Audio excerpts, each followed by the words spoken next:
I think every single person on this planet needs to be educated and re-educated about climate change. We are dedicated as the UN Framework Convention on Climate Change to embrace this education issue. We can look into the eyes of our children, our grandchildren, and we can finally say, tell them that we have joined hands to bequeath a more habitable world. L'accord de Paris pour le climat est accepté.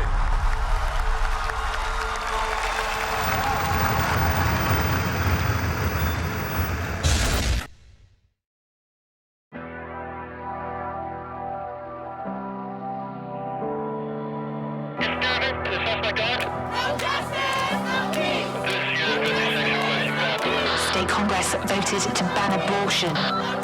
Alternate universe located. Global temperatures rise. The effects on social media on Generation Z. To avoid catastrophe, rising sea levels, and dying coral reefs, the epicenter of a global pandemic. No exception for rape or incest.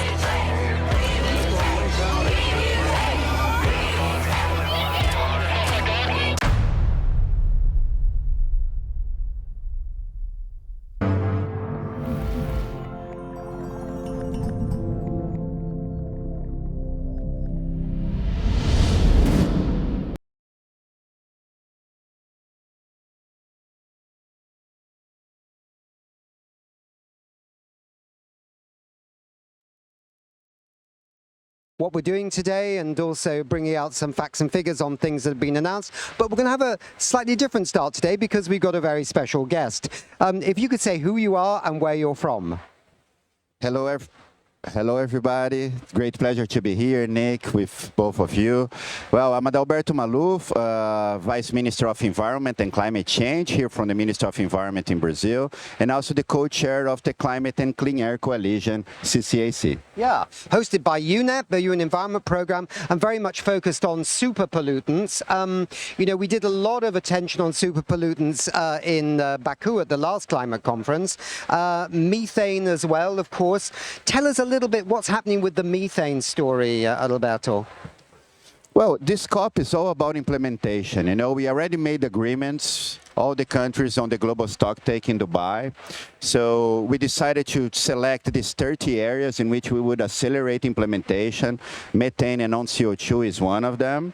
During the summit of the leaders, where the presidents met 1 week ago, we had on the parallel methane summit between Brazil, UK, China, and also many other partners, where we heard, you know, the actions that China has been doing in Brazil, UK. We did some announcements of new investments, like the launch of the accelerator for methane into the countries, 150 million to support 30 countries to accelerate the action they are doing on methane.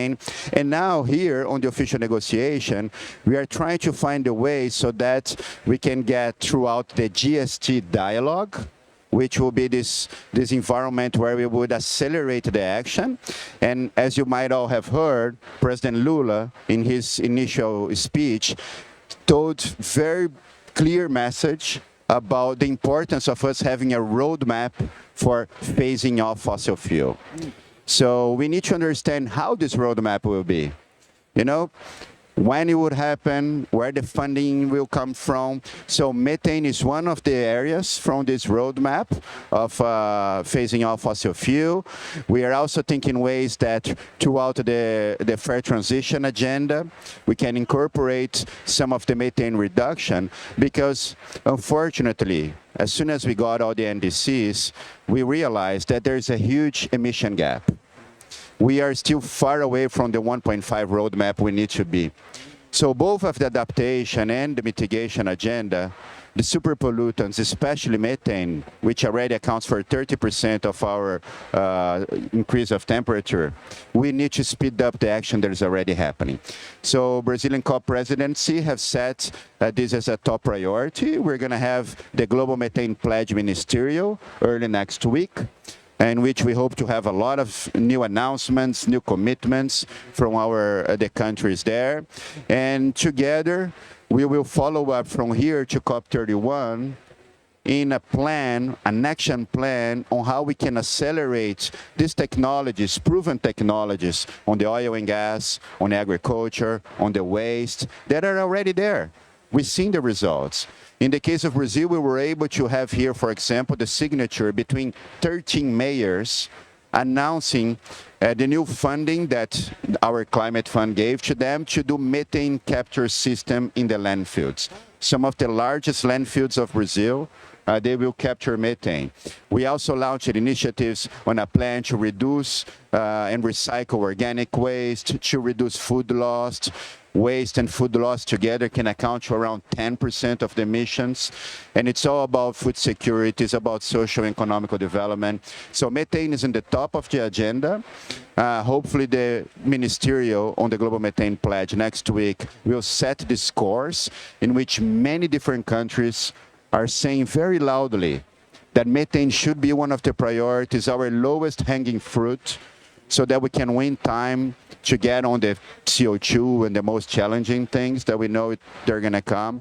So we hope that COP30 in Brazil, Belém, will be remembered as the one that has set methane in the core of the action plan, especially on the implementation agenda. That's really interesting. And those 13 cities in Brazil, is Belém one of them? You mentioned 13 cities in Brazil with waste management of methane. Is the big cities we know, like Rio and Belém, and we know Belém now, Sao Paulo, yeah.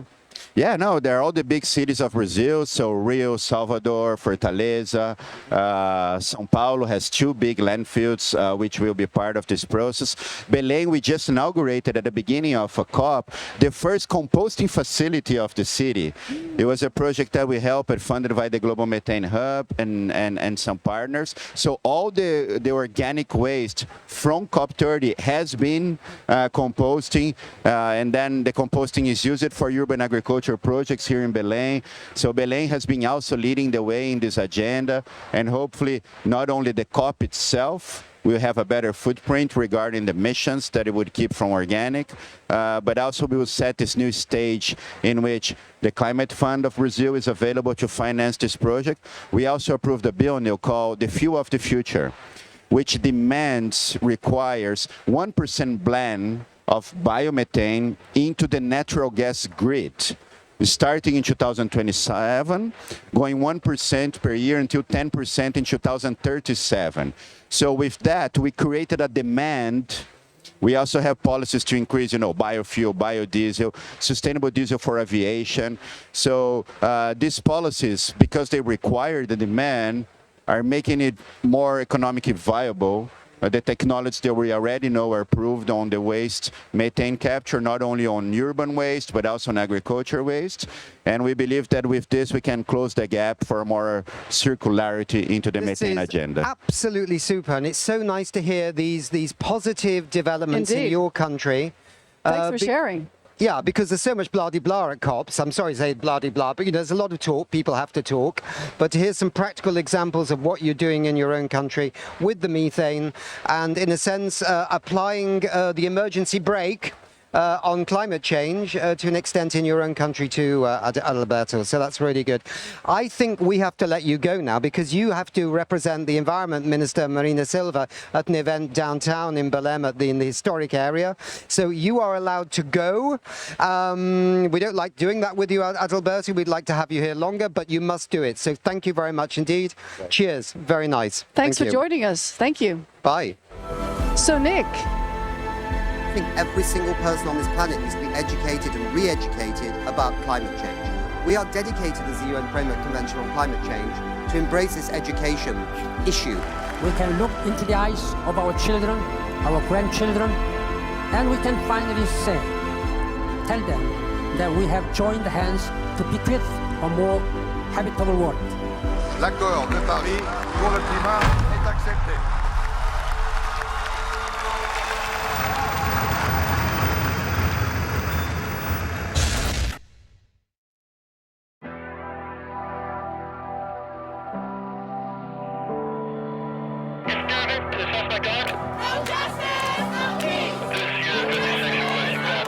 State Congress voted to ban abortion. universe located. Global temperatures rise. The effects on social media on Generation Z. To avoid catastrophe, rising sea levels, and dying coral reefs, the epicenter of a global pandemic. No exception for rape or incest.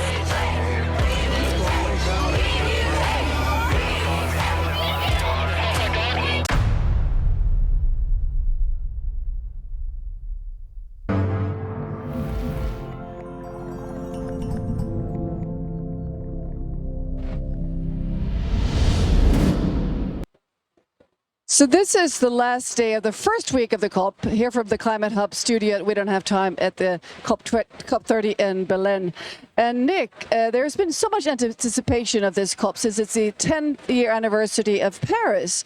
And do you think that might be this might turn out to be a very significant COP? What do you see? Well, I mean, it's obviously very different to the conditions in Paris. I think we heard that from Sandrine Dixon de Clèves the other day. Paris was about getting an agreement of all nations to act together on climate change. Now, this is about implementing what Paris asked us to do. Baby steps in the run-up to Brazil. But if the enthusiasm of Adalberto from the ministry, who was with us just a few minutes ago, is anything to go by, maybe we will have a moment where we can say, right, this is really something to celebrate, unlike maybe the slightly, minor celebrations of the last 10 years since Paris. So, Nick, could you tell us a bit about what you picked up so far from some news? Yeah, I mean, we're very lucky. Our friends at Mission 2025 are sending us updates every morning, and you can see those on our website, wedon'thavetime.org. But there's one that took my eye this morning, which is, well, look, when you go to COPs, you often get all these announcements, and then some of them are a bit hot air, right, because nothing really happens. But in Dubai 2 years ago, utilities from around the world, like Hitachi Energy and Husk in Africa and Ingrid in the Nordics, these are all grids, E.ON, many others, formed the Utilities for Net Zero initiative. And yesterday they announced they had raised $148 billion for more renewable energy, improvements on electric grids and storage. And that this big network of utilities reckon they'll be able to invest about $1 trillion into things like improving the grids by 2020, which is good news. And these are big global companies and regional companies. They're pressing forward. They're not retreating backwards, as some people think, on climate action. They are really stepping up their game. One would think 10 years after Paris that, well, science would be in the driver's seat, right? But that's not really the case, and that's where we try to support science as much as we can. But because the political leadership, there has been a backlash, right? Yeah, on science, yeah, for sure. I mean, we know that populist governments out there have been doing this, and we don't have time of a mission of amplifying and supporting science and researchers this year, and we're proud to have brought that mission successfully to COP30. And these caps we're wearing, they're not just they're not here to buy, they're here as a symbol of what we want to do. And if you want one of these caps, you have to donate to the cause of more advocacy for science. And it's easy. You just go to our webpage and you search for Make Science Great Again, and you can donate to the campaign. And you can also amplify the bucket challenge that we are doing. Oh, yeah. So let's watch the video on the bucket challenge.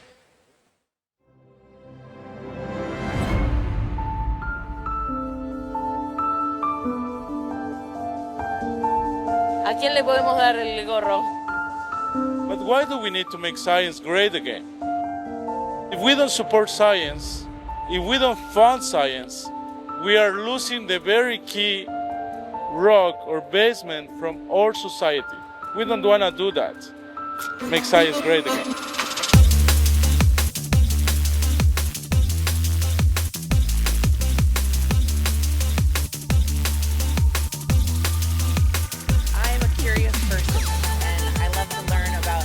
The world works, why things are the way they are, and the best way to do that is through science.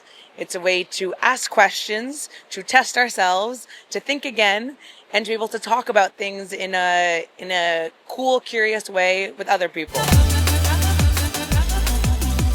If I can find a leader who is brave enough to wear the cap, I'm happy to give it to that person.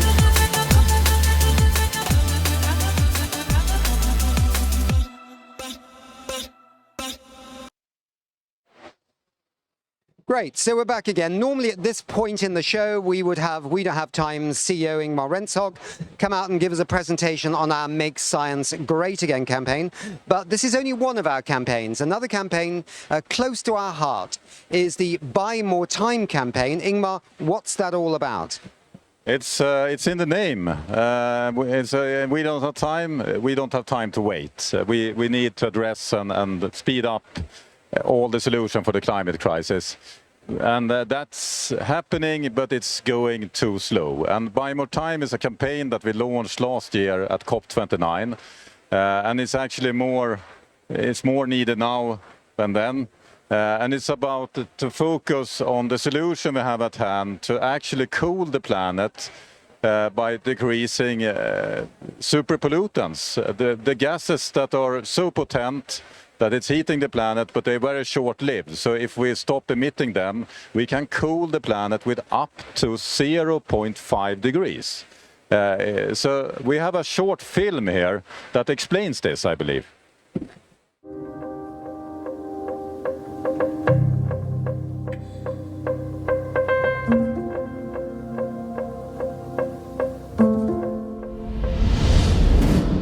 This is the climate crisis today. We're kind of leaning backwards. And the more emission we put up there, the more we're leaning it. But we can still do this, right? The problem, if we pass 1.5 degree, and we're very near, we're kind of there, but if we stay there and we just keep going up, there is a big, big risk of hitting a tipping point. And when we hit a tipping point, this share will be very, very hard to put back up.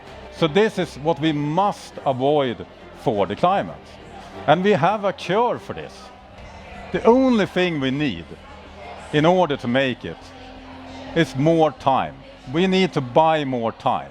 And now we feel the resistance from the politicians. But when we're up here, they will not resist the green transition because the green transition are the majority. So the policy will change when the technology changes, but we need more time. So how can we get more time? The problem with carbon dioxide, when we emit it, it will go up. And it will stay up there for up to 1,000 years. Maybe we can kind of try to remove it, but it looks kind of hard to do it, very expensive. Methane is another greenhouse gas. It's a very common greenhouse gas. It's the second biggest contributor to global warming. And there's a big difference between methane and carbon dioxide. When we release this, it comes down again. On average 12 years. It's a big difference between 1,000 years, 12 years. So the solution here is that we need to stop emit methane. And if we do that, we can actually reverse global warming with up to 0.5 degrees. That is the time we need to do everything else, because we still need to stop the carbon dioxide. So this is great news. And where does this methane come from? This is one of the sources. Bananas. Waste, food waste. 20% of methane emission comes from waste. But guess what? When I arrived here this morning, I took the bus, and the bus in Sweden, in Stockholm, are powered with bioenergy. We don't emit hardly any methane from waste. So other countries can do the same. 45% from methane comes from the fossil fuel industry. And this is a lot of emission that is really easy to fix. It's just fix the pipe. Cows are burping 4 times every 5 minutes. Agriculture adds up to 40% of the methane emissions. Many companies working on this, where you have a food additive, and you give that to the cows, and they burp up to 80% less. So what do we need? We need to look at the fridge. All the fridges we had when I was a kid were powered by a dangerous gas. And when that was released up in the air, it was destroying the ozone layer. If we hadn't fixed it, we will not be able to walk outside today and show naked skin. But we're not doing that because the industry, the manufacturers of the fridges, the chemical companies, and bold world leaders met in Montreal, where they decided to ban freons, phase it out, put the funding behind it, and today we have perfectly fresh food and we don't use freon anymore. Isn't it great? It saved humanity once, so we can do it twice. And there is one more thing. This year, in March, there was a new satellite launched that is called the methane satellite. And it will measure open data where we have emission from methane, leakage, and we will know exactly where we need to fix the problem. We don't have that for any other climate gases, but we have it for methane. So a legal system, some funding, and the data is everything we need. And this is what Buy More Time is all about. We can do this.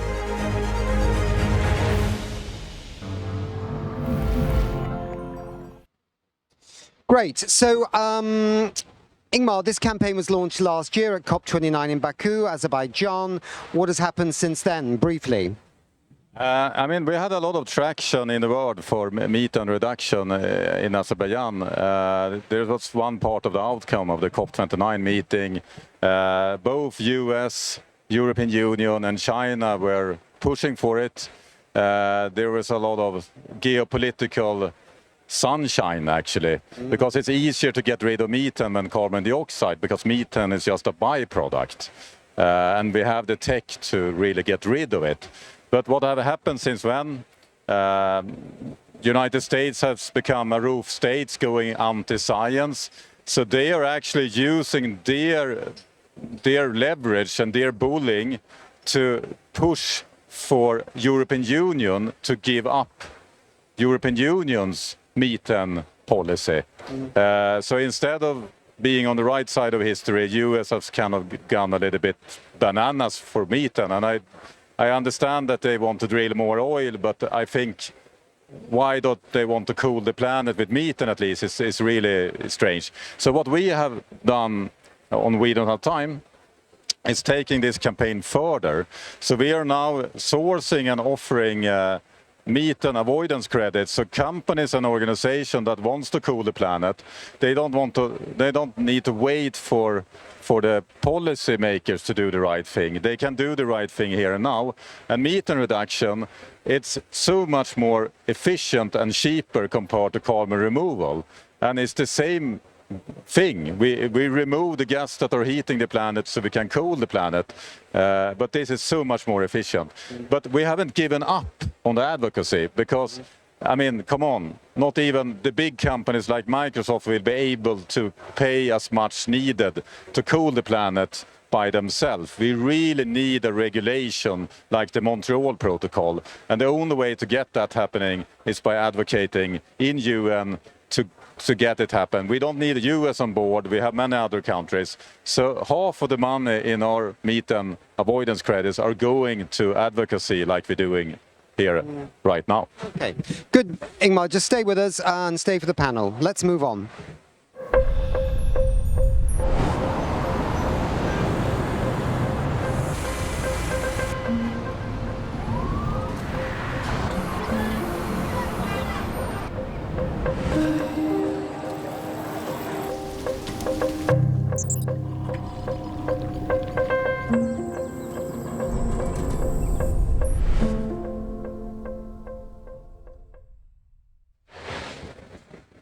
We're now going to dive a little bit deeper into the challenges and opportunities when it comes to methane and perhaps other short-lived climate pollutants or super pollutants.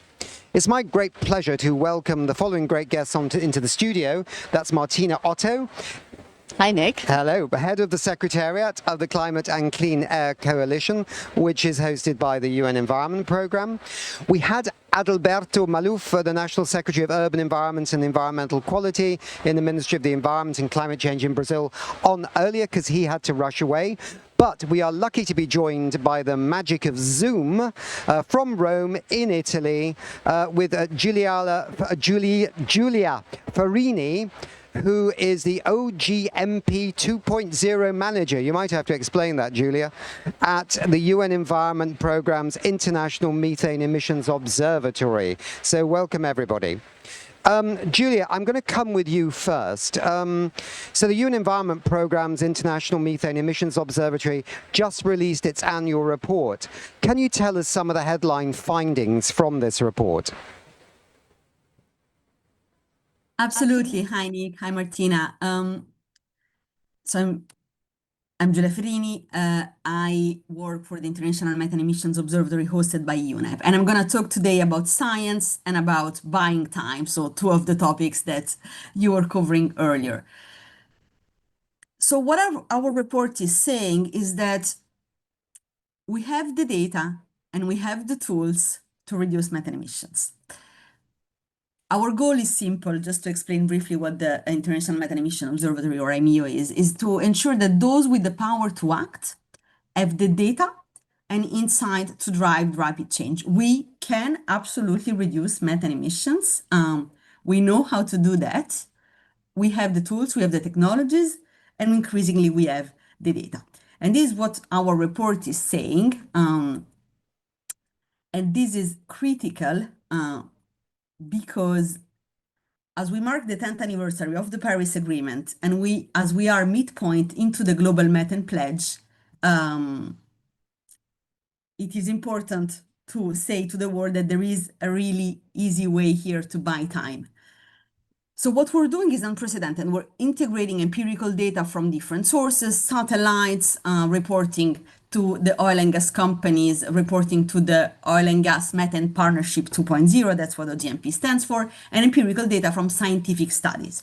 So what are we finding in the annual report is that there is a growing use of all this data that we're putting out in the hands of those who can actually reduce emissions. Through our satellite program Mars, we have mapped some of the absolute biggest emission sources of methane detected by satellites globally. And these sources span all sectors and nearly 20 countries, so showing how global the methane problem is. In the oil and gas sector, we've identified more than 15,000 methane plumes, sent over 4,000 alerts in more than 30 countries, and we've documented 25 mitigation case studies. The response rate to these alerts has jumped from 1% to 12% in a year, so good sign. Countries and companies are responding to these alerts. Of course, this is absolutely not enough. So the data is there. The satellite data that we're bringing together and putting out in the public domain is helping countries and companies pinpoint where the biggest opportunities for mitigation are, but we need more companies and more countries to respond to these alerts. Another message from our report is that the fastest and most cost-effective methane cuts must come from the fossil fuel sector. We know that's where the highest mitigation potential exists. And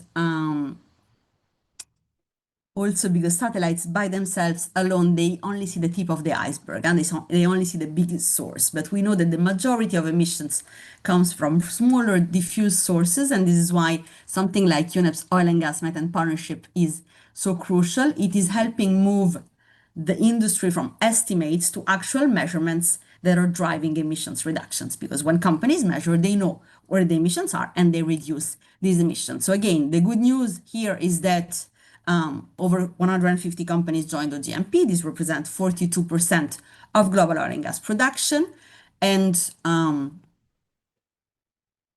just to illustrate why it's so important to shift from estimates to measurement, I'll give you one example from one of our members in Ukraine that detected through measurements that their biggest emission was venting during a manual process.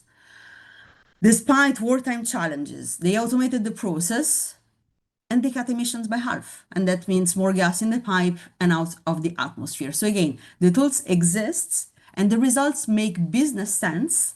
And now is a question of having the rest of the industry following. Thank you. Julia, thank you very much indeed for that analysis of the new report. I wanted to hear about the Ukraine example because it's so fascinating. A country in a really tough time, being hit by missiles almost daily, can actually halve its methane losses, as it were, from its pipes or wherever the flare, or wherever the leaks are coming from, can halve them, right? Probably because they need that energy so badly to keep going that they prioritized it. But it just shows what you can do if you want to do it. Is that right, do you think?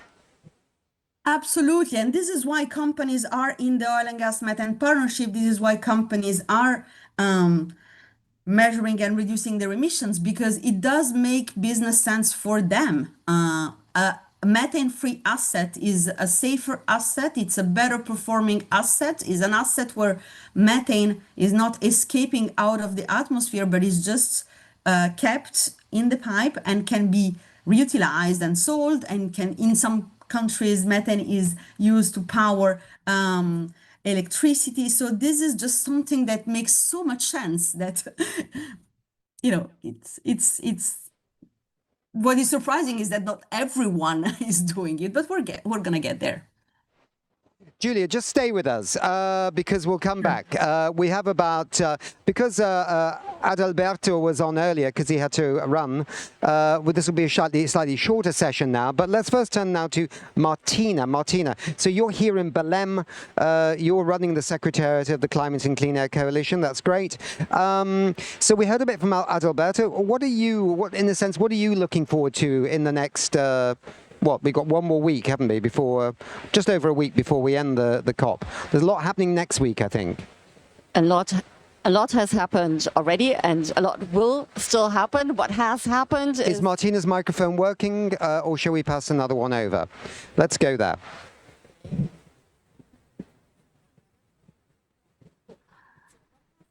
Already is that in the World Leaders Summit. It's called Pass the Microphone. It's a new kids game. It's a new kids game called Pass the Microphone.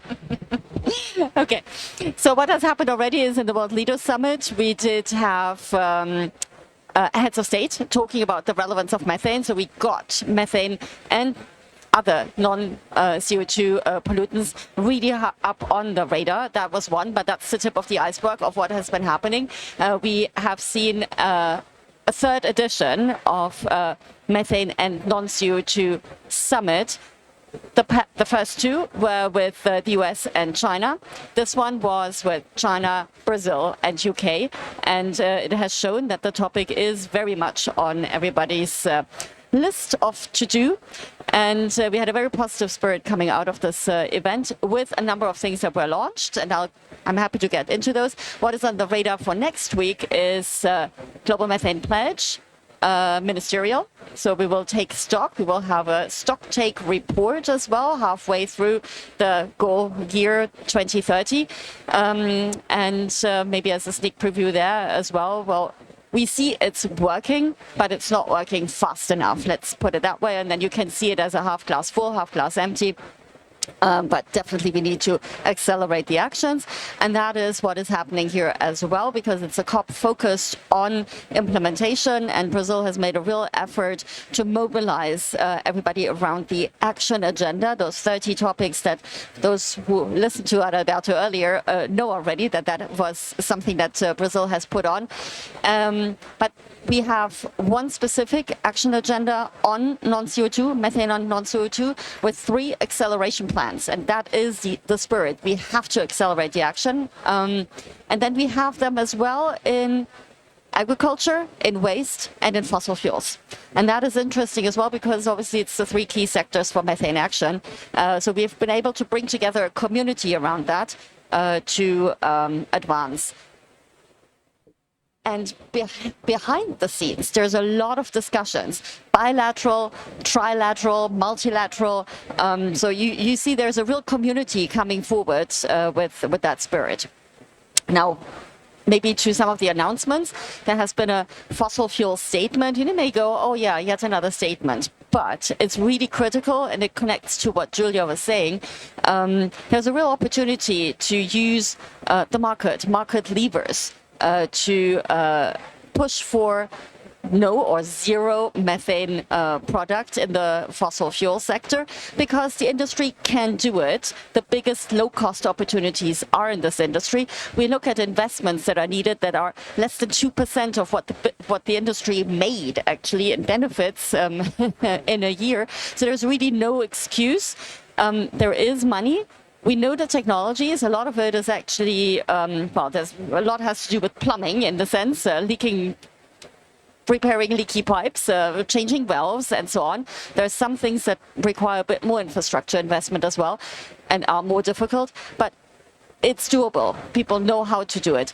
The thing is, and that goes right back to, if it makes business sense, it's not too costly, it makes sense because you're not, Mia Motley said, you're burning money in the sense, if you're releasing it just into the air, you're letting it escape, or you burn it and we're losing money. But why is it not done?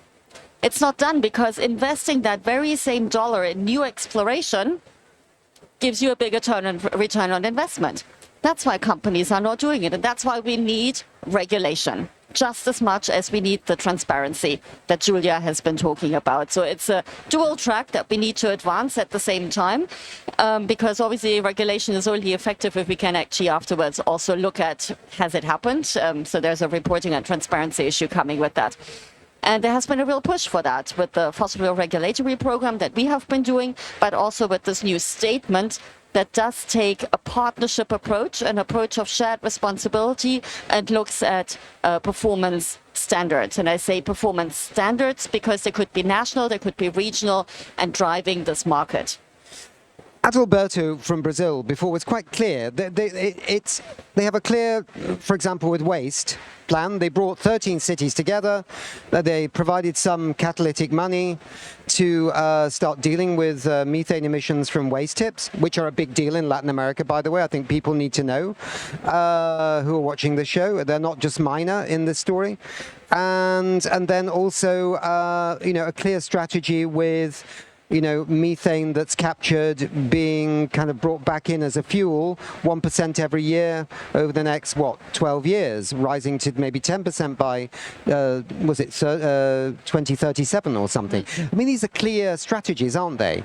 Are anybody else doing clear strategies like that? Absolutely. There are more countries that have put into place strategies to address waste as well. And thanks for having put waste on the radar, because people are focusing on fossil fuels, but we should not forget waste. And also there are options in agriculture, and we may be able to get to that too. But waste, we need to deal with waste in any case, methane or no methane.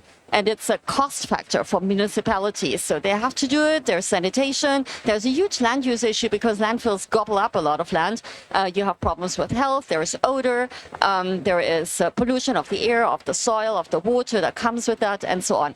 Now, you mentioned Latin America.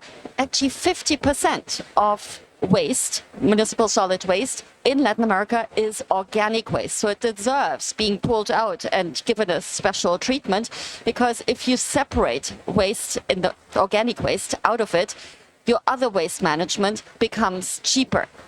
People should think as well, landfills are extremely expensive. First, it's the capital that is required to build them, fully sanitized landfills, but then it's also the operating cost. If you're able to move upstream with the action, so we keep food as food, and there has been a food waste breakthrough here, bringing together a whole community, because that helps with food security and nutrition security.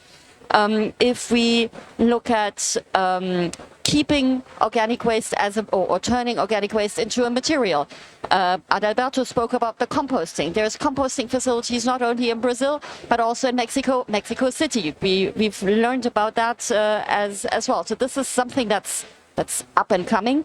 I'm sure you thought, oh yeah, she will come back with her black soldier fly farming, but that's also a way from very small businesses to large enterprises, to deal with organic waste and turning it into protein. So there's circularity opportunities that come with economic opportunity and job creation. There's huge jobs that are being created, and it's a way, particularly in this region as well, to include informal workers into it and take them out of precarity to parity. Good, Martina. I want to go back to Julia a second on this before we come back to Ingmar, and then we'll just talk a bit about agriculture.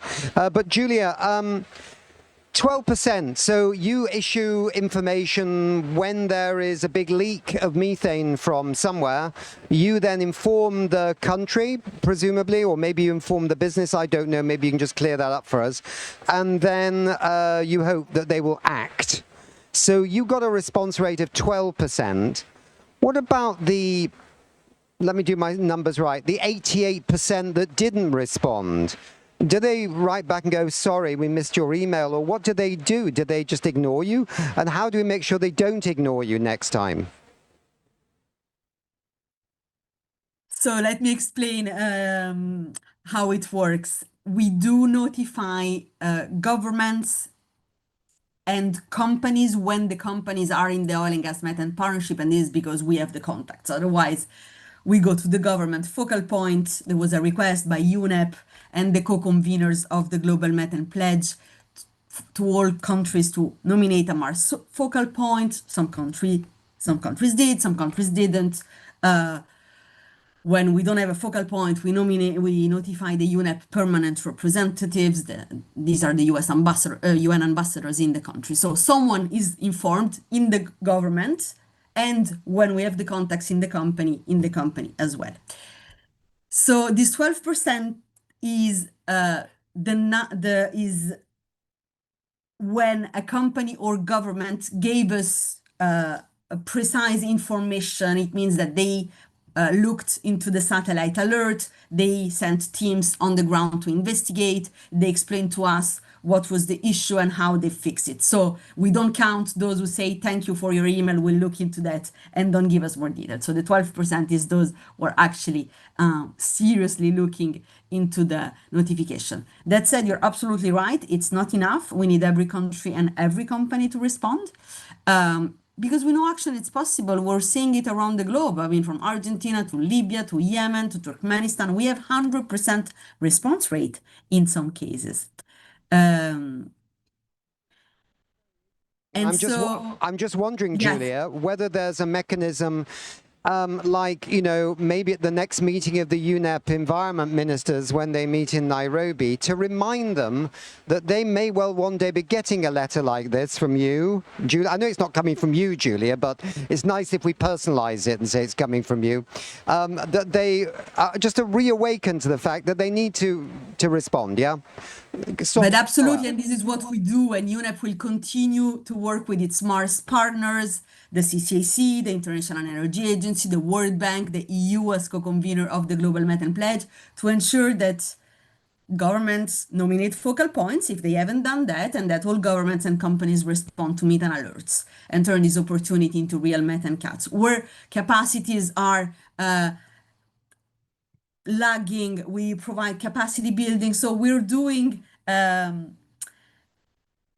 everything we can to ensure that these alerts are responded, and this is really on the agenda of UNEP's discussions with countries. So be reassured that this response rate will have grown at the next COP. Okay, thanks, Julia. Ingmar, just come back to you. What you've heard so far? What are you thinking here?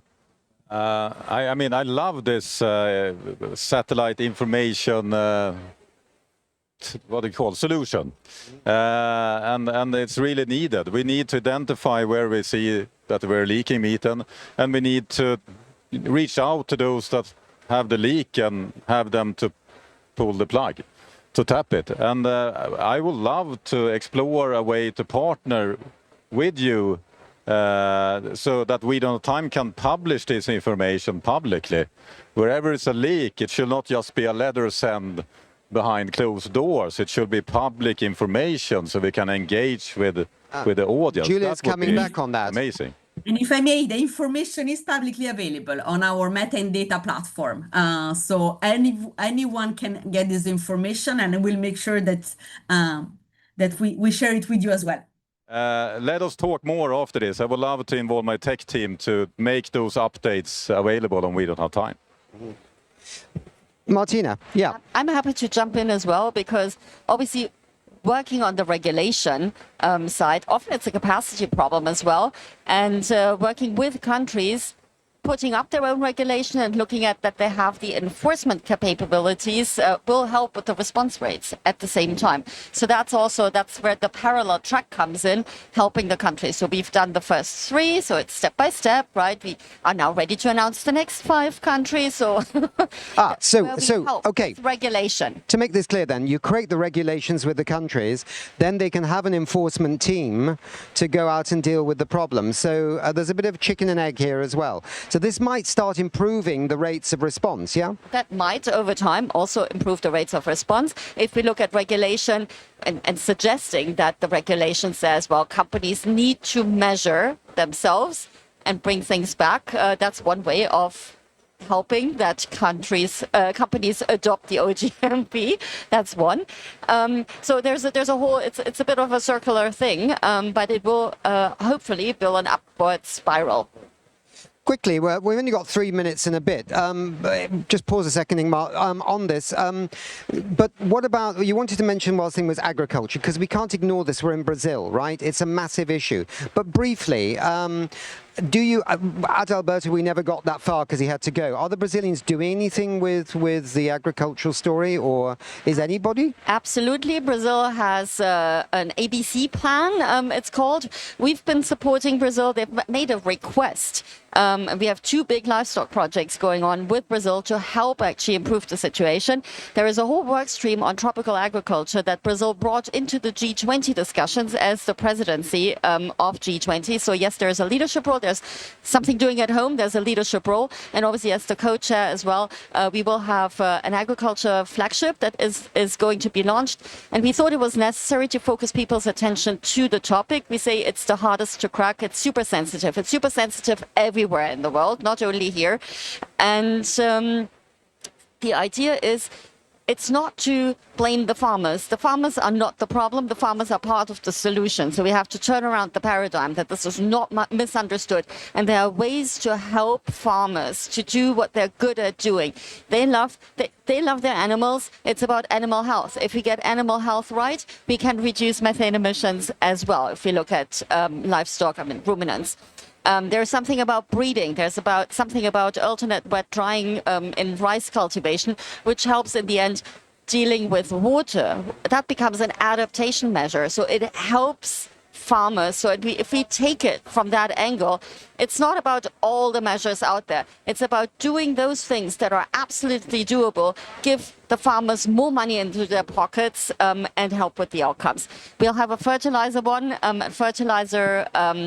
declaration coming up. That's all about nutrient management, and it helps them improve their productivity. Yeah. And in fact, there are so many examples around the world how you can deal with these things, somehow getting them into the marketplace.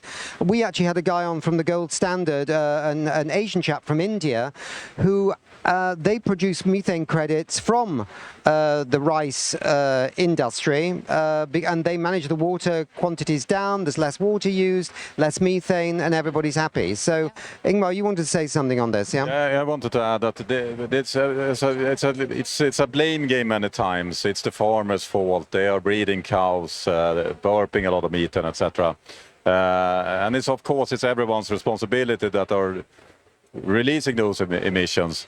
But I think there's a solution, and some countries have already gone that route. In Denmark, for example, they are giving subsidies, money to farmers to pay them, to give them a supplementary for the cows to burp less. And of course, the farmer will not pay for this. They don't have the money. So I think we should not only be talking about money for climate adaptation or deforestation, stopping deforestation. We should have a global fund providing money to cutting methane emission. and we don't need US money for it. There's a lot of other money there. There's a lot of billionaires there. If you want to cool the planet with 0.5 degrees, we need either regulation that make it really unlawful to do it, or we need to pay those that can do it. Maybe we need a combination, but we don't need to wait for making this illegal. We just need to put the money behind the action, and we will get the action. This is a brilliant solution, much more efficient than carbon removal. We need to do that too, but this is something we can do today. We can cool the planet with 0.5 degrees. Isn't that cool? So I get the sense, Martina, that things are moving. It's not just declarations and statements. I mean, you need declarations and you need statements. People need to put their heads over the parapet and say they're going to do something, and then we have to follow up and find out whether they do it or not, yeah? But, you know, actually standing up and being counted is important. But I got this real sense from Adalberto from the Ministry here of Environment here that they now are walking the talk, and the COP30 is having an impact on Brazil as well, which is a really important country. Absolutely. And I mean, when he was talking about the composting side, that is something that stays, that's very concrete. They're walking the talk with their own regulation. We've been supporting Brazil with a Plano Clima effort, with, capacity in the country to actually come forward with the right targets, then looking at different key sectors. So there's a whole thing, and they have become the model for us to build our super pollutant country action accelerator that we've launched here as well. It starts with 7 countries that get a bigger injection of funding for a programmatic effort, but they get also a team in-house, because often it is about the institutions. It has to be someone's job. In the end, it's only about us being really behind it and driving. It does come down to people in the end. So we're doing that, and that's modeling what we know has worked in the Montreal Protocol. So it's setting up the implementation infrastructure, and we want to grow it from now to 7 countries to supporting 30. Okay, good. I think we have to wrap up there. Julia, thanks so much for coming in on a Saturday and sharing the information from the report. That was really great. Best of luck with your work. Fantastic. Martina, of course, best of luck with your work as well. We'll hear some more maybe towards the end about what's happened with methane and the other super pollutants here at COP. Ingmar, thanks for being there, and thanks to everybody for watching. Stay with us. I think every single person on this planet needs to be educated and re-educated about climate change. We are dedicated as the UN Framework Convention on Climate Change to embrace this education issue. We can look into the eyes of our children, our grandchildren, and we can finally say, tell them that we have joined hands to bequeath a more habitable world. L'accord de Paris pour le climat est accepté.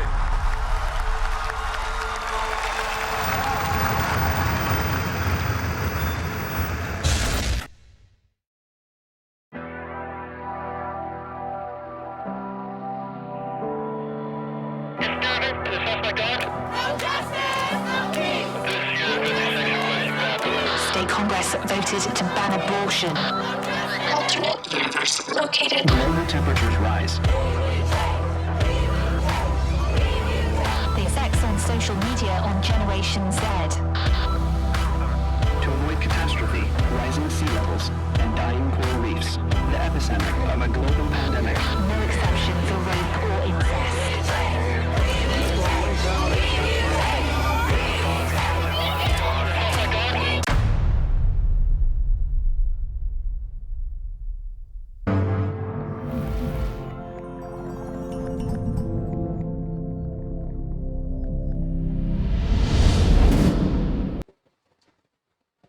Hello and welcome back.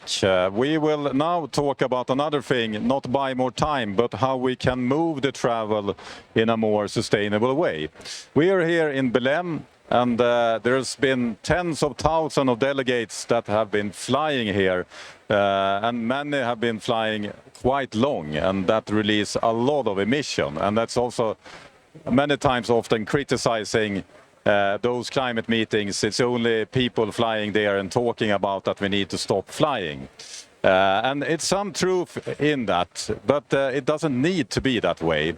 For example, when I founded We Don't Have Time 8 years ago, I didn't fly for 5 years.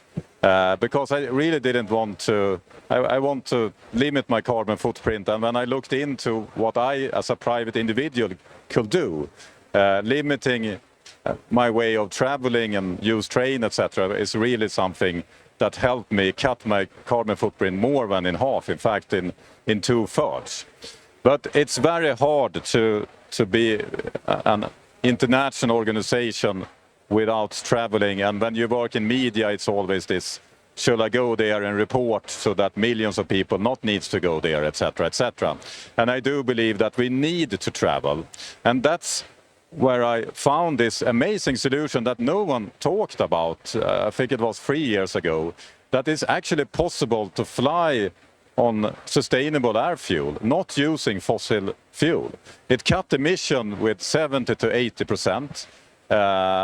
And for me, the most important thing, my money is not going to the fossil fuel companies. It's going to the companies that we have with us here in this session that are producing the sustainable fuel, not by digging up it from the ground and putting the money to stop people like me from having a voice. So travel, we have actually the technology. Not many people knows it. An often argument I hear when I talk about the solution is that, yeah, but are you sure the fuel is used in your airplane? No, I'm not. I don't care about that, because as long as my money goes to the solution and there is a plane out there that's using the sustainable air fuel that I pay for, we are scaling the sustainable solution. So Move the Travel is not only about air travel, it's about everything. I mean, heavy transport, cars, bicycles, everything. We really want to focus on all the solutions we have out there that can cut emission from travel and get us off oil, because we really want to travel, and nowadays we can do it. And therefore I'm very proud to introduce our guest here in the studio and on Zoom. Maybe the best way to travel is actually to beam in here on Zoom. So we have amazing people with us, and I would like to start with introducing Johanna Audinsdottir, Director of Climate Sustainability at Landsvirkjun, the national power company of Iceland. Welcome here. Thank you. And Johan Falk, the co-founder of the Exponential Roadmap Initiative, that gathers a lot of leading businesses, big companies like Google, Microsoft, to help them to cut their emission. Welcome here. Thank you. Great to be here. And on Zoom, we have Christian Møllerholst from Goodwings. You're beaming in from Denmark. Hi, Christian. Hi, Copenhagen says hi. And Per Lundgren from Åre Östersund Airport in northern Sweden. Actually, it's my hometown where I grew up, so it's a little bit special to have you here on the show. Welcome. Thank you. I can tell you that the snow is falling in Ås Östersund also. Yeah, that's a very, very small village where I went to school when I was a children. And you're representing the airport in the region. Yeah, that's right. That's right. And lastly, Louisa Bisol, Head of Communication and Corporate Development of Norsk E-Fuel. And you are working on producing and setting up a factory for e-fuel that we will hear more about very soon, right? Exactly. Thanks for having me. We actually have almost everyone we need to make this happen in this room. So I'm really looking forward to hear what we can talk about. And let's start with Christian. You are kind of making this infrastructure happen because almost at the same time I founded We Don't Have Time, you founded a sustainable travel platform. Christian, tell us about your work and how you do it and what you do and what brought you to do it. Well, how come you started it? Well, thank you, Ingmar, for having me here. First of all, let me just correct. I don't consider ourselves a sustainable travel company, but rather a responsible travel company, because we can do so much. But a quick introduction to Goodwings. We're a travel management company, like you know them, the SAP Concur, the Amex Business Travel, CWT, etc. So we're Copenhagen-based, but we're serving clients all over the world. And besides the, I would call the hygienic factors, the basic travel management capabilities, the platform, the agents that are servicing clients offline, we've built a quite advanced climate software suite on top. And that is what has the most relevance for today's conversation, because it not only analyzes all the data points in our clients' travel and enables them to report up against whatever regime they're met with, the CSRD or local legislation, but it also identifies all the carbon hotspots in their business travel. So it basically, before Goodwings, a lot of the companies that come to us, they see the business travel as a black box. So we try to uncover the black box and actually help them to get insights, data insights into the travel pattern, but also where are the low-hanging fruits? How can we get certain routes that they travel on air? How can we change that to rail? How can we get people out of business class on short or mid-haul flights and into economy? And how can we avoid certain trips in the first place? So that's what we do. And we also have an ambition, and I think we'll come back to that later today in today's discussion, but we also feel quite passionate about us as being in part of the industry in how can we make SAF, sustainable aviation fuel, more accessible. Thank you. And that's, I mean, we don't time. We are using your platform, and it's really helpful. When you book a journey, you see the carbon emission, and you can compare different alternatives. And just a simple thing to travel a route where you don't need to land in between can save a lot of carbon. So ways of doing things smarter, that is really hard to know if you don't have the information. And I love this functionality that you also can set a carbon budget. So when it's up, you can do more travel for that year. And that's actually saving organization a lot of money, because travel is expensive. So if you only do it when you need to do it, you save money, you save emission, and you become more profitable as a company. With us, we now have Per from Swedavia that operates 10 airports in Sweden. And I know you have been doing a lot to advocate for making all the planes landing on your airport to do it in a more sustainable way. Can you tell us a little bit what you have been doing and how you do it? Yeah, thank you. Since we are a small community in the north of Sweden, we know everybody. So in our little village called Trillevallen, they were hosting the Telemark World Cup. It's a ski type, the Telemark. But they needed to have people flying in to our airport from all around the world. So what did we do? We talked about lower emissions, but how can we do it when you fly? Of course, you can add the SAF fuel.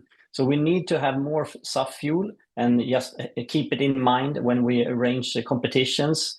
So all the athletes that flew in from all around the world, the amount of kilometers needed to fly, we added the SAF fuel for that amount. And also the bigger village called Åre, they host a bigger competition, the Alpine World Cup skiing.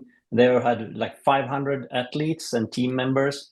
So, okay, how many people are flying? How long are they flying? How much SAF fuel do we need to add to the system instead of the fossil fuel? And then also, everybody's looking, what are they doing? What are they doing? So the next step was the Östersund, the music festival called Storsjöyran. Fantastic festival. Everybody's coming home, cheering and looking at great artists. They need to fly to this city, some artists, some people. Okay, so how do we do it more climate friendly? We add the SAF. So the organizer for the music festival, they added SAF for all flights during the festival.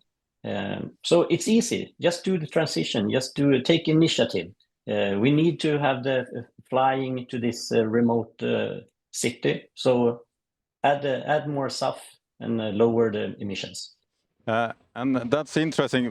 Did the festival pay for that? Because it costs more than using the normal fuel, right? Of course, and I love that you say it, because money is the key here. If you have sponsors, you can have another sponsor taking care of the extra cost for the fossil-free fuel. You have sponsors for everything nowadays, but I don't think that it's the first thing that you ask a sponsor. Can you take care of our emissions? So that was one of the steps that the music festival took. They added a sponsor for this SAF fuel, and also in the sports sector. So it's easy when you have sponsors, then you get the money, and then you can buy the extra SAF fuel. So this is really something that event organizers can provide and lower their carbon emission substantially. Just to know the size here, but we're talking about a festival. How many people were participating in this festival? People visiting in this festival is like 50,000 people, but the flights to this small town is only like 9 flights during this weekend. But however, we need to take care of the emissions from those 9 flights. So if a small town can do it with 9 flights with a small amount of money, a bigger city can do it with more flights, with more money. So it's starting to like ripple effects. I think we're 50,000 people traveling here, so it's something for the next COP presidency. Now, we don't know if it's going to be in Turkey or Australia, but maybe they should chip in that in order to get the vote to host the COP. But now we're moving on to the producer side. And before that, I would like to set the stage a little bit for you, Luisa.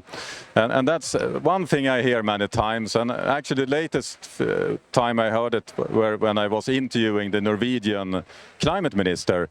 One argument against sustainable air fuel is that it's very hard to scale it. We don't have enough land to grow biofuel, and if we use the land to produce air fuel, we will not be able to produce food, and the food price will go up, and it's not really the route to go. But they don't often know that there's also another way to produce sustainable air fuel that I'm really excited about, that I will give you the mic to talk about, but it's synthetic electric fuel. It has nothing to do with producing it from forest or anything, but you can actually do it by capturing the carbon directly from the air and reverse the process and produce a fuel that is produced from carbon dioxide, but not from the ground, but from the air. So I think that's really exciting. So Luisa, please tell us how is this working, and what are you doing right now to make this be scaling the production? Yeah, thanks for this introduction. I'm very excited to be here and talk about this, because as you said, when we are today talking about SAF, or sustainable aviation fuel, we're usually talking about biofuel because that is the fuel that is available today, right? But there are other ways, and as you said, it's about efficient ways of using land. It's about efficient ways of using water. It's about efficient ways of using our resources that we have available, and that can be renewable, right? Like where we can have a circular economy to produce these kind of fuels. And in practice, that means for us, for example, is that we are producing a synthetic aviation fuel that from chemical components is exactly the same as it is as fossil fuels are, right? So we can use it in existing infrastructures, planes, pipelines, on the airports, right? Like even in remote airports, we don't have to change the infrastructure like you would have to do for hydrogen or battery electric planes. And the nice thing about it is that we can do it with resources that we have available today. We need water, we need CO2, and we need power. Those are the 3 ingredients that we need in order to produce synthetic aviation fuel. With these 3 ingredients, we can basically, the first step that you do is to produce an e-crude, which is basically like similar to fossil crude. So you can produce whatever fuel or product you're producing. You can produce that from that e-crude. And what we are doing is that we have optimized the process that we are planning to implement in order for it to produce as much kerosene as possible. So from a usual refining process, it's around 20 to 40% that comes out is kerosene if it's well done. We can produce up to 80% aviation fuel, and we're looking into even optimizing the process even further to produce even more kerosene from that process. And we're focusing on the aviation industry, as you said, because aviation industry is one of the hard-to-abate sectors, and especially long-haul flights. While hydrogen and battery electric planes might be a feasible solution for short or medium-scale flights, right? Long-haul flights flying from Germany to Brazil is not possible on battery electric planes, and it will not as long as the technologies do not evolve. So we need these liquid energy carriers.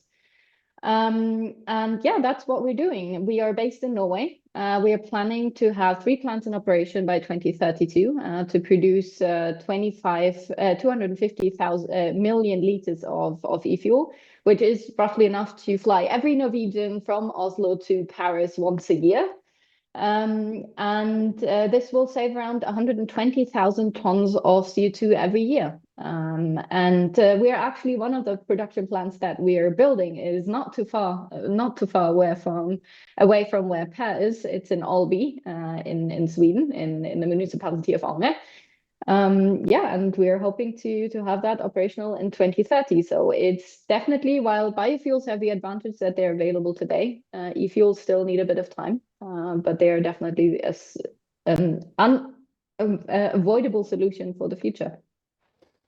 That's very impressive. We will talk more about how this fuel can compete with the fossil fuel, because it's still more expensive. But Johan, over to you.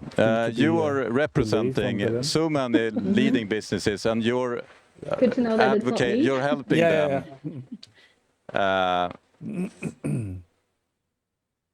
Silent in the class, please.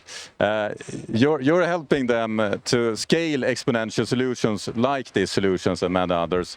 What's your view on e-fuel and sustainable air fuel from your side? Well, firstly, to state, aviation is a hard-to-abate sector, and it is really a scarce resource. It's primarily the rich people, the rich world, who is using aviation today, so it's quite unfair as well from that perspective. So we should really treat that as a scarce resource as individuals and so on. At the same time, I would say aviation is incredibly important for to connect people all over the world, and for peace and for trade.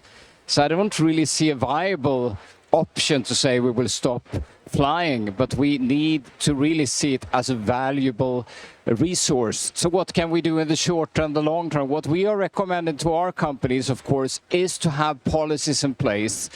So we are scarce on using aviation, of course, where we can use other alternatives. And when we select aviation, we look at the routes, we look at the companies, and we can also look at adding sustainable aviation fuel. Yes, but I think it's so important for this industry to have a long-term vision to say, well, we need to crack this question from a long-term perspective. What is the vision to actually completely transform to e-fuel and actually scale up renewable energy incredibly to the point that we actually can produce the volumes required and drive down the cost so it outcompete jet fuels? I think that should be the vision, and mobilize all the investments required. That, I think, would be very progressive. And in order to produce e-fuel, you need a lot of power and energy. And Johanna, you are a director of any company on Iceland that actually you have a lot of energy in the ground with the heat and everything. How do you see e-fuel? Is that something Iceland can become a big exporter? I know that you produce a lot of aluminium because it's very energy intense. Do you work on e-fuel solutions, and what do you see about this solution? We have been thinking of e-fuels. I think it's difficult. I mean, if we just start with aviation, I completely agree. It's a scarce it should be a scarce resource, but still we need it. And Iceland is located in the middle of the North Atlantic Ocean. We're heavily dependent on flying to be connected to anybody. We cannot go to a business meeting in Denmark through train or through car. We need to do it by flight. And there are all other hard-to-abate sectors in Iceland that actually highly relate to this topic. Shipping, of course, of goods and services, and the fisheries in which we heavily depend on.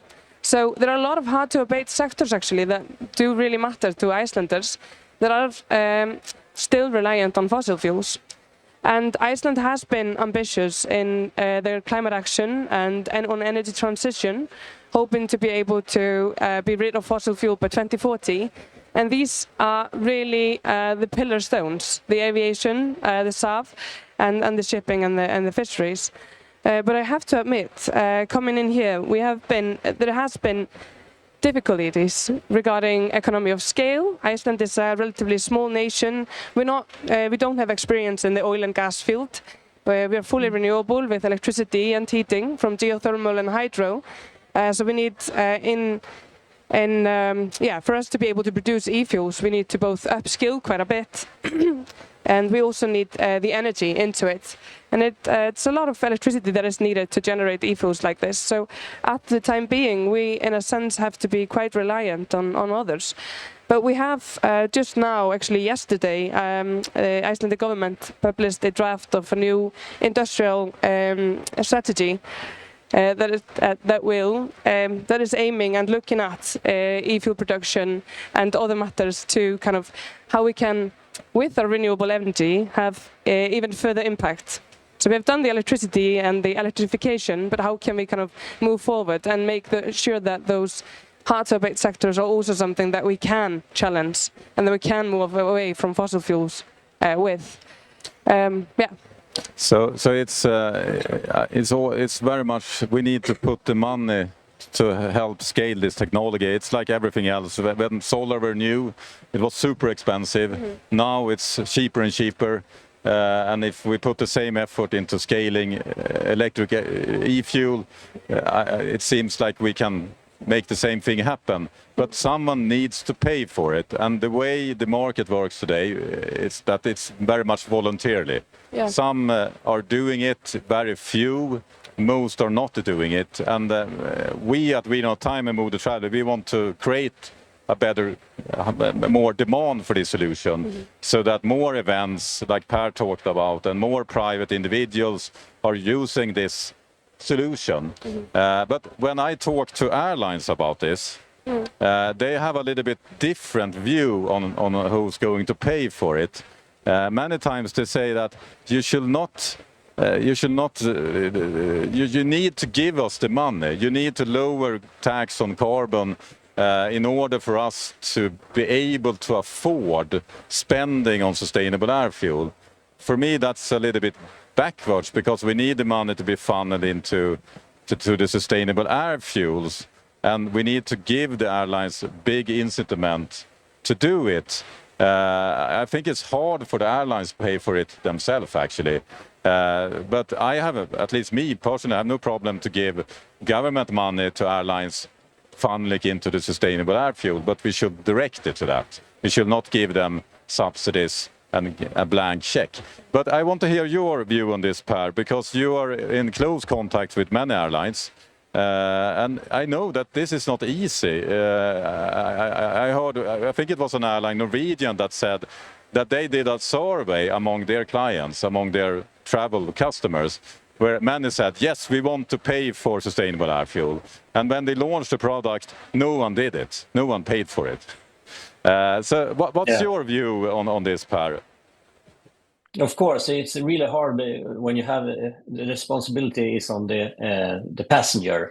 But I think that they are onto something. We only have one airline company traveling to and from our little city, but then they have extra Euro bonus is our frequent flyer program. So they have extra points for those who add SAF fuel for their travel. So they use the transport of means and they add the extra SAF fuel, so they get some extra points. So that's one way to do it.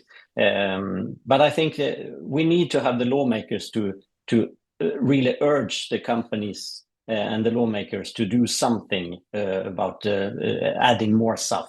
That's the only way forward. And Christian, you are booking so many travel for your clients. How do you see we can really put the money in front of this?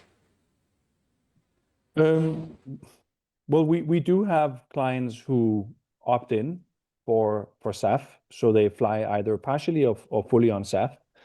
But generally speaking, I would say that the willingness to pay is very low. And I would like to add to the discussion another perspective. If you look at the EU, we have certain mandates. So the mandates are basically directed not towards the airlines, which many people think, but to the fuel suppliers delivering the fuel to the airlines. So the mandates are all about you need to supply X% of the fuel you deliver to your customers. The airlines needs to be SAF by X date. And I believe by 2030, Louisa probably knows this better than I think it's around 4 or 5%, something like that. By 2030 is 6% and 1.2% of it needs to be e-fuel. And it's scaling up to 70% in 2050, of which 35 need to be e-fuels. Okay, so the issue is HEFA or bio-based jet fuel can basically get us to the 6%. So the problem is we need to start tomorrow to go beyond, because at some point we'll run out of bio-based SAF, whether we find new ways of producing it with the biomass from trees or municipal waste or other feedstocks. I think the key here is interdependency and the acknowledgement of interdependency, because we cannot look at the airlines and ask them to fly on SAF when we don't want to pay extra. Having been in the travel industry for 10 years, I am on a daily basis astonished with the fact that C-suite, executives are looking at the lowest possible price every single time. There's a reason that RyanJet is one of the most successful companies in Europe, airlines in Europe. So price is king. The airlines can hardly be profitable in the first place. Very few airlines besides Ryanair and Lufthansa are profitable today. Most are, just balancing. So how and fuel cost is by far one of the largest OPEX in an airline. So we need to find ways of changing the paradigm, and that comes with acknowledgement of the interdependency. The companies need to acknowledge that if they want to fly on something else than fossil jet fuel in 5-10 years time, they need to start insetting today, not just relying on offsetting or not doing anything in the first place.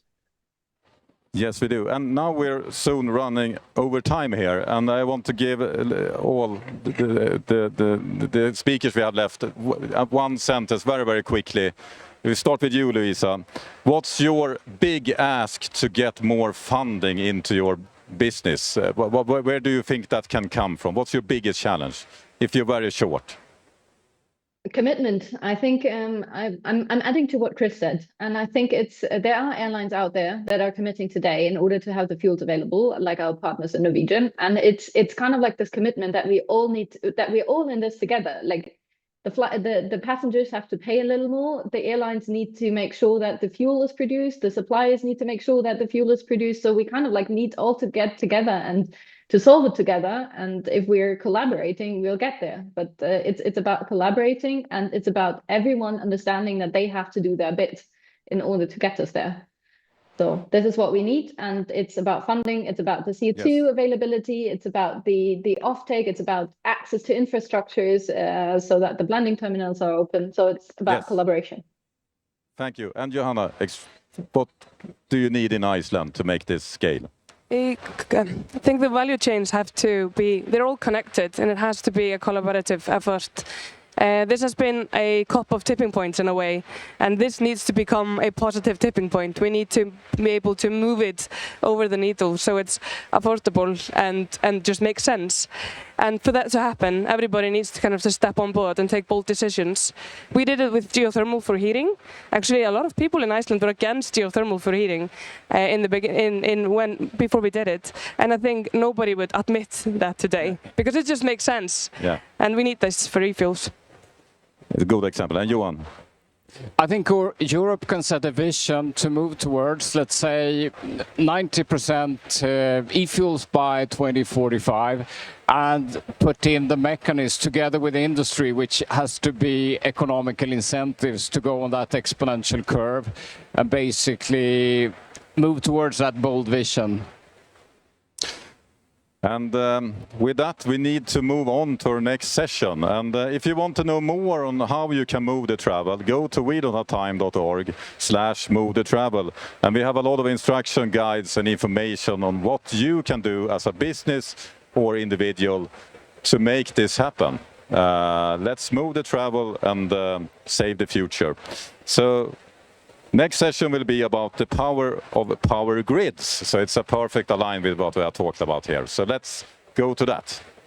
I think every single person on this planet needs to be educated and re-educated about climate change. We are dedicated as the UN Framework Convention on Climate Change to embrace this education issue. We can look into the eyes of our children, our grandchildren, and we can finally say, tell them that we have joined hands to bequeath a more habitable world. L'accord de Paris pour le climat est accepté.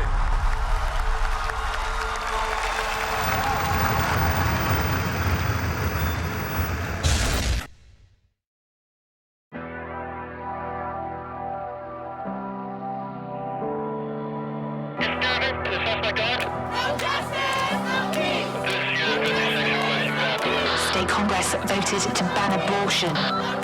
Alternate universe located. Global temperatures rise. The effects on social media on Generation Z.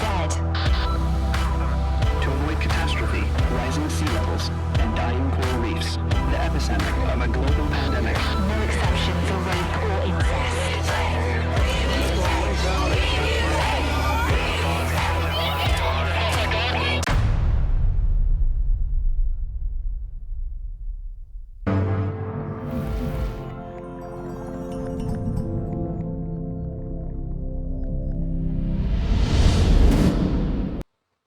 As the world races to decarbonize, there is, of course, much talk about renewable energy, batteries, wind farms, solar panels, etc. But nothing of this really works without strong, connected grids. So this is what we're going to talk about today in this session, the power of the grids. So building this technology is not really only about technology. It's also about policy, it's about planning, and it's about people. That's why I'm so delighted to have these guests here with me in the studio today. We're going to talk about how we ensure that innovation and investment really reach every region also, and not just the wealthiest ones, because that's really also a big topic of this conversation. So to help us navigate these difficult questions, but also very important questions, we have Renee Morrow, Senior Vice President, Strategy and Sustainability of Aon. You're all the way down to that side. Vilmar Suarez, your Latin America Energy Analyst at Ember. And we have Rana Arib, Executive Director of REN21. And Peter Lydén, fellow Swede here, Head of International Climate Policy at German Watch. So, Renee, could you please maybe start to set the scene for us and talk about what is really the role of the power grid in the energy transition, and why can't we just swap the fossil generators to biofuel used ones, but the ones that use biofuels? Yeah, thank you for having me. Thank you for the question. I will start maybe with a scenario that we already see today in our grids. E.ON is one of Europe's largest DSO, and in our grids it is where the energy transition is happening, right? In some regions, at peak times, we already see today 700% renewable energy feeding into our grids compared to the peak demand that we have in these hours, especially in summer when we have a lot of solar feeding into the grid.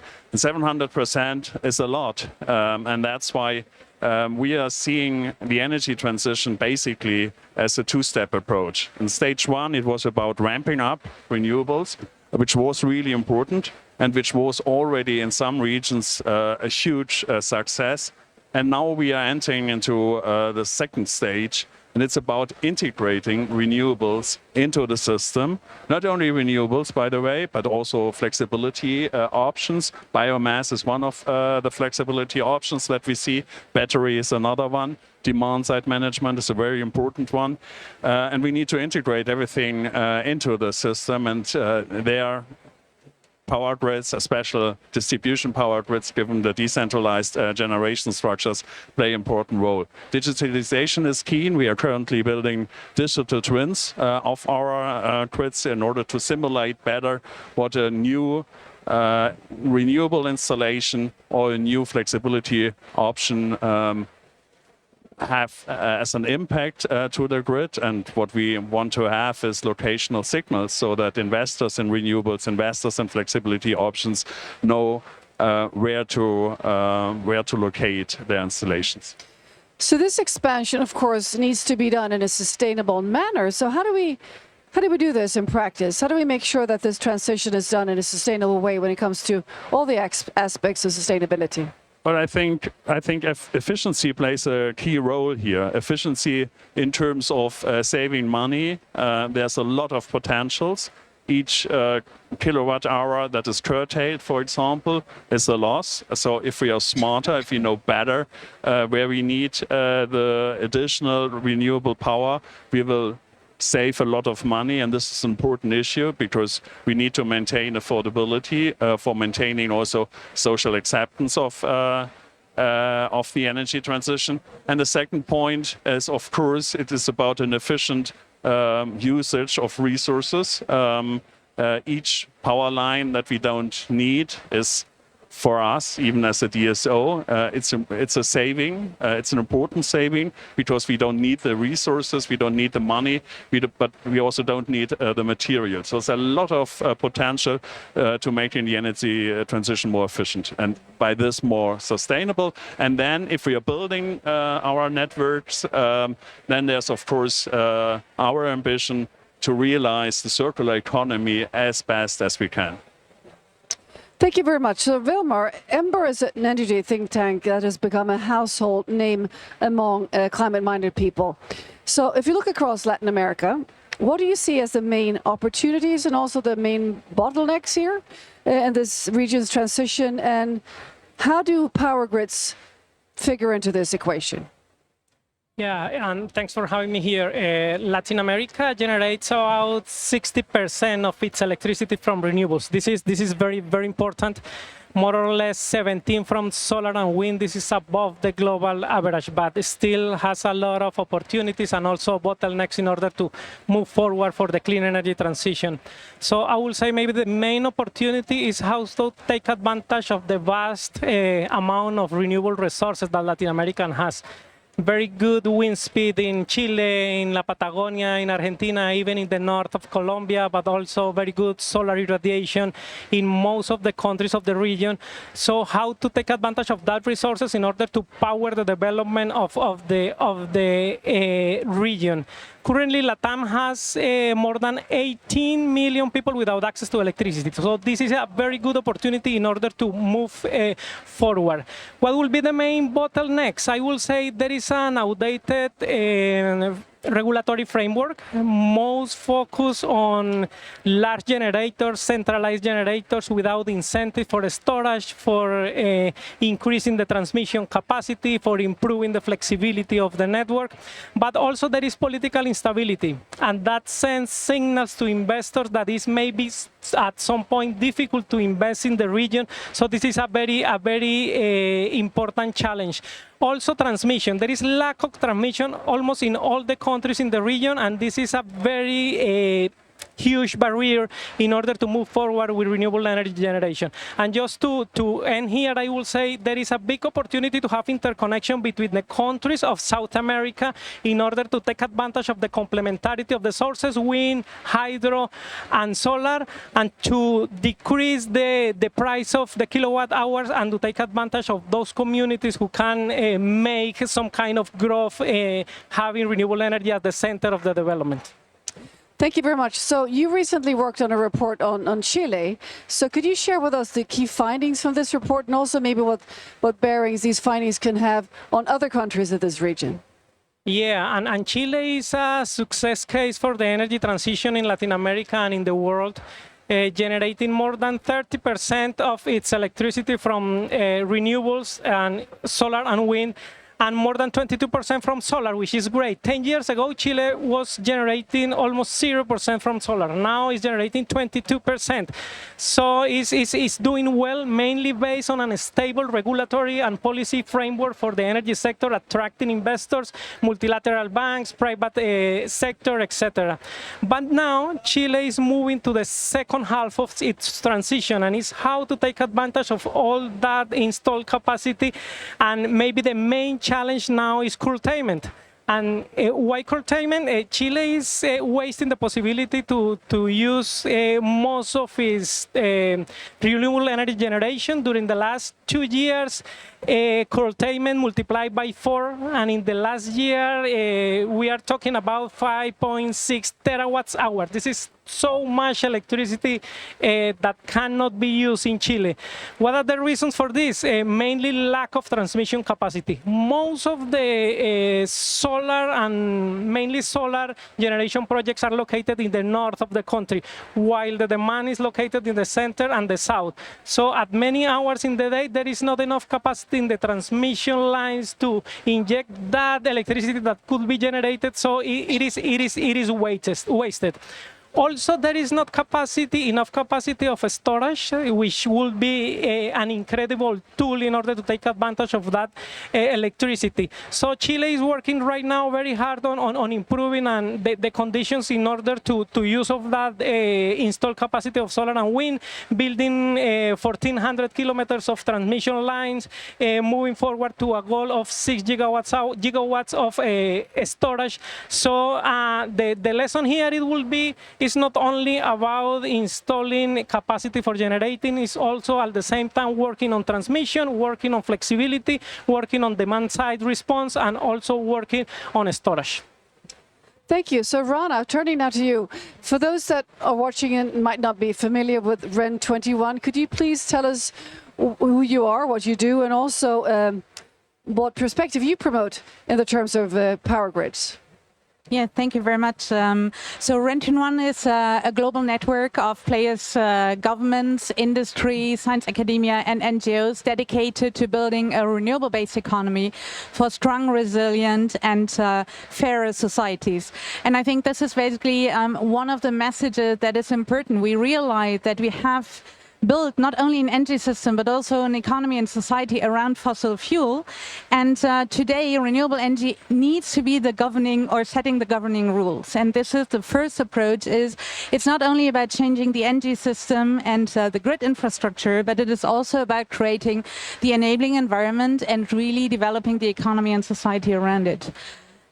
So how can we, if you'd like to elaborate, but how can we ensure that grids become really enablers of clean and equitable energy access? I mean, not just barriers, because it's not easy, right? The first part, I think, is really to change our understanding of what energy security means today and move from something that is a fossil fuel-based part to really an energy service thinking. Ultimately, it is about putting the energy demand and clients at the heart of the energy system. And I think this is also to build on the contributions before. What is really important is that we also have a much better understanding of the energy demand today, but also in the future. We clearly see that there is electrification trends in the transport sector, electrification in the building sector, and very often they are not accounted for, and there are even massive data gaps, and those players do not even sit around the table. So this is the first part. The other one is very clearly that when we are speaking about grids, sometimes we tend to say like we need to deploy more grids, but it is also about how do we basically those grids and the infrastructure elements in the best way. Obviously, it is also about flexibility options, etc. But it is also about really understanding that for having fair and sustainable energy infrastructure, we need affordability. that is also necessary to ensure the societal support. We do need to reduce environmental impacts because any infrastructure does have environmental impact. And this also means to have a good understanding of where distributed generation is happening, where distributed energy demand is happening, and really matching this together. Building on this example of Chile, for instance, and I think this is where we see on the policy side, there is not an alignment, and there has not been an alignment of the deployment of renewables and the deployment of electrification, for instance, or the decarbonization policies on the energy demand side. So I think it's about integrated energy planning and integrated policies. Thank you very much, Ronnie. So turning now to Petter, for those watching that might not know Germanwatch, could you please tell us what you do and what your perspective is on this topic? Absolutely. So Germanwatch is an organization that works on environmental sustainability and development together with partners in developing countries especially. One of our key areas is international climate policy, which is why I'm here at COP30. So Petter, we've heard that undertaking this transformation of the grid will require collaboration on all levels, from governments to civil society and also business. So from your experience, what are the key factors that needs to be in place here to make effective collaboration, cooperation between those different sectors? Yeah, so local, regional, national and international levels all have distinct roles in this implementation and improvement of grids. For an effective implementation, they need to be aligned and especially cooperate in both directions, from down to up and from up to down. Examples are, of course, locally, you can have microgrids. The regional level, you could have cross-border transmission lines, for example. National level is, of course, regulation and financing. And international, which is here in Belém, you have, for example, common goals that will set the direction for actors on all levels, but you would also have real commitments. What we, for example, would like to see here is a roadmap to phase out fossil fuels, which are in the making. And that would be crucial to give that direction that actors on these levels can use. So let's open up this conversation. Next question actually goes to all of you, and anybody can answer, so use the quickest. So there's much talk about smart grids, but maybe not everybody really understands. What is a smart grid? What does it entail? So who would like to explain? From our perspective, smart grid means, first of all, transparency about the grid, transparency of what's happening in the grid, because in the end, as I said, grid stability means also system stability. And for this transparency, we need the data on all voltage levels, actually. Traditionally, the data and the transparency that we have at the TSO level and at the transmission level is always better than the data that we have at the DSO level. But we need all the data because, as we heard already, the future of energy generation is distributed, is decentralized. Many, many millions small solar installations, for example. So we need to know when they feed into the electricity grid. We also need to know how many flexibility options are there, and the smart grid will provide the platform that is necessary for synchronizing all those new participants at a micro level of the electricity grid and to steer their behavior into the right direction. And the right direction is always grid stability, system stability. Without the data, we won't give them any clear signals what grid stability means at the very specific moment of time. This can be saving electricity, this can be injecting electricity, that can be when it comes to bidirectional charging e-vehicles, for example, it can be to take electricity out of the grid for several hours and then give it back to the grid. This is all about flexibility and of flexibility options, and those flexibility options won't work without a smart grid. Thank you. Petter, you'd like to add? Yeah, a somewhat wider definition of smart grids in the real life. Those are grids that reach all the people who need electricity and who would only transmit renewable energy. Thank you. So we're already living in a much warmer world. We know that. And also the weather incidents of flooding and storms and hurricanes and whatnot are coming faster and faster and all over the world. So how do we make sure that this smart grid, this new energy system, that is really not just only smart and efficient, but also resilient? Ronnie. I think we have seen it just a couple of weeks ago in Jamaica, for instance, where in response to a hurricane, the household that had solar PV on their rooftop were the ones who had electricity service directly and the quickest. We have also seen the same resilience in conflict areas like in Ukraine. And I think this is already one strength renewable energy does bring to resilience. First is an independence of fuel imports. That's the first part. But then also the decentralized nature that really allows to provide energy services to communities and citizens locally. And I think this is very clearly one part is really not seeing, and sometimes we still see that policymakers or also some TSOs see that the decentralization brings a messiness that is difficult to handle, but actually it brings exactly the resilience and many, many opportunities. The other part around resilience, and I think is really, obviously there are technical questions to it. It is about enough grids, it's about enough flexibility at the decentralization, but it is also about the people and the stakeholders. What we clearly see is you need to involve citizens in the planning processes. Renewable energy allows citizens to basically be owner of their resilient solution because they can own this, the cities can own it, and we see that resilience is sustainable when citizens are owner of the resilient solution. So that's clearly renewables for resilience is at the heart of any energy system. Wilmar, Ronnie, Rene, would you like to add? Yeah, I will say it is necessary to reform the standards for building the infrastructure, which is necessary now because the infrastructure is going to be exposed to very aggressive climate events. So that will be an important part. And the other part is our power system, our energy system is conditioned by a regulation that was designed for a centralized system.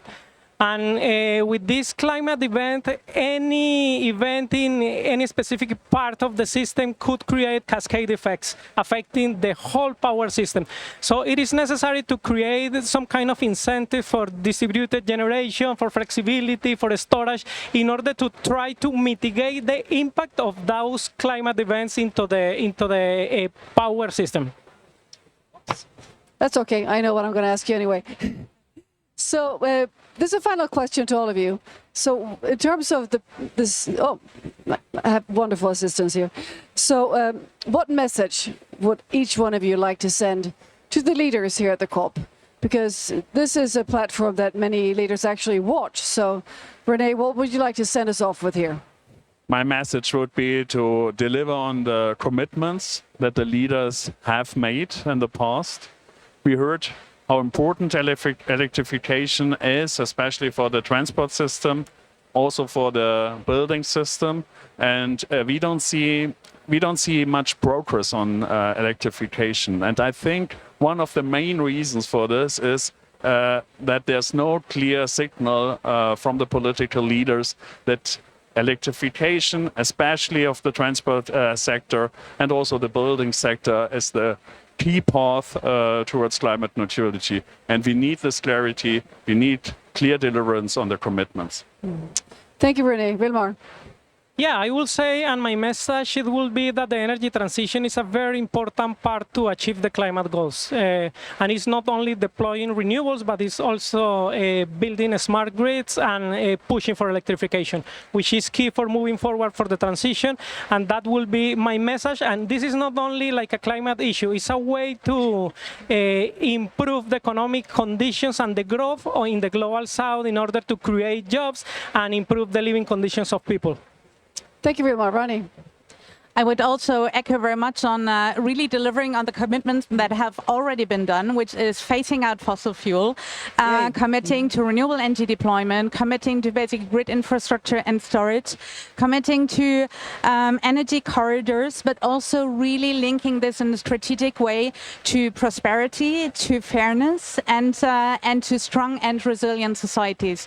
And here I think from Rent on one side very clearly a message that renewable energy is not only an answer to mitigate CO2 emissions, but to really build climate resilience, economic resilience, and societal resilience in a renewable-based economy. Thank you, Ronnie. Petra, you get the last say here. Yeah, I think there are two main areas in this COP where action is needed, and that is the ambition in reducing emissions. We know that the current state is not adequate. The new plans that have been submitted, they don't add up to what is needed. So we need to, from this COP, we need to see the signals for the years ahead, how those targets can be improved, and more especially how the implementation of those targets will take place to overachieve what has been promised so far. The other side is, of course, the means to do so. There are many countries who would like to do this, but who don't have the means. And there are, on the other side, a lot of countries that have resources that they can and should share, and those signals also need to come from here.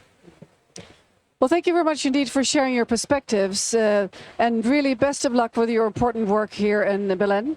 It's been a hectic week, I'm sure. It's the last day of the first week. And I hope you get some rest tomorrow. It's not easy to rest when you're in the middle of this, but just recharge your batteries, if I may use that word in these conditions. So thank you again for joining us. Thank you. Thank you very much. To pre-record, and it's a pre-record from an energy transition webinar that was recorded ahead of a COP, and it's by our partner AEE, the Association of Energy Engineers. So Joy. Welcome everyone, and thank you for joining us for today's webinar that is a partnership between the Association of Energy Engineers, otherwise known as AEE, and We Don't Have Time, to discuss some opportunities to drive energy and climate innovation ahead of COP30 that's coming up next month in Brazil. The vision of AEE is to lead the global energy community to provide solutions for an efficient, an affordable, a reliable, and a sustainable energy future. We are experiencing, after about 20 years of flat energy growth, increased energy demand, in particular in the power sector. So we are in a new paradigm now, and conversations about how to serve those needs and provide energy services to people is critical, and it's different than it was even just a few short years ago. And I think another question that we have, obviously, as this energy reality is shifting for us, and we are in a mode where we need to expand our energy services faster and also keep affordably front of mind. There is a question about what is the direction of travel for investors when it comes to energy investment.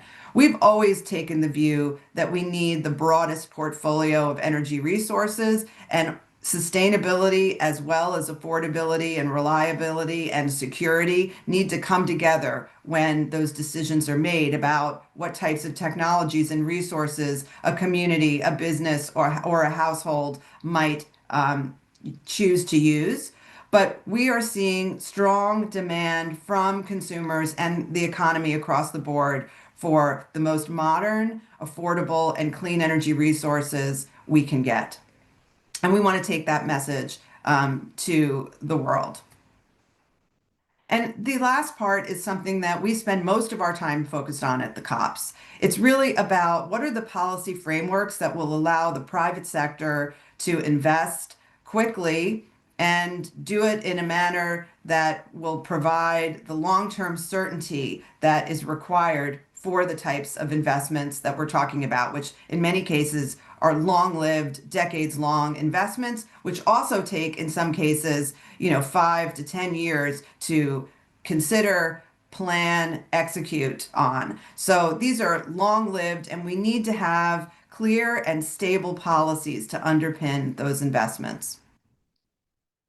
So for COP30, there is a big focus on a number of issues, and Adaptation is clearly one of them. How to protect our natural resources is another.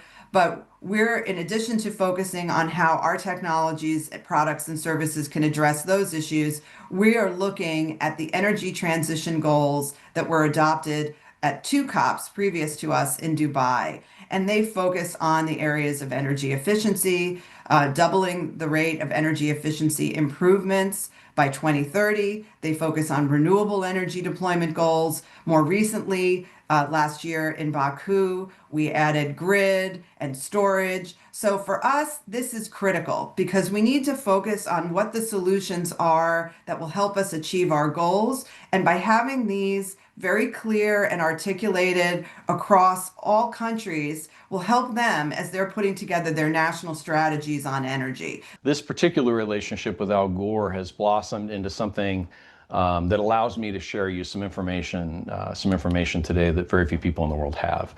When Al Gore was at our conference 2 years ago, he presented a new model. It'd been around for a little bit, but basically they were tracking 600 million sources of carbon emissions.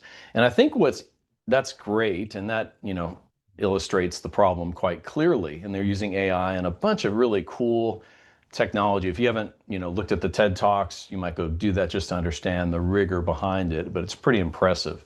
And even if they're only 80 or 90% accurate, it's nice to get a third-party view of what's going on this planet, right? Versus hearing it from some company that may be a polluter, right? So there's kind of a little bit of a bias there.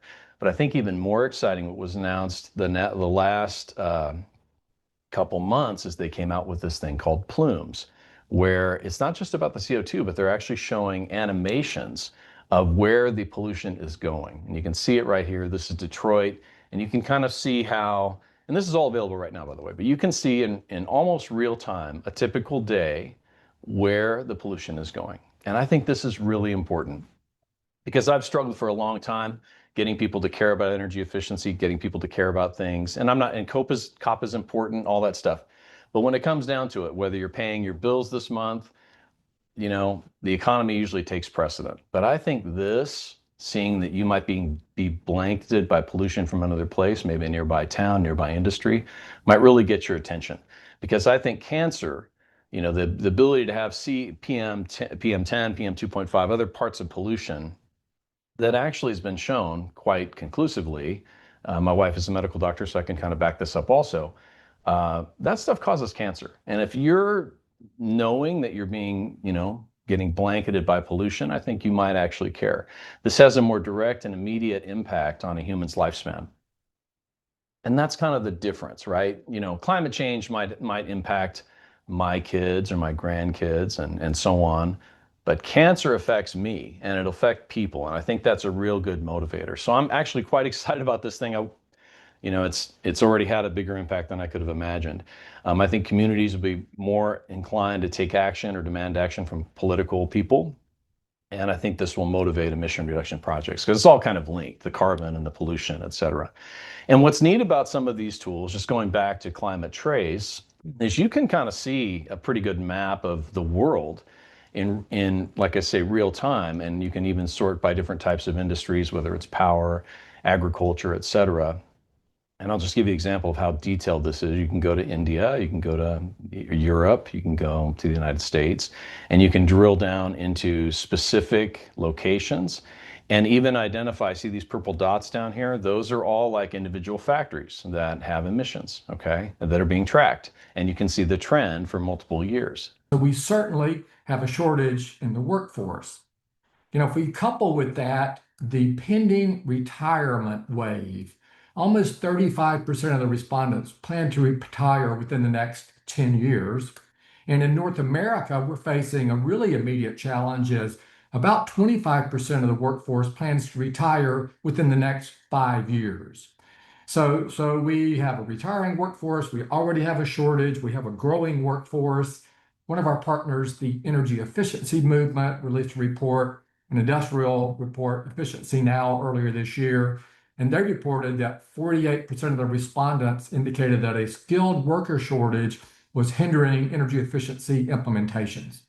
So we currently have a shortage. When we look at the energy efficiency workforce, according to IEA and their multiple benefits of energy efficiency report, we have about 10 million people in the energy efficiency jobs globally, which is about 15% of all energy-related jobs. And that number is expected to increase by 5 million by 2030.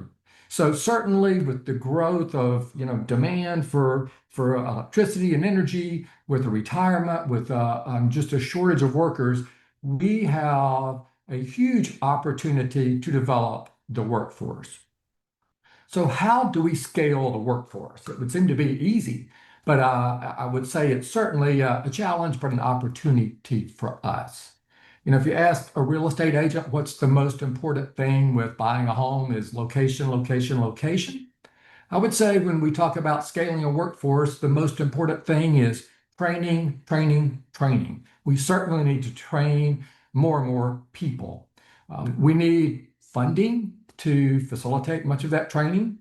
And then we also need to ensure confirmation of competencies, knowledge, skills, and abilities so that when a workforce is trained and they're going to be hired to do the work and do the projects, there needs to be some confidence that they have the competencies in order to perform the work. So how do we address training in the workforce? I think one of the first things we have to do is everyone here, our network, we have to promote energy efficiency and energy efficiency careers.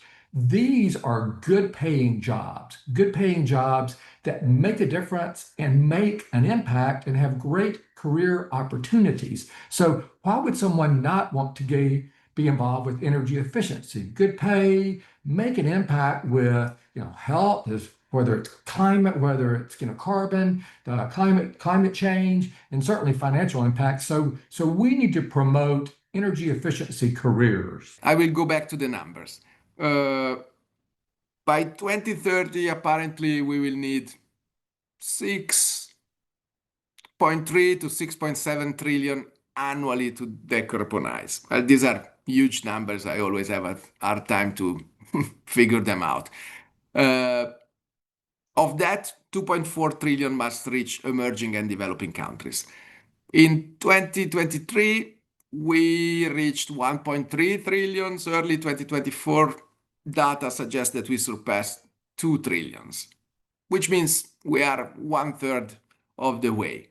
The problem, again, is not the absence of capital. I think it's the absence of bankable projects and financial frameworks that can challenge it. So, as I said, more than fighting on numbers, I think we have to create the capacity in every country to design, structure, and de-risk investment-ready climate projects, which means expanding technical assistance, empowering local institutions, and integrating climate expertise into national development banks and private banks as well. And then it means to align financial regulation so that the cost of capital reflects real country risk. And here, this is something that I really notice working with Sustainable Energy for All on projects on the ground and on countries that are not so easy. Developing nations are paying up to 2 or 3 times more interest rates of the advanced economies for the same technologies. And many times, this is not their fault, meaning there is not, after the Lehman Brothers crash in 2008, the private sector banking regulations have been tightened up, but at the same time, a lot of the risking tools that are available from multilateral development banks, for example, are not taken into account from private banks when they calculate the cost of capital. I've been involved in this process since Kyoto, and it's been a struggle to get any recognition of practical implementation type approaches. I mean, we have Article 6 emissions trading, and that I would argue is a practical market, that is a practical pathway, but we've never really articulated technologies in this way and not excluding, like this is, yes, there is the transition, but this is really kind of a menu of options for all countries to refer to as they're thinking about their climate plans. And then they're setting, some quantitative goals for it, to not just think about energy efficiency, think about this kind of a mindset, doubling the global rate of energy efficiency in the near term as your North Star when you think about how energy efficiency can help your economy. Are we sometimes in danger of making renewable energy too cheap? Can renewable energy be too cheap? Well, if it's cheap, utilities should start using it more frequently as a fuel source. That's a logical way for utilities to stay in the game and not be displaced by everyone cutting their cords when they're frustrated with high utility prices. It's great that we have the focus on energy efficiency. For we've been doing this almost 50 years, and it really wasn't a part of the climate discussion, and now I think it is, and it's great that starting at COP28 we had the UAE consensus, and so now we have a real focus on doubling the rate of energy efficiency. The politics come and go, but climate change doesn't, and also the creativity. I think that's the other thing that gives me great hope. And maybe I don't like the word hope. It gives me a great sense that we can do this, right? Because I think the creativity is undiminished in terms of what can actually be achieved on our planet. And AI, sensibly managed, could really give us another window through which we can walk to that clean energy and climate safe future. We have the solutions to turn this around. Now, implementation and action is also a solution or part of it, right? But we're getting there, and we're pushing for it together with our partners. Certainly, technology is changing, the world's changing, solutions, and we do a lot to keep our members updated. Ian facilitates 3 or 4 webinars a month. I know earlier this week we did one on heat pumps, a series of that, had over 600 people. So we're doing continual education and training for our members. Eric leads our CEM program. This year we added decarbonization and greenhouse gas accounting. Next year, I think we'll be adding AI to the CEM. Is that correct? And so we need to stay current with what we're doing and what we're teaching so that the engineers have the latest and the greatest solutions and technologies, along with all the solutions that are proven and have not really changed for really decades.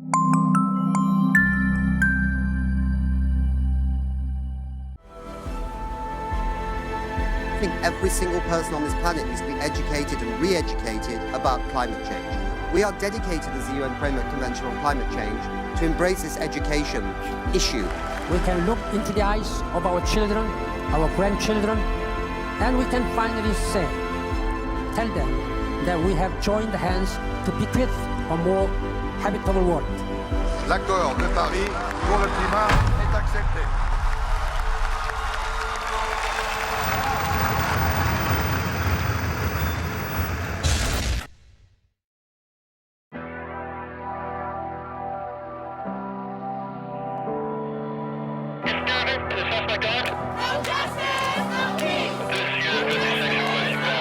State Congress voted to ban abortion.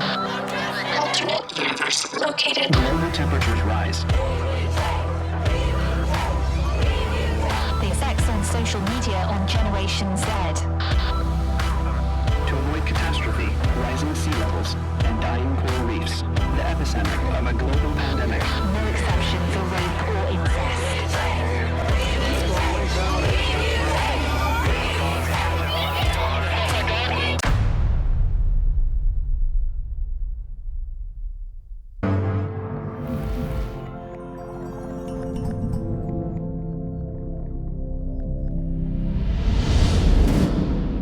I'm here with Benoit Bassin, CEO and Chairman of Saint-Gobain. And it's fascinating. You're hosting 2 events here at the COP, and you're also launching your action paper on sustainable construction. This is really some excellent work you're doing here at the COP. So what is the key messages you want to convey here at the COP when it comes to sustainable construction? It is basically to say that sustainable construction not only is the solution for the climate, but it's also a big real-world opportunity for the planet, but also for the well-being of the people. So we have identified in the action paper 6 transformative issues that will move the construction sector towards even more sustainability. It's about defining a common framework. It's also about strengthening collaboration, embedding resilience and adaptation, making sure also that we have tailored solutions for emerging markets, measuring also the economic prosperity that we can bring with sustainable construction, and finally also change the perception that moving from compliance to something that people will desire. So altogether moving the value chain towards better construction, sustainable construction.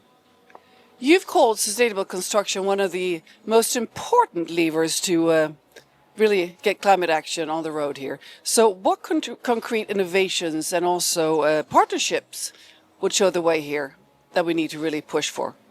The true call for action is a deep collaboration, because not one single company can cover all this. We need to align all the stakeholders. So the true call for action is deeper, faster collaboration from building owners, financiers, insurers, policymakers, architects, building materials providers. So it's a call for deeper collaboration so that we can scale and speed up the implementation. It's a COP about execution and implementation. That's the action paper that we want to release and, of course, measure. Thank you very much. And also Brazil and Latin America more broadly is a major focus here, of course, for COP, since we are here. And how is Saint-Gobain supporting local resilience and decarbonization in this region? We are actually big in Brazil. We will celebrate in a few years 90 years of presence. So we have 12,000 employees. Even in Pará state, we have 5 plants. So we are local for local. It's very important because you don't build in Brazil, in the north of Brazil, like in the south of France or in Vietnam. So this is the way we act together within Saint-Gobain, is local presence and, of course, local partnerships with all the stakeholders. In Brazil specifically, we have low carbon offer of glass, for instance.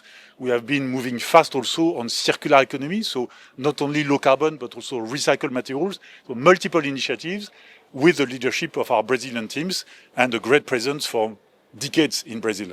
Well, thank you very much indeed, Benoit Bazin. Thank you. Thank you.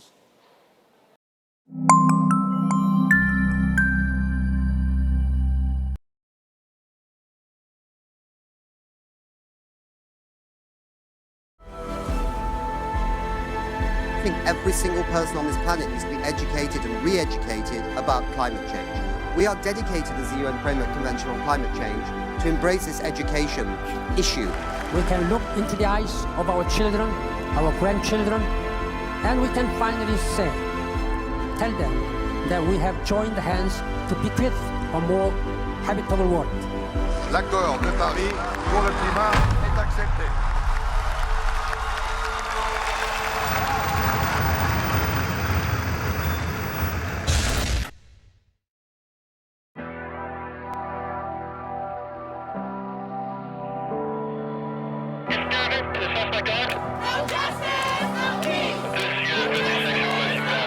State Congress voted to ban abortion.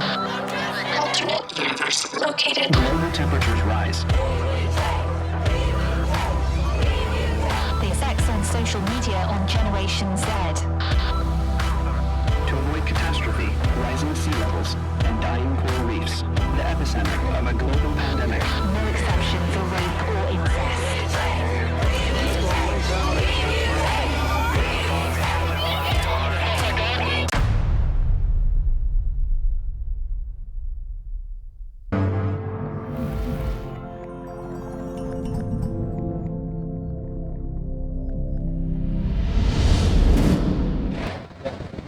Great, so we've got another wonderful guest with us here at COP30, here in wonderful Belém.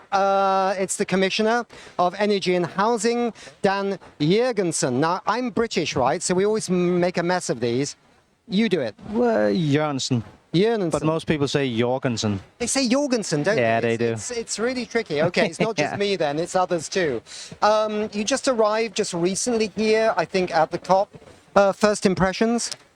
So first and foremost, I'm very happy to see that multilateralism is still alive. Was it Mark Twain who said that the rumors of my death is greatly exaggerated? Yeah, it was not Tom Sawyer, but Mark Twain. Yeah, Mark Twain, right? So this is, of course, way too serious a topic to joke about, but nonetheless, it's really positive to see that there's an atmosphere of willingness to act. There's a a sense of urgency. We know that climate change is here. It's not something that might happen in the future. It's something that's a very real, present thing that has consequences all over the world, and we need to do more to fight it. So I also get the feeling that this might be a departure from the baby steps since Paris, and I think it's very interesting the Brazilian government wants this people to come up with clear plans of how they're going to phase down fossil fuels. So fingers crossed for next week.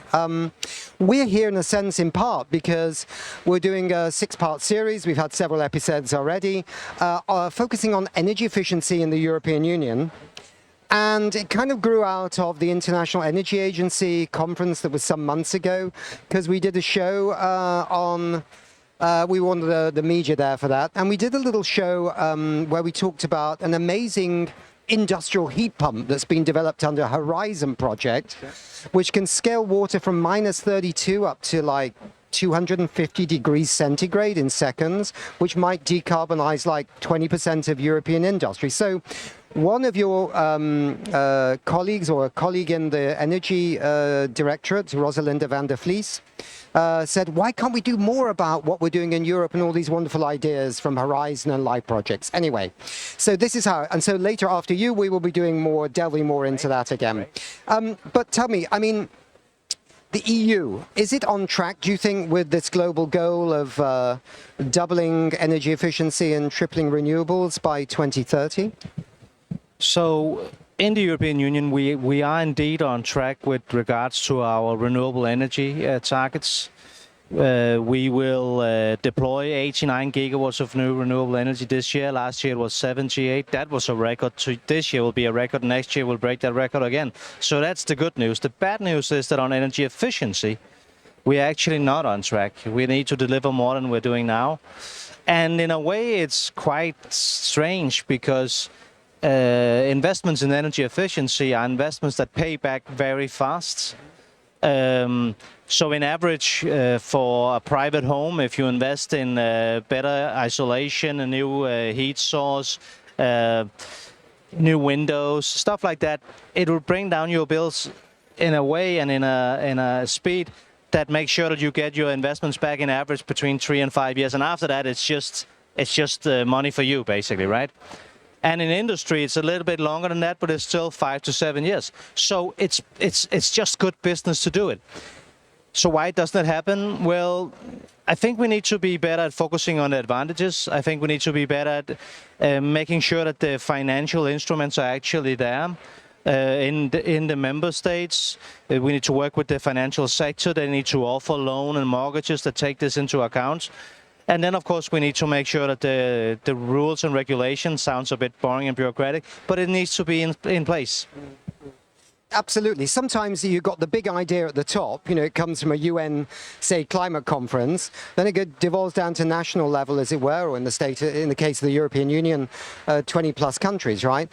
And then it goes through cities and down to communities, and somewhere on that cascade, things can get lost or get muddied or a bit confused, yeah? So it is bigger than people think, trying to translate these brand new ideas down into the ground. Yeah, you're totally right. I will say, though, that sometimes it's actually the other way around, because sometimes there's a small company somewhere getting an idea, creating a new project, and then all of a sudden we have new possibilities that then translates into policies. So I'll give you an example. In the 1970s in Denmark, a young man, 19 years old, because of the oil crisis, he decided to try and see if he could create an energy source for his family. He was 19, he didn't have a formal education or anything like that. And he built what was the first wind turbine in Denmark that is today the prototype for 80% of all wind turbines on the planet. Wow. Because he sold that blueprint to a small company at that time that is now Vestas, the biggest wind turbine company in the world. So I like to tell that story because it shows us that sometimes it takes a vision and the imaginative brain of one or two or a small group of people to make something start up. And then it takes, of course, politicians and investments and all of that to make it grow. But it's up to us as policymakers to find those ideas, to find those solutions and support them. and to short circuit the difference between the idea and the realization in the marketplace. Because I mean, with wind and solar, I mean, it was happening a little bit in the 1990s, right? But it took a hell of a long time to get to the point at which now it's cheaper than chips, right? And yeah, so that's true. I mean, most of the technologies that we today consider the cheapest and the best and the easiest to use, so solar, for instance, wind, it didn't used to be like that. And when the technology is new, you need to subsidize it and you need to help it. And people will say, well, subsidize it. How can we use taxpayers' money for that? Well, remember, we've subsidized the fossil fuel for decades and decades. So now it's only fair that we also subsidize what will replace the fossil fuels. And by the way, if we don't do it, the cost will be quite detrimental for all of us. So, I watched your speech from the International Energy Agency meeting in Brussels. This was it the 10th conference, I think, on energy efficiency or something? Yeah, I know the date. It was the 12th of June because it was at my 50th birthday. Ah, your 50th. Well, you're much younger than me. Oh, good, lucky man. Yeah, it was all 7 days then after World Environment Day, which is on the 5th of June. Yeah. You were talking about this whole issue of energy efficiency as being a security issue. Is it still a security issue? Very much so. I mean, in the European Union, we see it most obvious, of course, with the example of Russia. So when the war broke out and the full-scale invasion started in 22, we in Europe got 45% of our gas from Russia. So we were basically dependent of an enemy.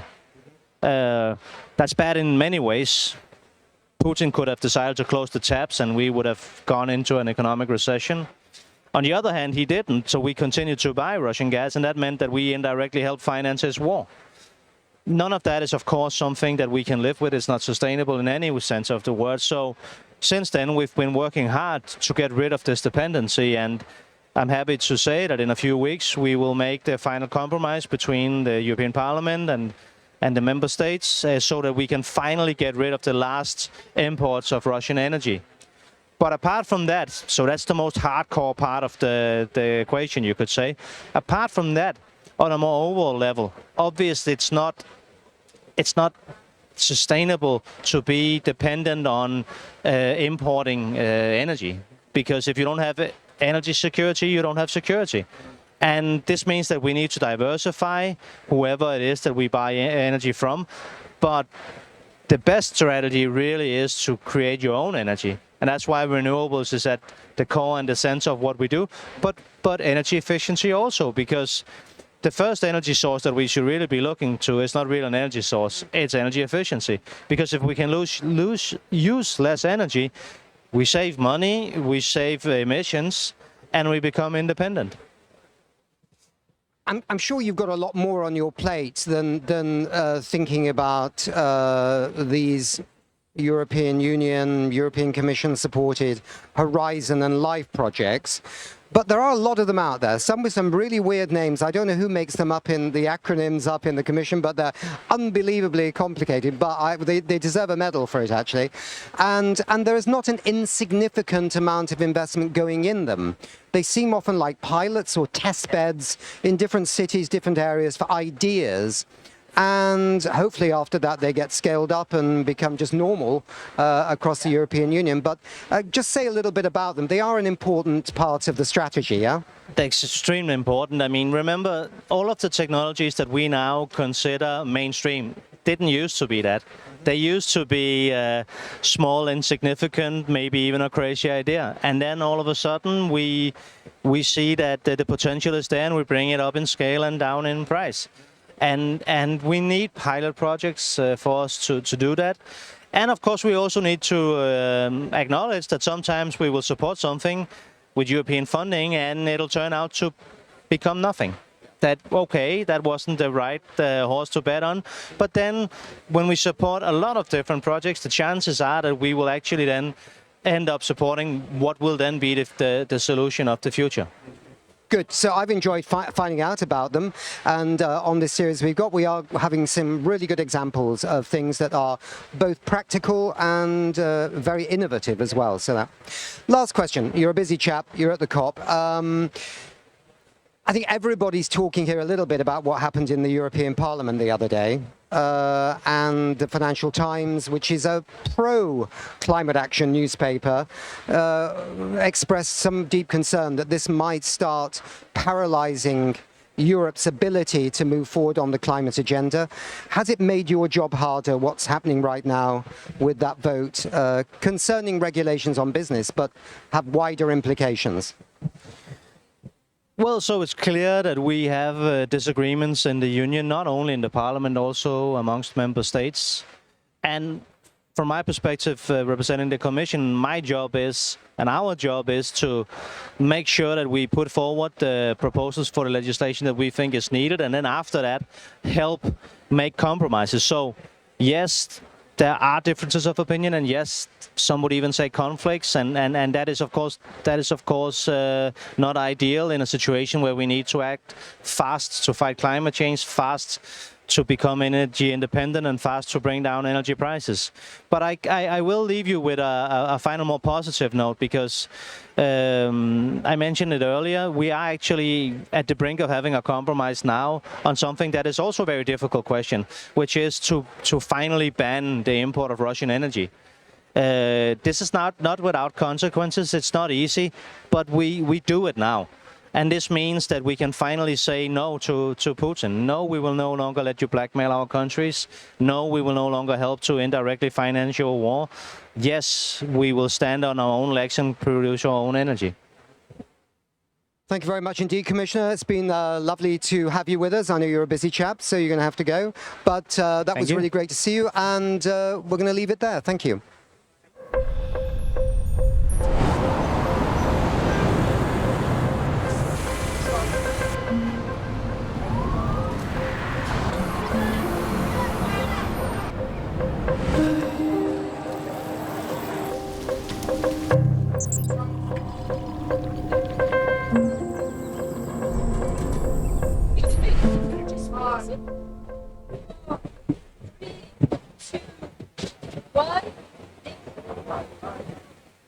Good. So, welcome everyone to the latest episode in a 6-part series we're making here at COP30 on energy efficiency and the built environment.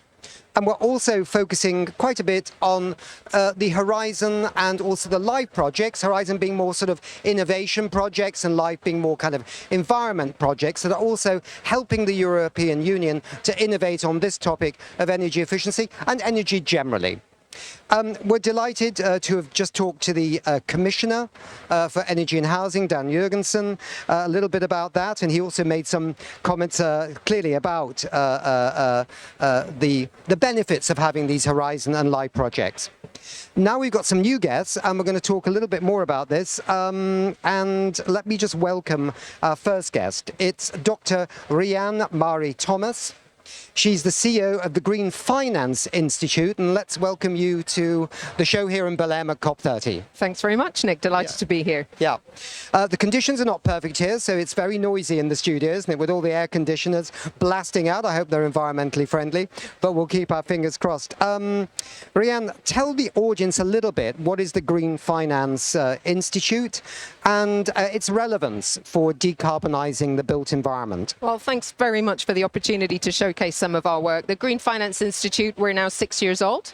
We initially started in London, but we are now almost 83 in number across 10 different countries. We work very closely with governments, with industry, and with finance providers to figure out how do we get more government balance sheet and private capital into solutions such as the built environment or transport or carbon dioxide removal, sustainable aviation fuel, and as well as nature-based solutions. So this sounds pretty accepted way of working these days, but 6 years ago that was a pretty bold idea that in order for us to actually mobilize more capital, we shouldn't focus on greening finance as a sector, but instead we should focus on how do we finance green. So very much using the finance industry as the facilitator for the real economy transitions we want to see in things like energy efficiency and the built environment.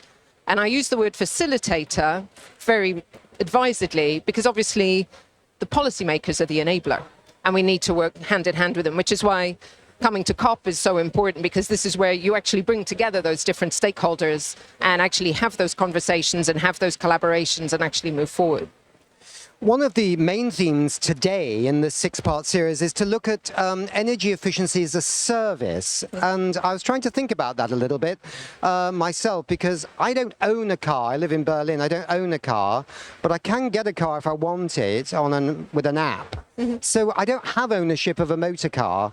I don't think this is exactly a perfect example, but there is this sense of not owning things, but sort of borrowing them, leasing them, whatever. Is this an emerging idea in the built environment and energy efficiency? That's a great analogy, actually. It's perfect in that rather than actually owning the infrastructure for your home or for your business, actually, you actually lease the energy. So the way it would work in a residential setting, for example, is you pay a predictable fee every month for an energy service provider to provide you with a comfortable home. So in times of unpredictable energy prices, you can see the appeal to that. You also, as a consumer, get over the issue of the upfront cost. That upfront cost does get passed on to the service provider. Somebody's actually got to pay the capital for low carbon technologies, but it makes it more appealing for the consumer, which is why we're seeing this grow. And as you say, people are getting their heads around this idea of not actually owning their own assets, but leasing them. And good on you for not owning a car, by the way. I do own a bicycle as well, so I have some responsibility.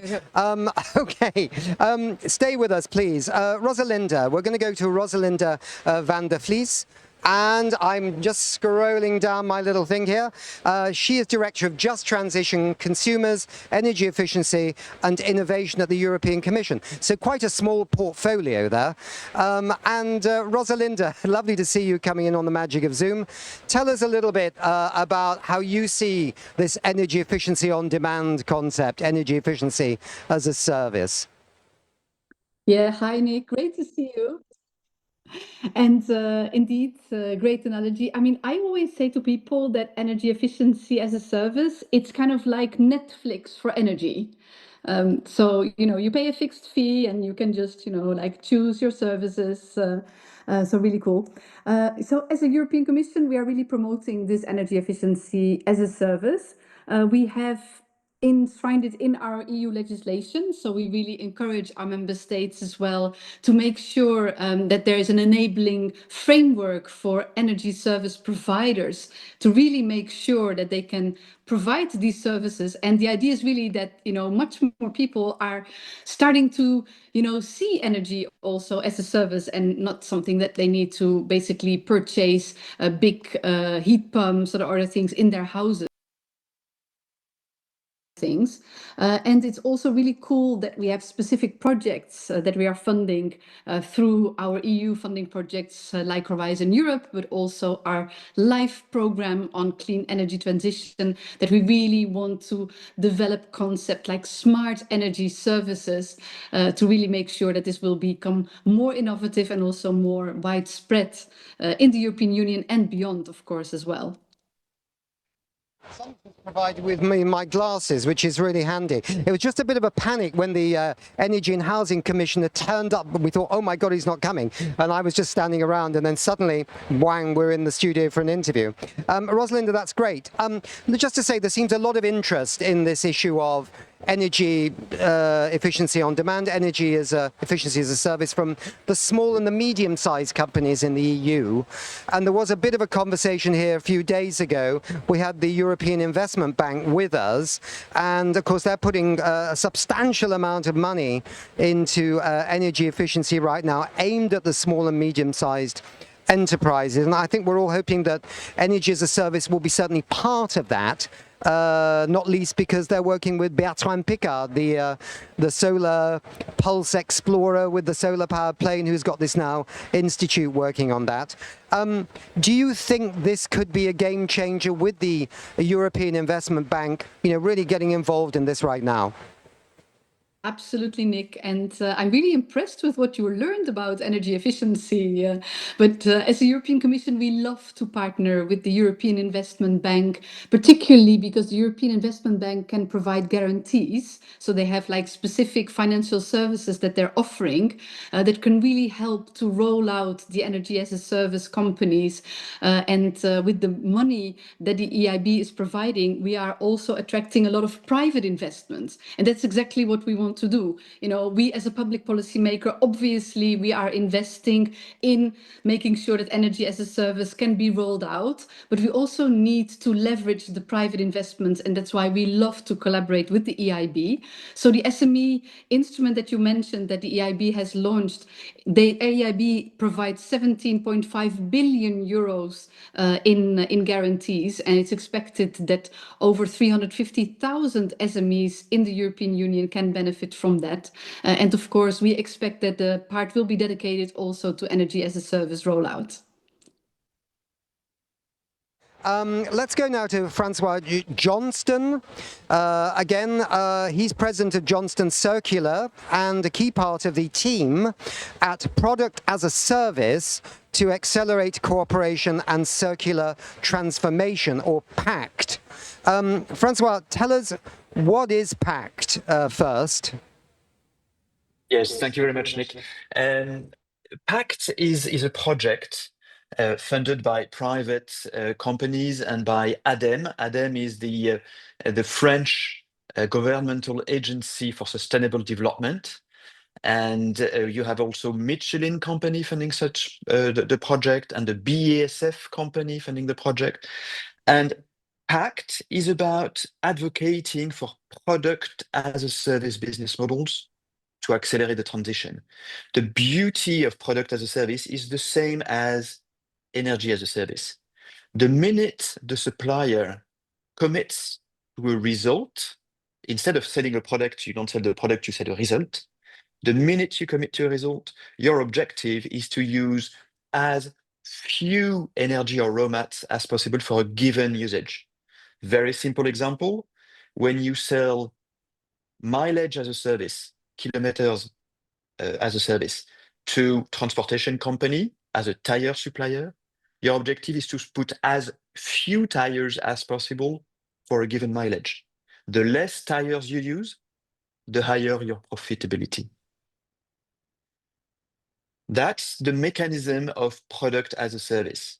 Same for energy as a service. So you see that happening in many different industries.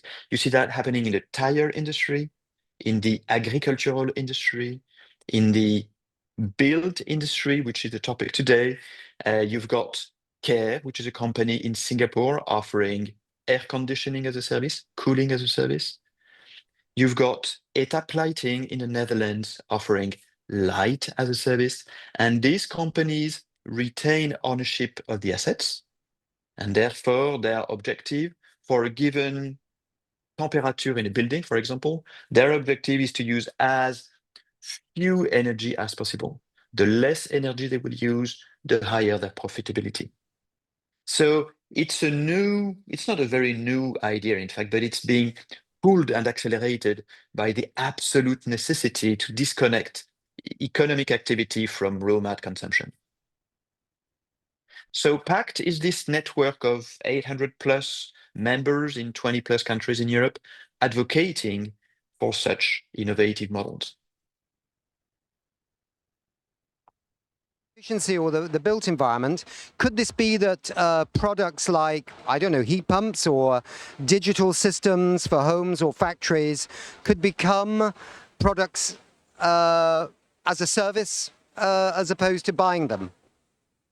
Very much so, Nick. I'll give you an example of a companies producing dehydrators, okay, for the industry. So they're selling dehydrators machines to nuclear power plants or to companies producing whatever goods, where they need to control the air in the workshops. Instead, and we're working with them today, instead of selling dehydration machines, they want to sell a quality of the air in terms of temperature and level of humidity, and commit on a decrease of energy consumption. So instead of selling dehydration machines, they are shifting to selling air quality, taking the risk, sharing the risk with their end users of, ensuring the quality of the air. So that's exactly what's happening right now. Okay, that's a really interesting concept. Okay, as we mentioned before, this collaborative series from COP30, it's coming with the European Commission's Energy Directorate and also the Global Covenant of Mayors. And we're trying to raise awareness to an extent of the Horizon and Life projects supported by the European Commission, trying to overcome some hurdles to, for example, energy efficiency. So let's hear it from two people who are going to talk about a very interesting LIFE project, EU LIFE project called We Share, which kind of really fits the theme here. Let's welcome first up Paul Robrecht of POM Antwerp, who works on this, and also with him we've got Alexandra Cassisi, and she's working on that, and she's a director with the Rimond Innovation Lab. I hope I've got everybody's affiliations correctly, and they're looking at sharing energy among firms in business parks. Now, first up, Paul, why would you want to do this? Why is it a good idea? And what's the overall aim? Paul, if you could start first. Hi, Nick. Thank you for involving us in this program. Why should we do this? So we look at the business park at the hotspot of energy use, and these business parks are key in the energy transition. So that's the starting point. And what we do with the WeShare project is that we support the companies in improving their energy efficiency. So that's the link with previous discussed items. And we also maximize self-consumption. And all this results in a lower energy cost and steps towards decarbonization. So that's the basic principle. Alexandra, what is your involvement in this?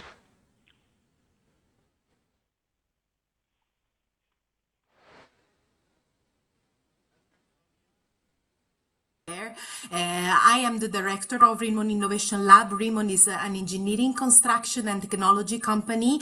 We like to be challenged with really landmark projects, and we strongly believe that energy can change our point of view in terms of efficiency of construction.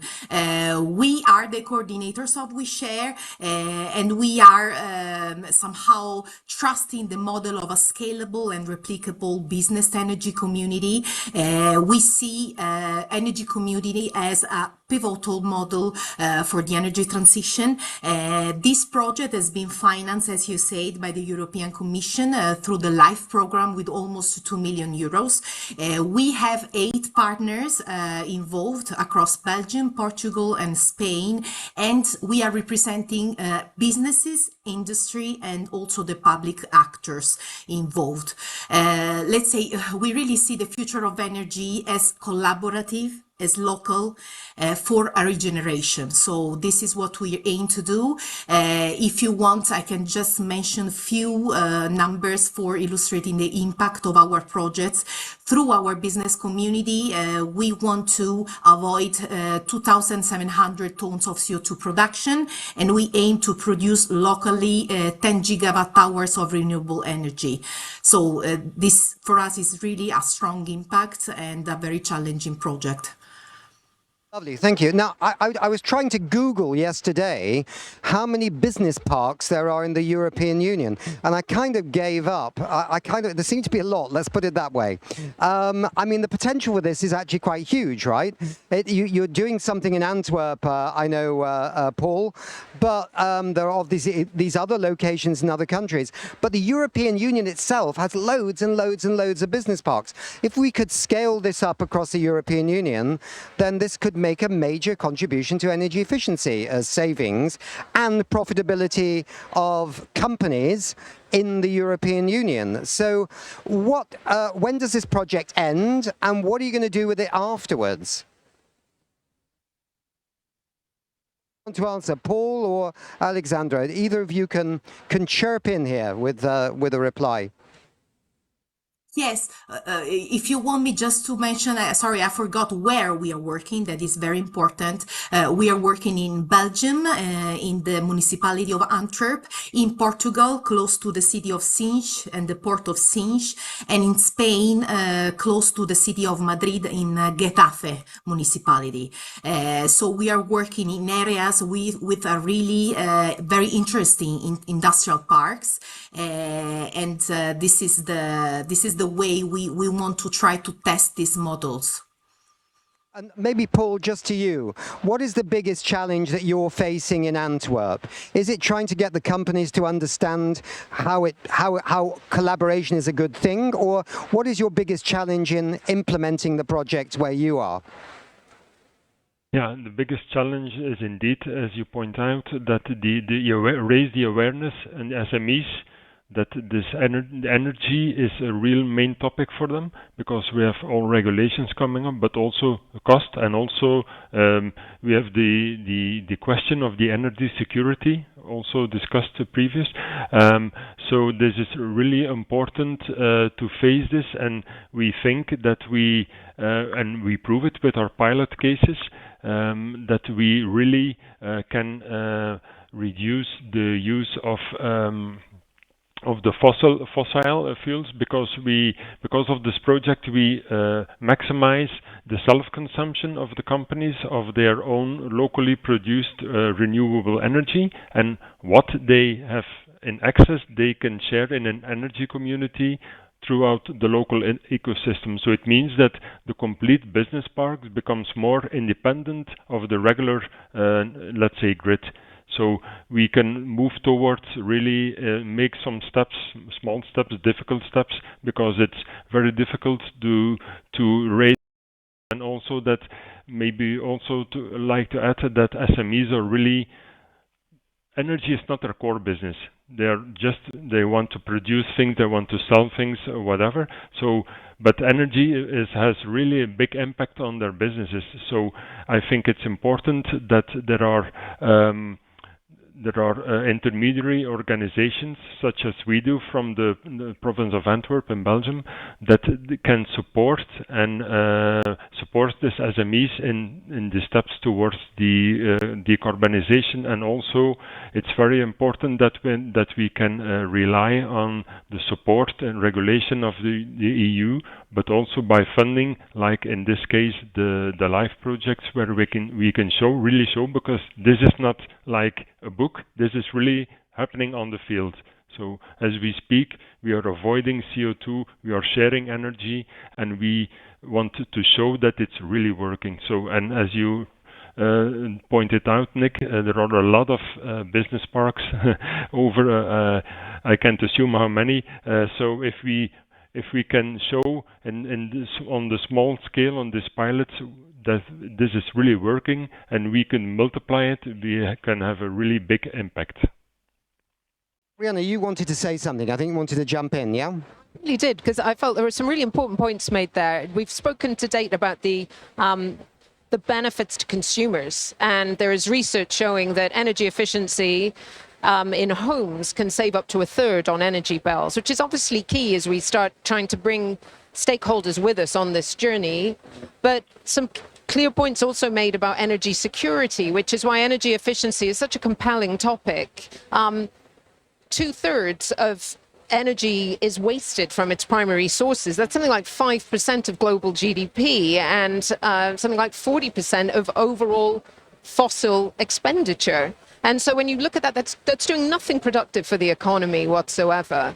And so when we're, it seems the appropriate comment to make as we're sitting here a stone's throw away from the UN negotiations, but the International Energy Authority has energy efficiency as its largest component of actually reducing emissions when it comes to energy by 2050. It's a key part of their scenario. So it sounds cliched, but it's a cliche for a good reason. The cleanest form of energy is the energy that you don't use at all. Absolutely. There were some good numbers there, actually, which I didn't know. Rosalinda, just a reflection on what you're hearing a little bit. This is just a glimpse into one project among literally, it almost seems tens of thousands, but maybe it's just thousands of projects under Life and Horizon. But it's an interesting one, right? Because it's very practical, right? And quite straightforward. Yes, absolutely, Nick. And for me, you really hit the nail on the hammer, or whatever the expression is, when you spoke about and asked the question, like, what are you going to do with the results? And how can we roll out the results, and make sure that, everywhere in Europe, these results are used? And I think that is a very big challenge that we are facing. So I think the project is doing amazing work, really demonstrating that this can work in 3 countries. But once the project is finalized, I think the most important thing is that we don't, go on to a new project, but that we actually, pause, and then we really try together to make sure that the results are replicated in many other different places, so that we can have a cumulative impact of this. And I think this is a big challenge, and that's why I think it's so important that we talk about these projects, we raise awareness, and then also maybe some other governments that may be watching today are thinking, hey, this is really great what's going on, in Antwerp. Once this project is finalized, maybe we can use this and also replicate it in our own country.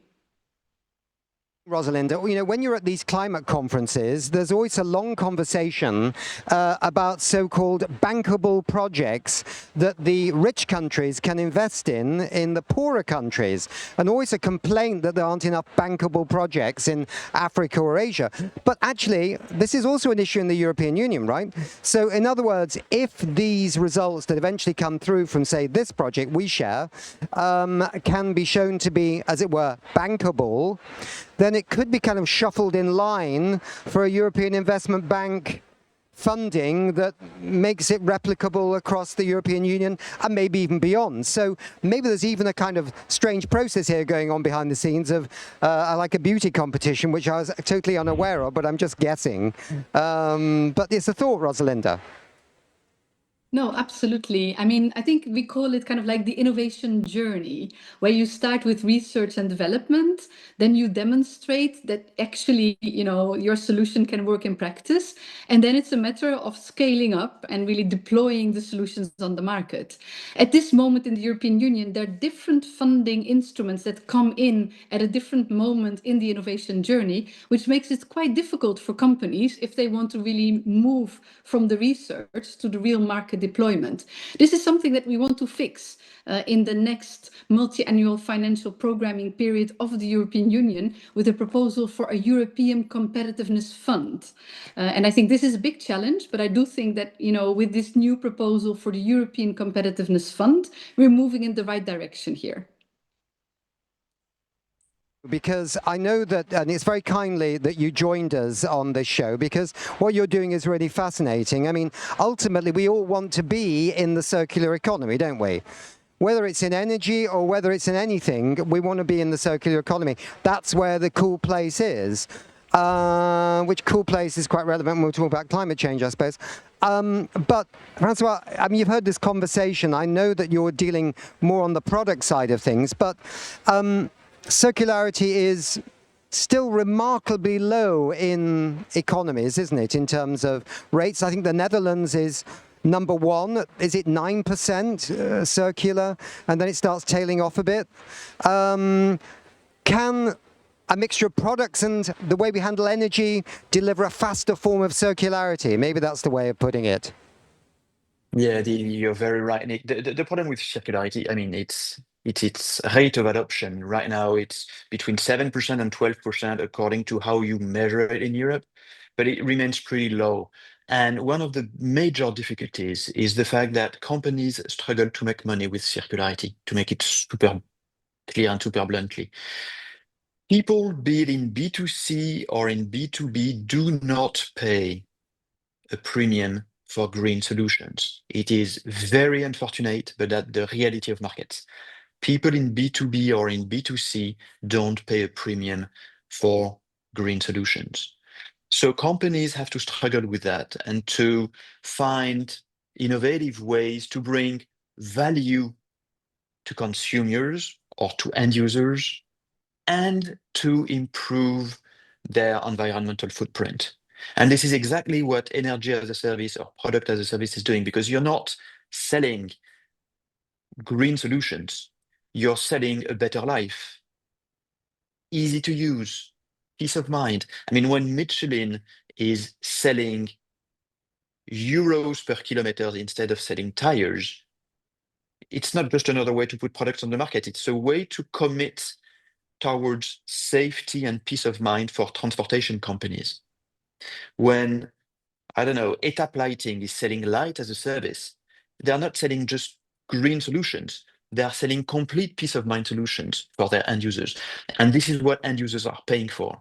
So that's why we believe that product as a service and energy as a service can transform the way people consume things, can transform consumption in Europe.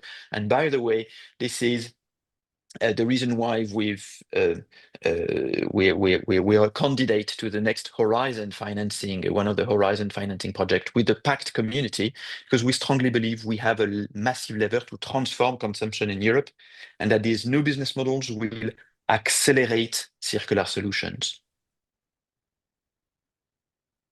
Things up indeed, Francois, and interesting to know about these new developments, Rosalinda, and also Francois, your perspective is very important indeed. Our wonderful guests doing the We Share. One thing I would say is I do know that there are some of the projects we've got in this series with heat pumps where they kind of do a bit what you're saying, Francois, which is they not only aggregate and bring together large numbers of buyers in terms of household heat pumps, you know, street by street, or streets by street, but they also bring in experts who reassure the householder how to actually, you know, work with a heat pump, so people aren't scared of heat pumps. And this is also important, the psychological side to this story, as well as the economic side. I think we're coming to the end of the show here. Rianne, it's been absolutely lovely to have you with us. Best of luck. You're working in Denmark, in the European Union, and which other countries? And we have presence in Brussels as well. In Brussels as well? We do. So it started off in Britain and now it's moving to Brussels. So, well, maybe not moving to Brussels, but staying in Britain. But it's nice that Britain's still doing things in Europe. Let's put it that way. I try to do my best as well. Thank you very much indeed, everybody. The next episode of Energy Efficiency First, which is the name of the series. I've said it so many times before, Rosalinda, that I forgot today, but that's what it's called. The next one is on the 18th, I think, and we're going to look at poverty and energy. And that's an interesting subject, all on its own, through the lens of Horizon and Life projects. Thanks, everybody, indeed. Bye. Bye-bye. Thank you.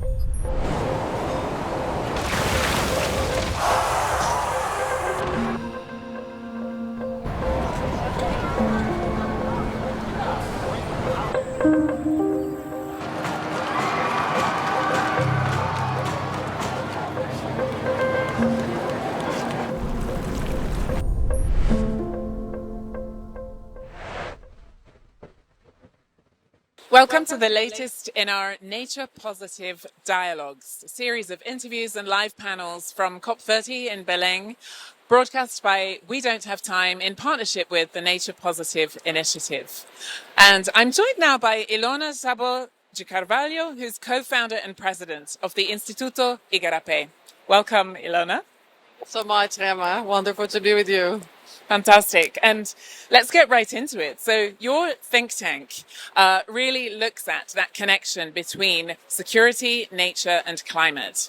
And could you perhaps explain a bit to us, how is criminality or its environmental impacts affecting the nature positive ambition? Yes, for sure. Might not be so straightforward when you hear it first, but we are here at the heart of the Amazon forest that all of us know that we have to save from deforestation. So to start, I want to say 90% or over 90% of deforestation in the Amazon is illegal. So it's driven by illicit economies or environmental crime that converge with non-environmental crime. And what happens is that this destabilizes this land use change and this deforestation, degradation of the forest, destabilize this biome. And instead, some parts of the Amazon that, of course, is a major carbon sink, starts to emit carbon. So just alters the ecosystem service that the forest has preserved. At the same time, when this happens and a lot of carbon goes to the atmosphere by just degrading or destroying this forest, you also contribute to accelerate climate change. And climate change, on the other hand, also disturbs the resilience of the forest. So, for instance, in the tropical forest of the Amazon, we never had wildfires with the intensity that we have now. We had man-made fires, but now you can have wildfires in a tropical forest. So also the forests lose the resilience of the extreme events that we have to battle when the temperature rises. So it's a vicious cycle with these illicit economies that we have to break. So that's what, when we talk about the tropical forest in special, we have to understand that the link to illicit economies, to illicit supply chains, especially of commodities, is driving this deforestation. And what would you say are some of the links between nature-related crime and corruption or human rights abuses?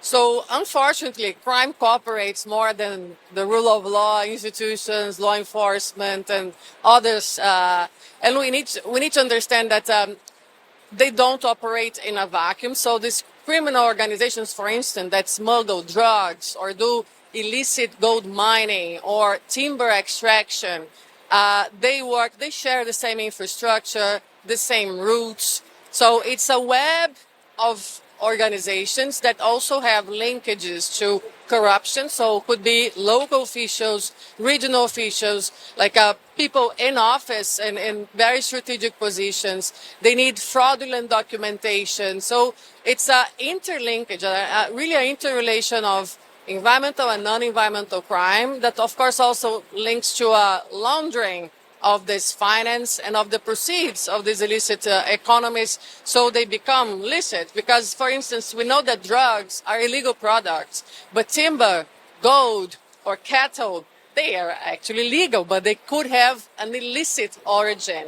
And that's what we need to understand and to tackle. So we've been working to support the institutions that need to enforce the legislations, to track this better, to understand these dynamics better, so they can actually act to prevent, but also throughout to avoid that illegal products are being sold legally and consumed by us.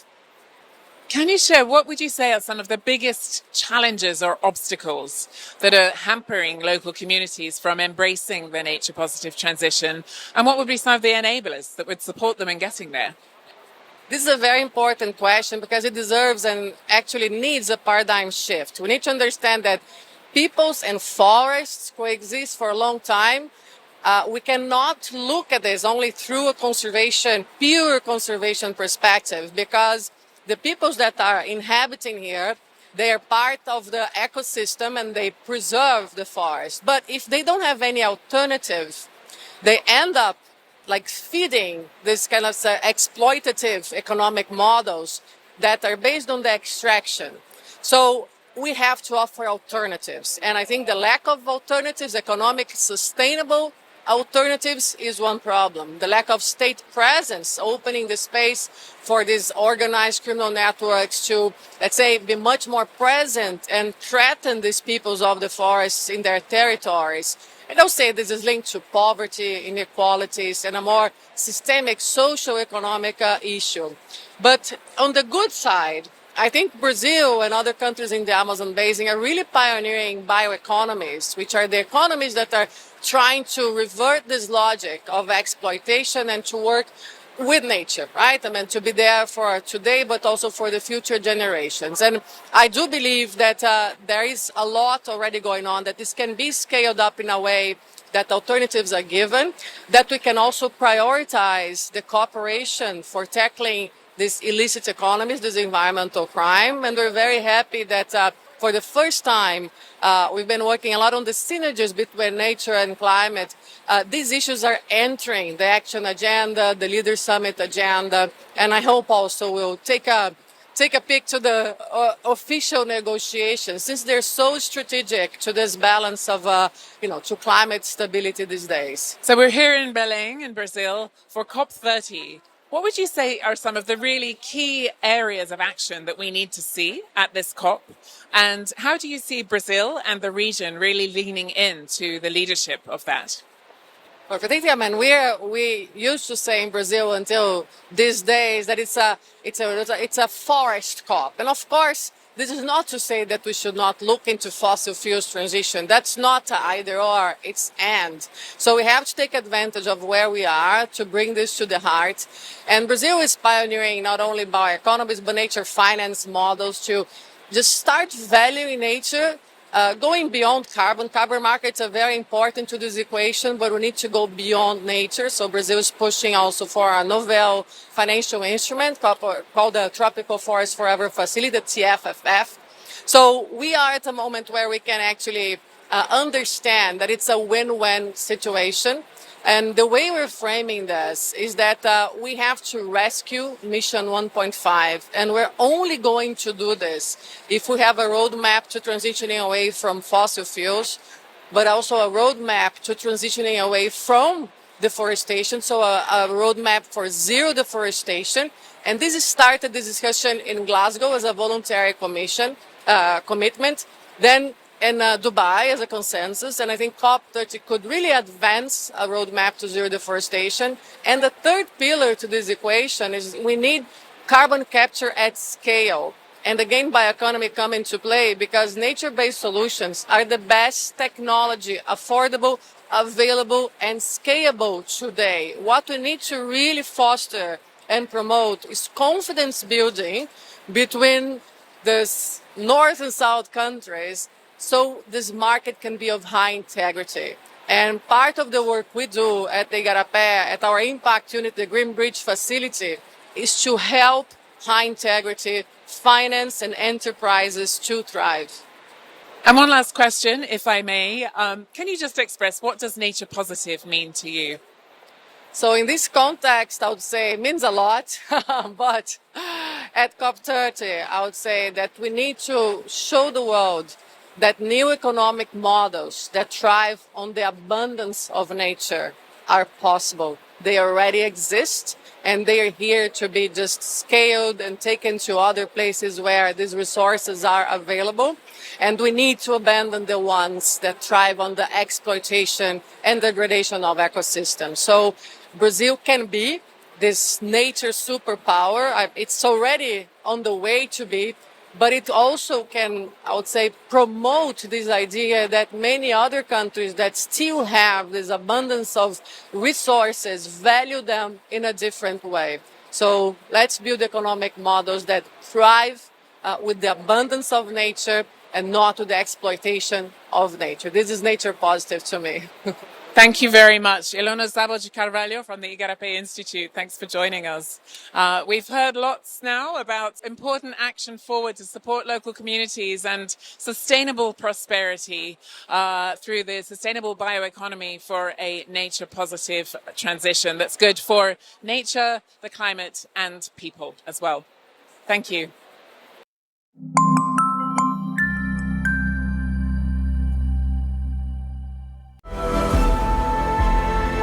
I think every single person on this planet needs to be educated and re-educated about climate change.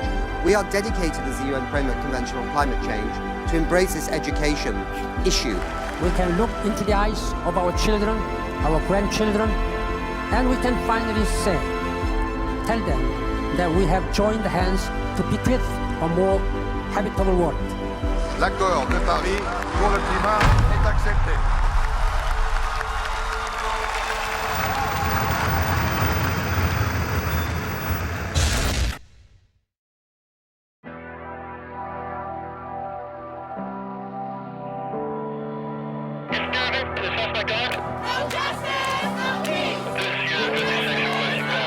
State Congress voted to ban abortion. Alternate universe located. Global temperatures rise. The effects on social media on Generation Z. To avoid catastrophe, rising sea levels, and dying coral reefs, the epicenter of a global pandemic. No exception for rape or incest.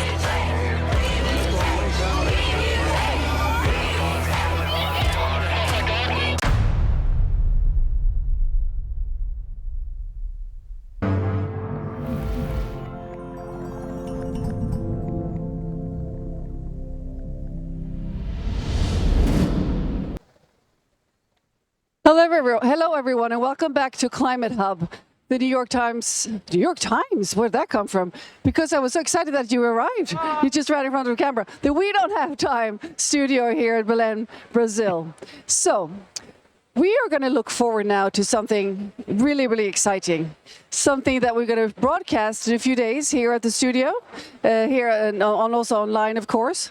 It's a concert. And this is not a regular concert. So it's a footage from Love Your Mother, the world's first concert for nature. And it was recorded in the Amazon rainforest. So that's going to be broadcasted here on We Don't Have Time in a few days. But we're so lucky to have some people involved in this wonderful event here in our studio and also with us via Zoom. So I'd like to introduce my guests here in the studio first. We have Antonique Smith. You are co-founder and CEO of Climate Revival. And thank you for joining us. You just started in, so I got a little bit thrown off, but I'm so delighted you're here. And also we have Reverend Yearwood. You're president and CEO of Hip Hop Caucus. Glad to be here. Glad to have you back. You've been on many of our shows, so I'm delighted to have you. And Jarvis Smith, you're with us via Zoom, and you're founder of PEA Awards and My Green Pod. Wonderful, yes, Jarvis. hello. Hi, Jarvis. Hello from the UK. Okay. How are you today? I'm great, thank you very much. I'm sorry I'm not with you all, but I know Rev and Antonika holding the fort there for us. Yes, she is, indeed. So, Jarvis, let's start by asking the overarching question. Why would you throw a concert in the Amazon rainforest? Well, I mean, what's unique about this concert is it was for nature. It wasn't for people. It wasn't artists coming to sing for an audience, to perform. It was actually in an offering of gratitude and appreciation to, Pachamama, to Mother Earth, Gaia, whatever you want to call our beautiful planet, this living, conscious, breathing planet that has provided every single form of sustenance, life force, commodity in order for us to thrive. So we wanted to say thank you. That's really beautiful. So in terms of doing this project, what part excited you the most? This is a very unusual project. Yeah, I think what excited me the most was for us to be able to showcase that if we are able to offer gratitude and appreciation and prayer and thanks and song to nature, that she will actually respond to us in a co-creative way. So the indigenous peoples of this earth, they have kept this wisdom alive since the beginning of time.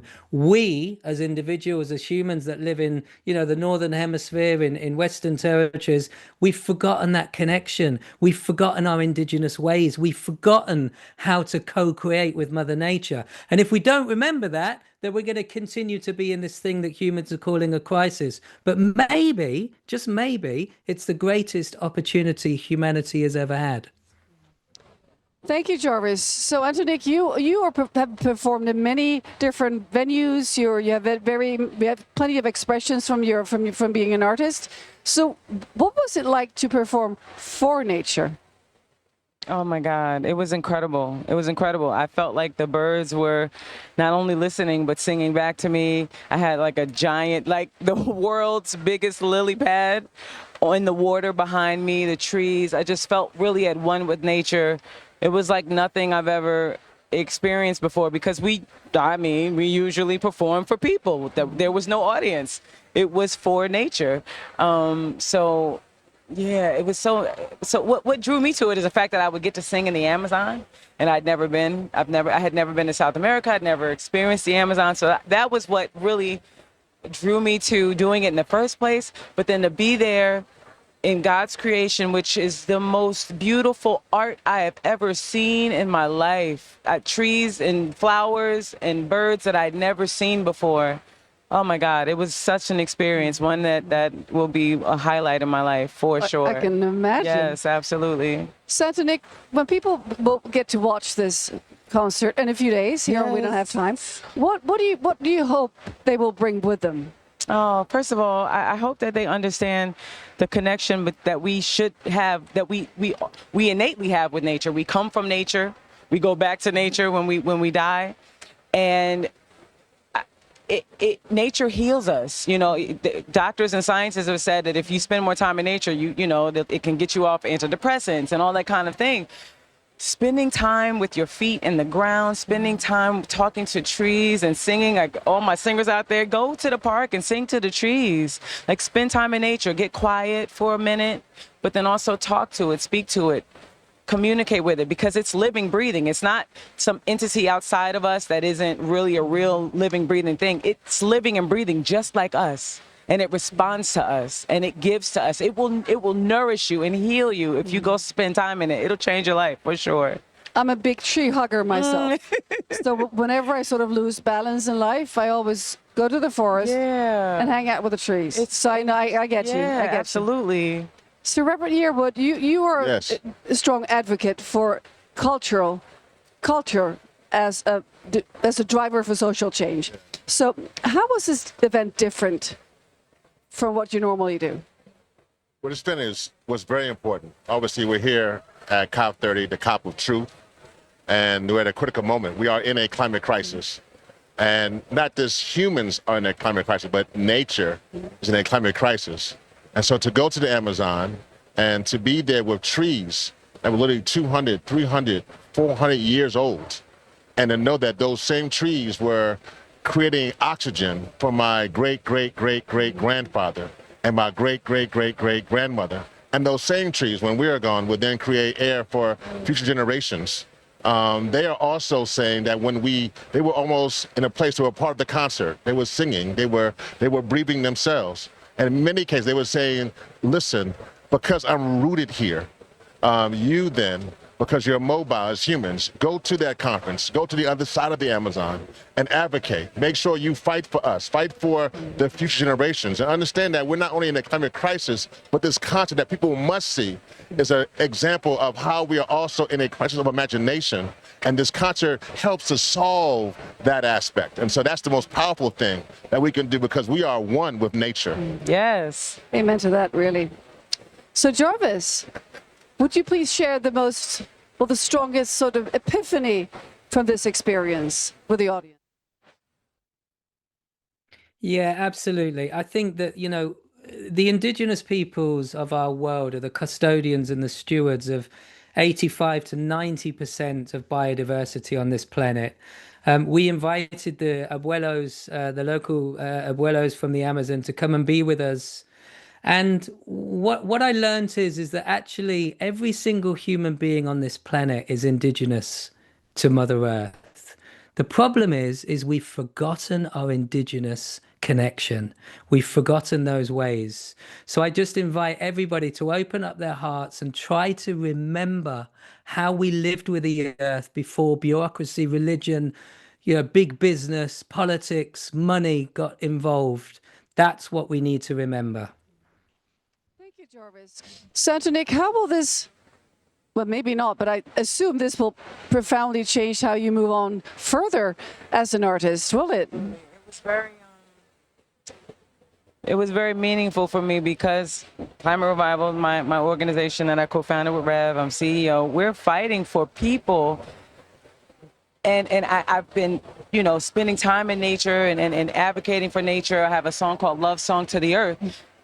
But to be in the middle of the Amazon. Rocket fuel, huh? Yeah, absolutely. I feel so much more inspired and energized and just ready to help people understand that we have to keep Mother Earth safe, because keeping her safe keeps us safe. Mm-hmm. Indeed. So Reverend Yearwood, how are you bringing this experience into your work? I think you will use the words of Tony K. Bambara. The role of the artist is to make the revolution irresistible. But what we saw in this concert, the role of nature is also make the revolution irresistible. Mm-hmm. We are one. We're together. And with love of nature and ourselves, we can solve this planet. Mm-hmm. Well, thank you very much, the two of you here in the studio, for coming to talk to us and for making this project possible, and also to be able to share it here with our audience in a few days on We Don't Have Time. Mm-hmm. And thank you so much, Jarvis, for joining us from the UK and for doing this. And I'm sure I can speak for many people watching this right now that we're so excited to finally, in a few days, be able to watch this concert here on We Don't Have Time. Ethnic can sing, don't miss it. We're gonna watch the trailer. We've got a trailer for the video, which I I understand was you're just going going to to play introduce now. that actually, because I'm very excited about this too. So it's a video from our dear friend Dave Boracle, who makes thoughtfully researched climate videos, and the YouTube channel Just Have a Think. And after that, we also air an interview with Stephen Moore, head of climate action at GSMA. But first, we're going to watch the teaser for the concert.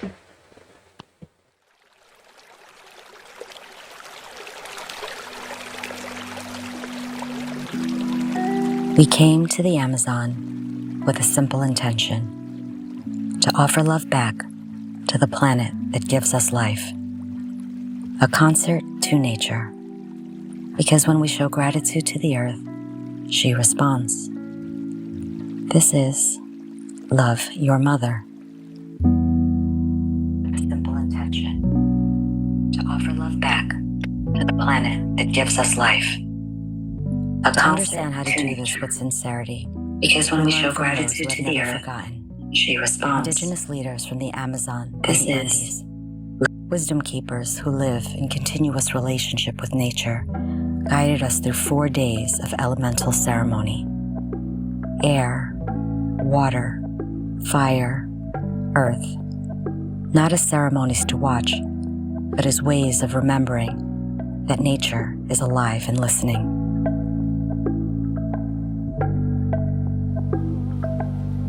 And we offered music, vibration, frequency, devotion, a universal language of appreciation.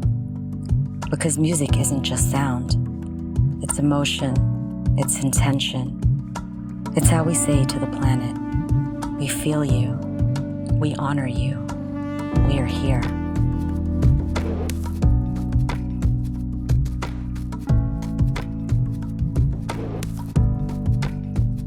Scientists captured subtle shifts in nature's resonance during moments of song, coherence, and prayer.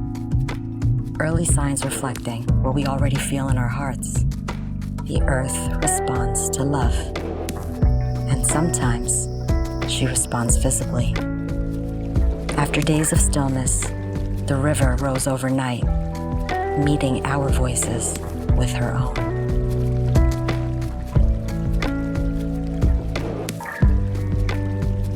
Wisdom, ceremony, science, and intention culminated in a concert for nature. Artists from Bolivia and around the world, not performing for applause, not singing to entertain, but offering their voices to the forests, to the river, to the sky. Nature was the co-creator, the star.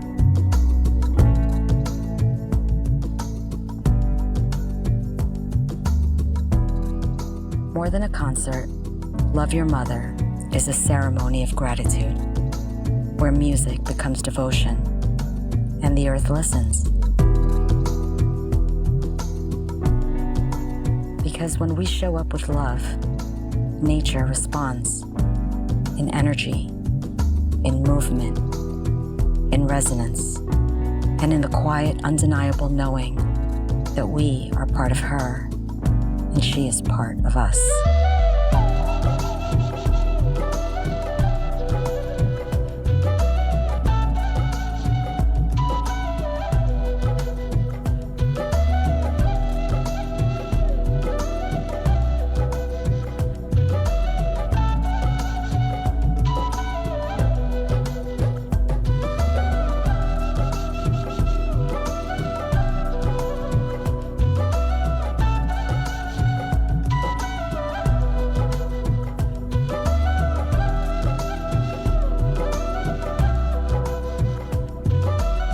This is how we heal the world and how we heal ourselves.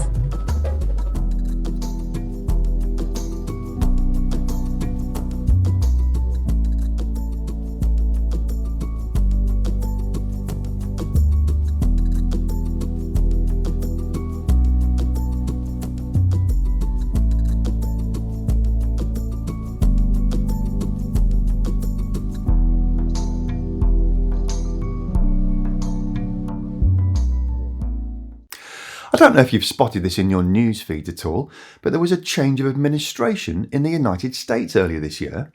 The new chap at the top seems quite keen to eradicate pretty much all the policies enacted by his predecessor to make way for his own very different and rather radical agenda. Apparently, it's causing a bit of a kerfuffle. Two of the policy portfolios being targeted most enthusiastically are the climate and environment and the green energy transition. The new administration says environmentalists are being far too alarmist about the consequences of a rapidly warming planet and that the cost of mitigating that warming is far too high, placing an unacceptable brake on economic growth. They say there's no point in America decarbonising its energy system anyway, when the two most populous countries, China and India, are still pumping out huge quantities of greenhouse gases from all their coal-fired power stations. They say we're much better off keeping our existing energy systems and deploying innovations like carbon capture and storage to keep emissions out of the atmosphere, or direct air capture to suck existing gases back out. And they say we must also now accept the warming that's coming and learn how to adapt and be more resilient to changing climatic conditions. So I've had a bit of a think about that.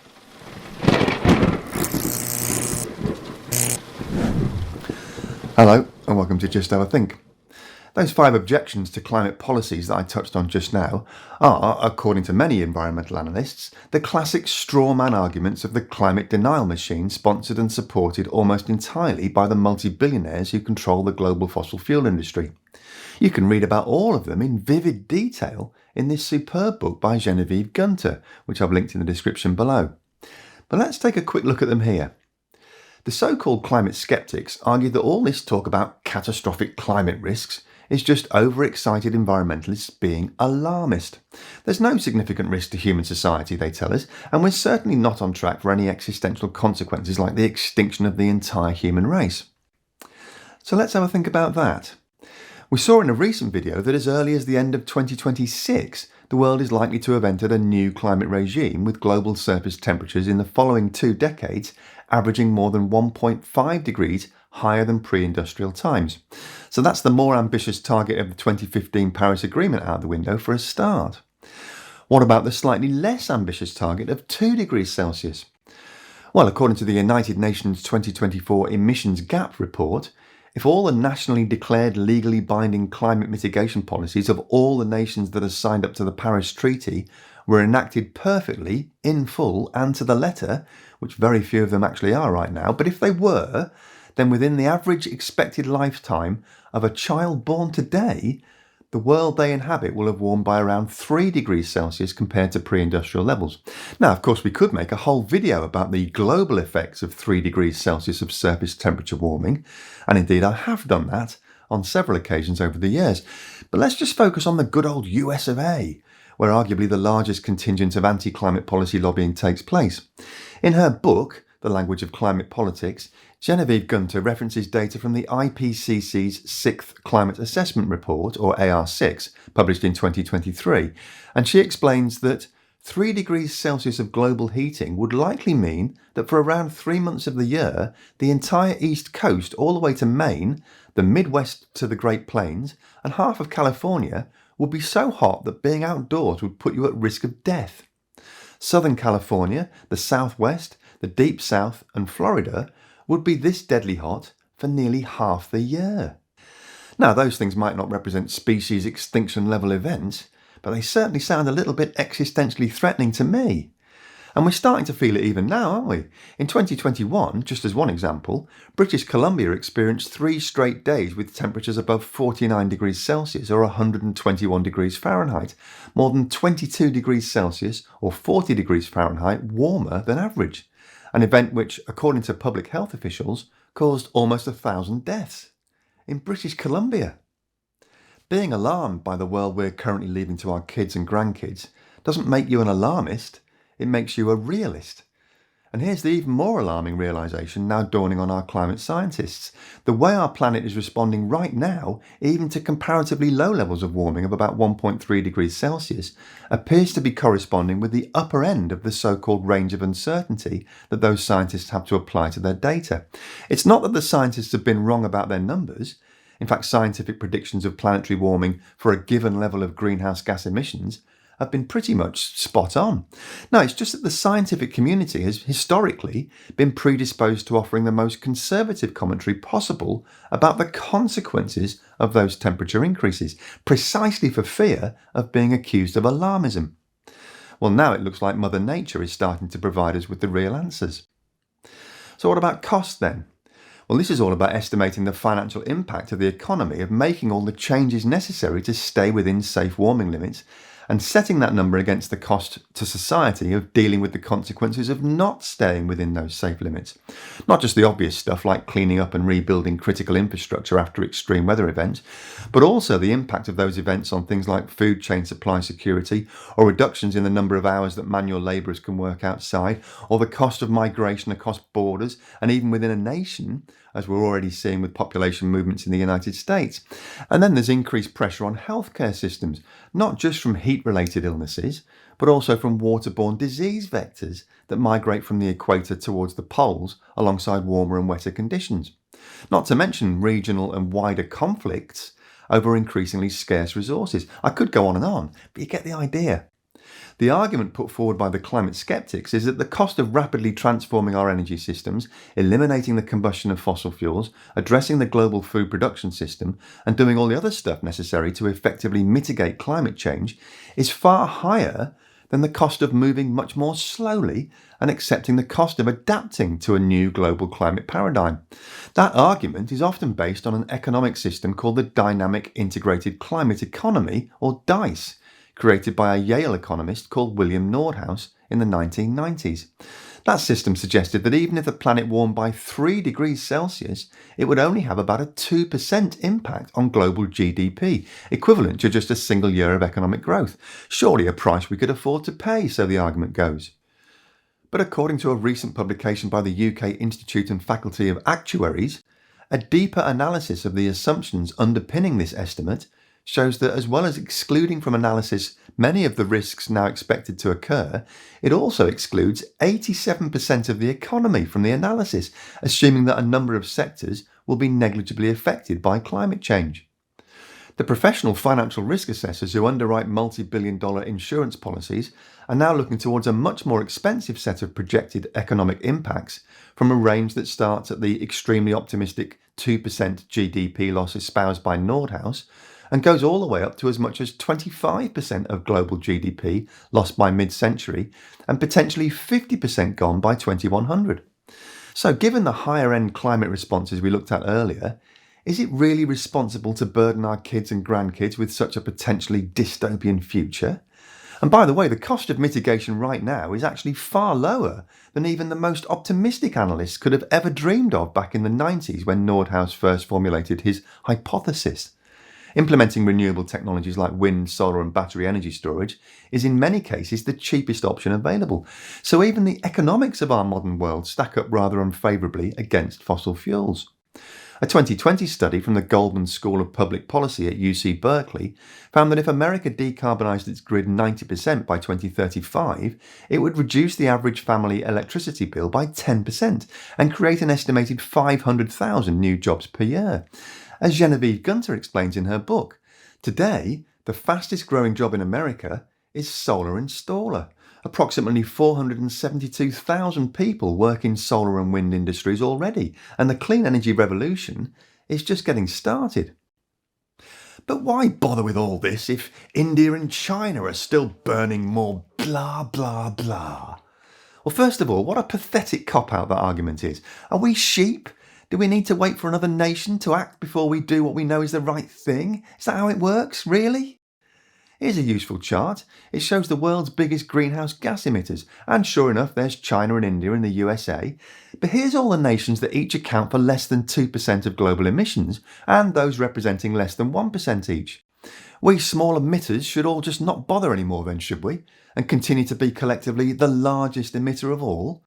Don't be so daft.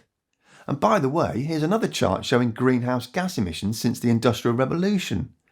So let's be careful who we point the finger at when we're looking for someone to blame for the current climate emergency. And on China specifically, which is the country usually singled out by Western democracies as the great Satan of our time, Let's have a quick look at its coal power capacity, which seems to be the main bone of contention whenever you speak to a why should we bother kind of a person.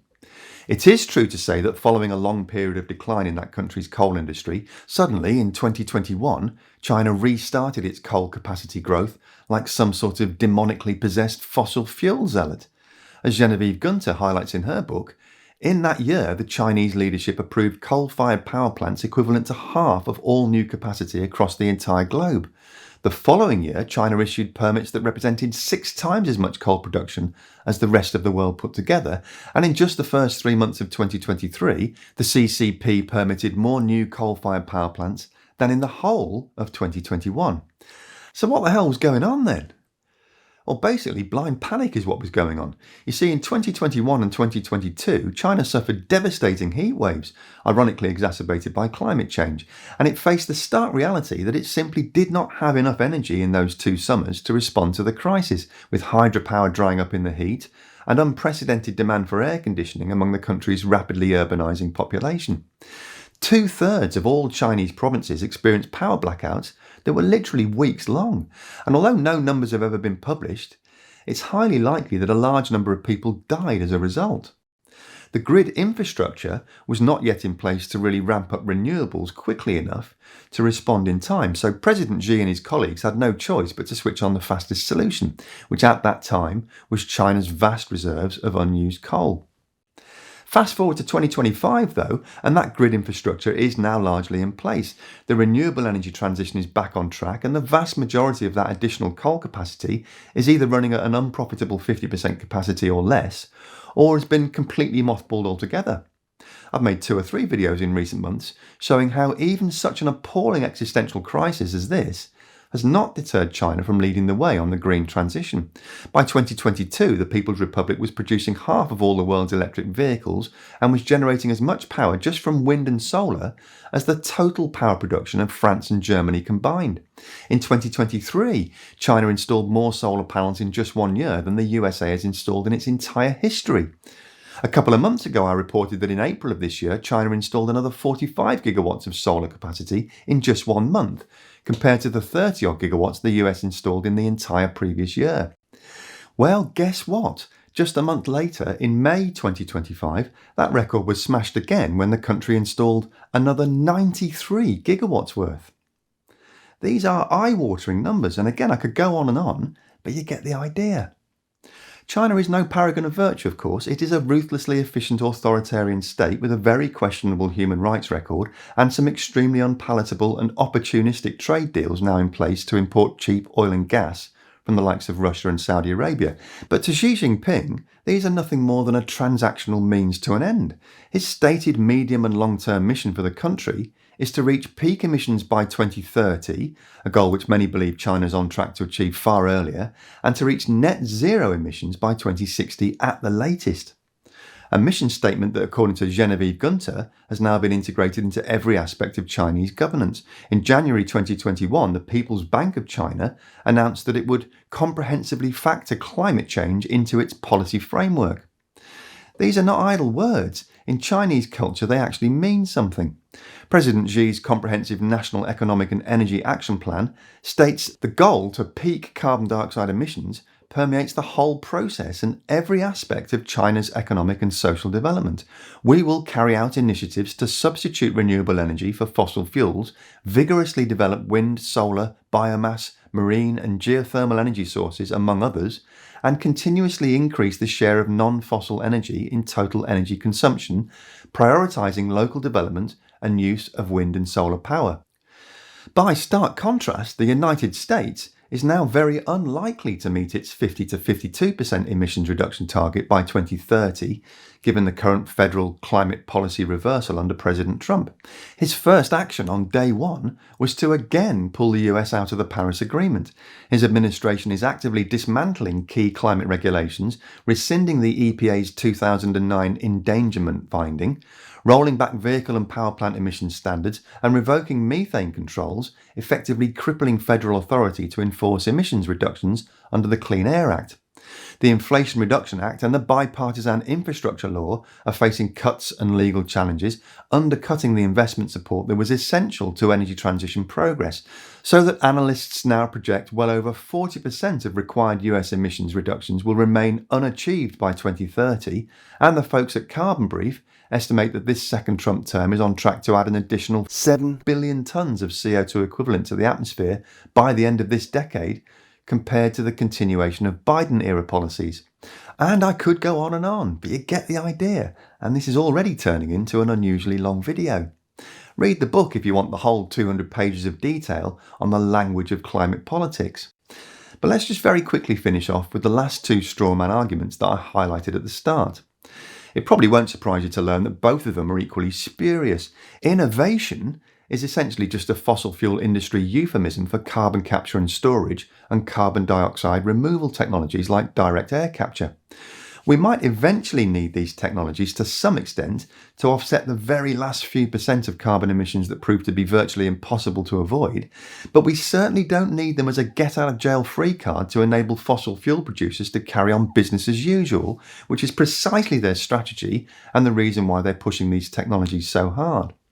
And resilience is just another way of saying, suck it up, people, the planet is warming already, so get used to it. That sort of rhetoric seeks to absolve the organisations that are causing climate change of any responsibility for radically changing the way they behave, and it places by far the highest burden on the most vulnerable communities. Obviously, we will need adaptation strategies, but according to pretty much all the latest scientific literature, just adaptation alone will simply not be enough without aggressive emission cuts now. So the next time you're down the pub with your mates, or whatever the equivalent is in your country, and you get into a heated debate about climate, look out for these telltale strawman objections and do your best to knock them down if you can. And that was pretty much a bit of a rant, wasn't it? Not quite my normal style, but every now and then I read something that reminds me of the truly astonishing levels of BS that the fossil fuel propaganda machine has constructed over the years, and it gets me a bit wound up. So I'm off to take a couple of headache pills now and have a bit of a lie down. And that's it for this week. So we're delighted to speak to Stephen Moore, who's head of climate action at GSMA. And we're going to talk about telecoms and climate change and lots of other things. Wonderful to connect with you, Stephen, from COP30 here in Belém, where we're broadcasting live every day. And yeah, it's quite a place to be right now, I can tell you. Let's have a bit of a chat about some new information from the telecoms industry, which seems quite exciting. You're working for GSMA, the Industry Association for the Telecoms Companies. Now, how is GSMA helping the telecoms industry on its path to net zero? And are you finding there's much interest for your members in taking climate action? Yeah, it's great to be with you today and dial in from London. Sorry I can't be there actually out in Belém. And what I would love to highlight actually is the work that we've been doing with the industry supporting net zero. And we've been working with our members since 2019 when we actually set an ambition for the industry to be net zero by 2050. We created a climate action task force with our members to help deliver against this ambition. And we've really seen continued interest from our members since 2019, all the way through to the present day, despite some of the turbulence that we've seen over the previous year. Our members remain really committed to climate action, and we've seen a huge take-up of voluntary climate targets. So around 80 of our members have committed to science-based targets that are aligned to limiting global warming to 1.5 degrees. So the most ambitious aim of the Paris Climate Change Agreement. We've also worked with them on the pathway from 2020 to 2030 to be in line with that 1.5 degrees. And recently we have focused on what the transition plan is for those members. So how could they put into practice and put into reality the reductions that they'll need to achieve in order to be in line with 1.5 degrees. Very good indeed. Sounds quite exciting. So tell us, explain what is a credible transition plan? What does that mean, and why is it important for companies to develop one? Well, a credible transition plan really is a roadmap for how companies are going to address the transition to net zero. And this covers both the mitigation side, so how they're going to be reducing their carbon emissions, but also the adaptation side, because we know that some heating is already baked in. We're already starting to see it, and some of the extreme weather events as well. And because our members are infrastructure companies, so there is we have to maintain a level of service that's very much expected and needed in countries around the world. So it's both how they can reduce emissions to net zero, but then also how they can make their infrastructure resilient at the same time. And credible transition plans covers both of these elements, but also looks at other aspects that are important to delivery of these plans. So, for example, the governance that's required within an organization, how it ties in with the finances of an organization as well. And all of this is aligned to international framework. An international framework that developed actually in the UK and that we have used as the basis for the framework that we are using for our industry, for telecommunications. So I think putting all of that together means that you're able to communicate something that is credible to your stakeholders. Good. And let's just look at this in a sense of who really benefits from this. I mean, are company transition plans mainly useful for companies themselves, or are they relevant for anyone else? I mean, government, suppliers, investors, anyone else listening today? Yeah, I think they're first of all very important for the company themselves. Obviously, it's not so much for them to report on, but it's more really to use them as a tool to drive change across the organization itself. So, as I say, it's because you're looking at different parts of the organization. It's really looking at engaging these different parts of the company, so that they're all aligned to delivering against net zero, against the transition. But it's important for other stakeholders as well. So we know, especially for our industry, that a majority of the emissions for our network operators actually sits in their supply chain. So having a credible transition plan and publishing that is a very significant signal to your suppliers and your supply chain that there are some things that you'll need from them. So you'll need them, for example, to cut their emissions in order for operators to reach their own targets. What we also see is it provides assurance to investors. Investors are now increasingly savvy to climate risks and the potential impact of that on current and future balance sheets. So having a credible transition plan is communicating to your investors that you are also acknowledging these risks, but more importantly, you're taking steps to address them. We also see it being important for other stakeholders like governments. Governments have their own carbon reduction plans that they're increasingly announcing. There's a big focus on roadmaps for this COP in Belém. And these transition plans are the roadmaps for companies. So when we look at what is the likely scenarios for future carbon reductions, we can look together to bring together both where governments are going in terms of their NDCs and their carbon targets, but also trying to implement and integrate what companies are doing as well. So we've kind of got a blended view of where economies are heading. And the final thing I think it's worth pointing out is that these transition plans are really important for employees and customers as well, because we know, about 90% of the population globally wants there to be action on climate change. So it's a fantastic way to signal that action is actually taking place. Okay, let's just wrap up with one last question. What would you like to see from COP30 this year? I don't know, personally or from a business point of view? And are you optimistic or pessimistic about what these COP processes can actually achieve?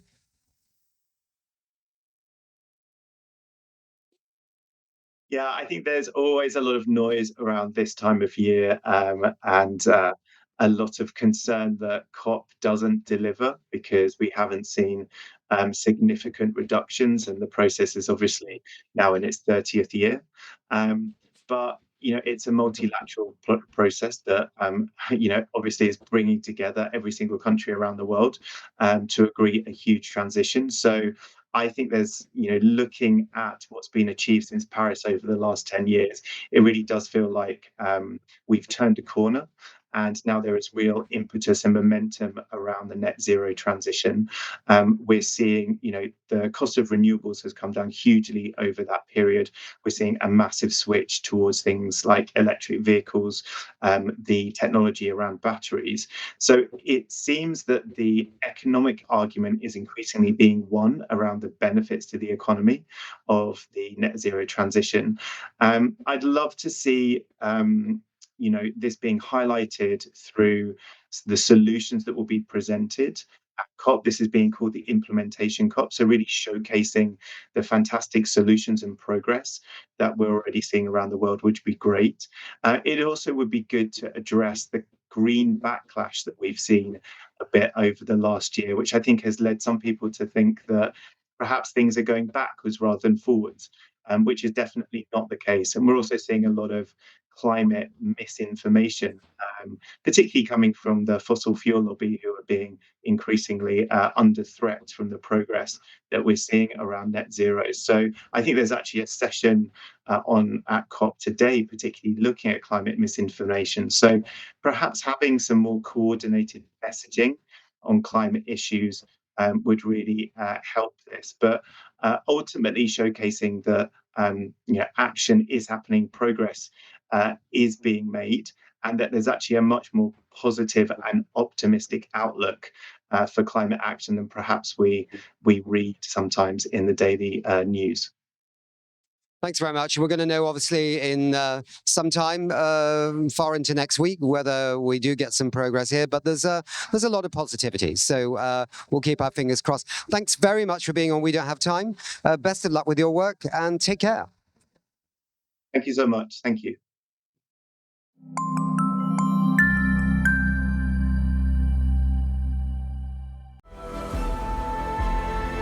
I think every single person on this planet needs to be educated and re-educated about climate change.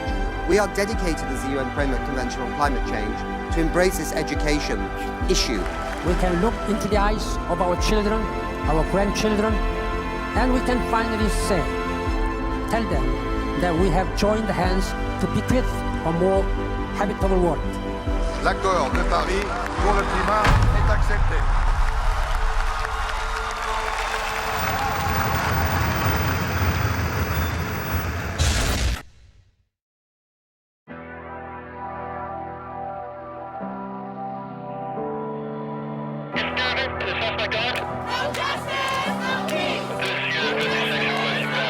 State Congress voted to ban abortion. Alternate universe located. Global temperatures rise. The effects on social media on Generation Z. To avoid catastrophe, rising sea levels, and dying coral reefs, the epicenter of a global pandemic. No exception for rape or incest.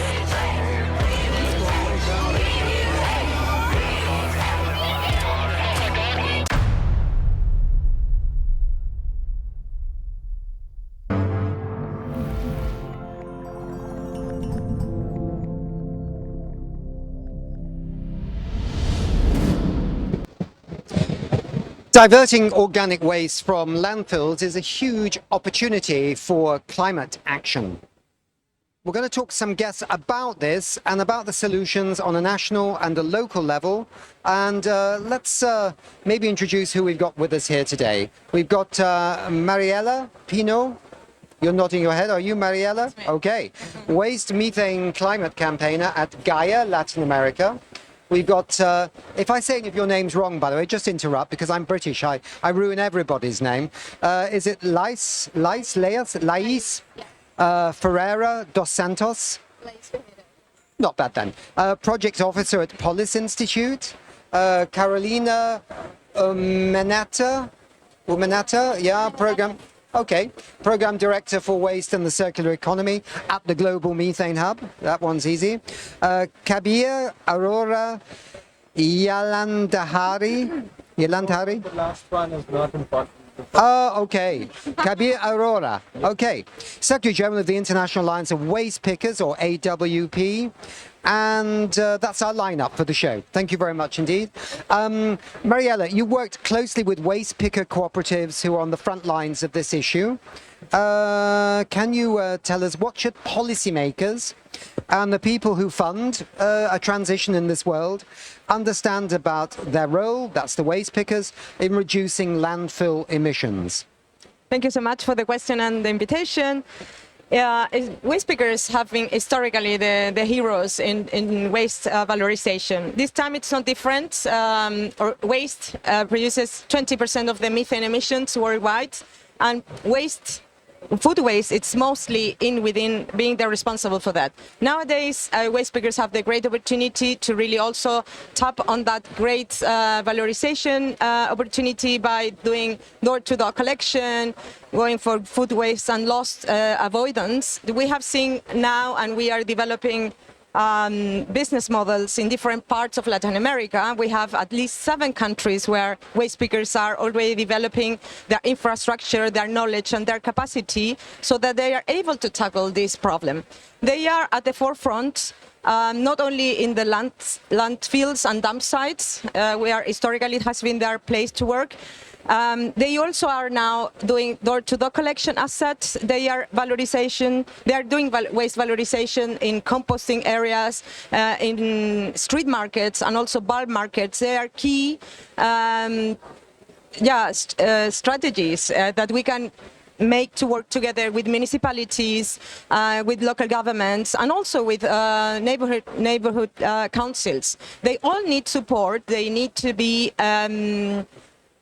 giving the space and enable conditions so that the waste pickers can really act upon, and they can have the infrastructure, the capacity building, and the labor conditions that they need and they deserve. They have to be recognized. So how can these methane reduction efforts be designed to improve the livelihood of the waste pickers so we get a proper income, proper job conditions, but we get that waste, organic waste, out of the waste flow? It doesn't rot in the waste tips or the landfills. It goes back into something productive like compost, etc. Yeah, nowadays we are going through EPR, circular economy laws and frameworks into banning organic waste going into landfills.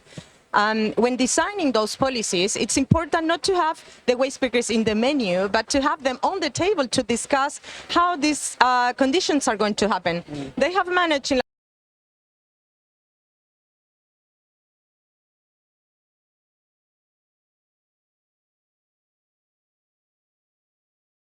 they manage, and in this case it won't be different. Waste pickers are the ones that need to... That's okay. We need to change? Take the new microphone. Sure. Okay.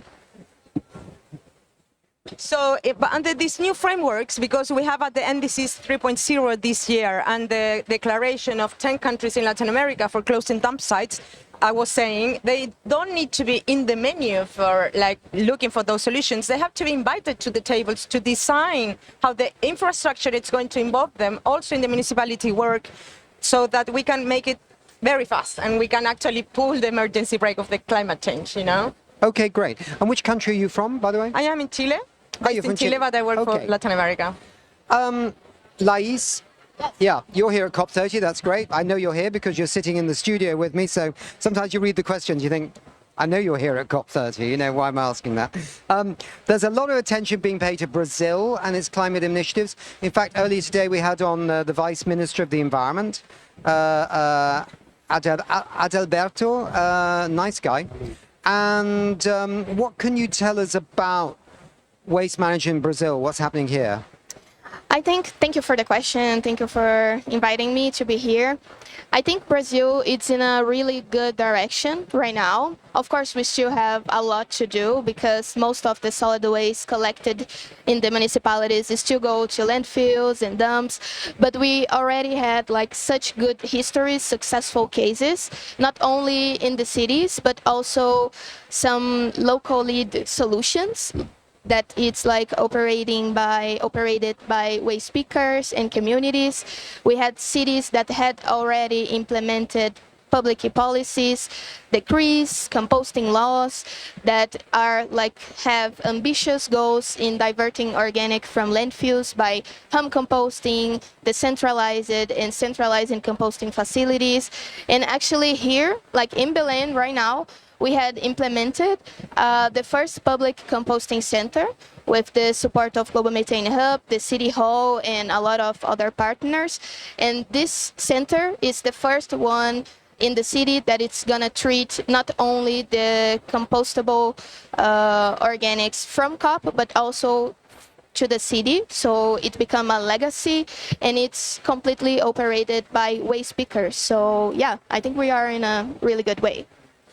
We Don't Have Time TV was actually in Brasilia in, I think it was March, when the UNEP hosted Climate and Clean Air Coalition was in town. We made some shows there. And we actually went to a waste center, a community-led waste center on the edges of Brasilia, and talked to some of the waste pickers who wanted to sort the organic waste, but there were kind of no incentives for doing it. And and then Adalberto, if I get his name right, today said that 13 cities now have agreed to start composting, Belém included, so you mentioned that project. So things are happening. The COP's having a little influence on Brazil, yeah? Yes, no, I think like Brazil has a huge opportunity because we have like the highest number of low-end cities in worldwide, and we actually have like national plans. Like in the beginning of the week, Adalberto and Eduardo had launched the national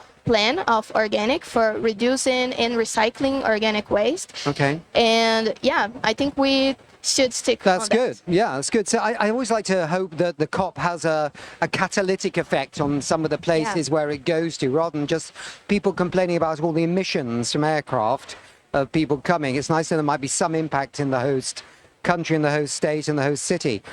Kabir, you're the Secretary General of the International Alliance of Waste Pickers. More than 460,000 workers across 34 countries. That's not a small job, Kabir. What are the key needs for your organization to expand the action of organic waste management, to reduce methane, but also other benefits? Thank you. Can you hear me? Yeah. Thanks. Thanks for the question. And in terms of what are the needs of waste picker organization, so if you look at majority of waste pickers when they started working, it's still largely focused on recyclable and reusable material. But there is a growing need which waste pickers across the world understand that we need to have some other opportunities, alternative livelihoods, and they also look at waste management as a place because of the expertise, because of the expertise of centuries of work in waste management, that they think that organic waste management is a natural direction to take to get better livelihoods. Now, what are the needs? So a lot of waste picker organizations that I know about, especially from India, from Latin America, and from Philippines, who are working on organic waste management. And they have very, very specific needs and challenges that need to be rectified so that we can have better systems. And what are those needs? Let me highlight. One of the things that we definitely need in place is the stability of waste collection contracts. That if you bring in waste collection contracts over a period of time, say for 5 years or 10 years, that's when organic waste management works better.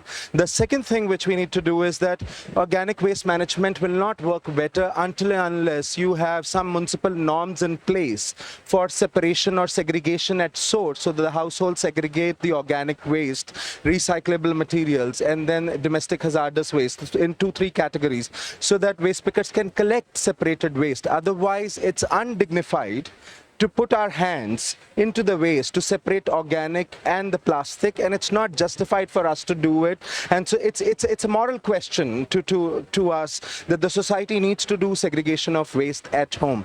And the other thing is it reduces the contamination of waste. Otherwise, what will happen if you don't separate? You will have microplastics, you will have some of the metal content if it's mixed up with the organic waste. So we need to have stronger laws at municipal levels which are forcing households, and the household households which are not segregating, penalizing them for not segregating. So we have to ensure that the segregation of waste happens. The other thing which we need is the investments in the sector in organic waste. Right now, what we see is that we have a huge subsidy across Global South to petrochemical industry to make fertilizers. But such a provision does not exist, say, for composting and manure facilities. So what we need is a complete rethinking, 180-degree shift in how we think about agriculture itself and where this organic waste compost can go and feed the systems. I believe Sri Lanka has already started thinking about it in that direction. And then you have, then what we need is some level of service fees. So organic waste generally is looked at, oh, you should generate revenue out of just selling compost. It doesn't work. The way economies are, it will not work until and unless we get a service fees of organic waste management from the municipalities, and at the same time have some restructuring of the fertilizer market to get manure and organic compost popular so that we can have better pricing, some level of pricing, and connections with the cooperatives of farmers, small producers who can buy these materials, and public contracts from the municipalities. Everywhere in the world, municipalities manage huge gardens and parks. These are the places where we can use the compost produced by waste picker organizations, and of course skill building and training in how to do composting and how to test out the composting quality. I can give you an example from the place where I come from in India. In Shillong, which is a city, beautiful city in northeast of India, the municipality worked with waste pickers, a self-help group of waste pickers, and it set up a permanent contract where governor's house buys compost from the waste pickers cooperative. That stabilized the contract, that ensured that there is regular income, and municipality pays some amount to the waste pickers for organic waste management. So we have systems and models in place, and we need to scale them up with these by satisfying these needs in place. Thank you. Right, it was a long description, but I think it's worth having, isn't it? Because it's one thing to say we're going to do this, but if you don't have all these other things in place, it's a waste of time, isn't it? It's a waste of time for the waste pickers. It's a waste of time for climate action, you know. Let's come to our last guest, and we'll have a bit of a chat. Carolina, landfill methane seems like it would be among the easiest emissions to cut, yet progress remains slow. I think we now heard some of the reasons why. From your perspective, what is holding us back, and what could unlock faster action? Yeah, thank you for the question and the invitation. And I think what is important to understand is that Paris Agreement is great as a framework, but after 10 years, we need to talk about implementation. And that is exactly what methane is helping us to do, to bring the attention to the waste sector and why waste is responsible of 20% of the methane emissions, and landfills are hotspot of that emissions. And we can detect that emissions from remote sense data. So we don't need to wait for inventories or anything else. We can see that emissions and from satellites and other technologies. And what is interesting is that we can work on improve the operation of the landfills. That is not enough, though, because organic waste decays very quickly in the landfills, right? So we have the problem there, we need to solve the problem there, but we also need to work on prevention and recovery, as we were talking, right? And why? Because we can improve the health of our soils, and also generate incomes to our communities, families, and generating jobs, which is exactly what we are talking about at this COP as just transition. The Global Methane Hub, I mean, you're working with partners around the world on methane commitments, and there's a lot of pledges been going on about methane, not just in terms of waste, but across the whole sectors. Can you share an example of where landfill methane reduction is actually already in action? Yeah.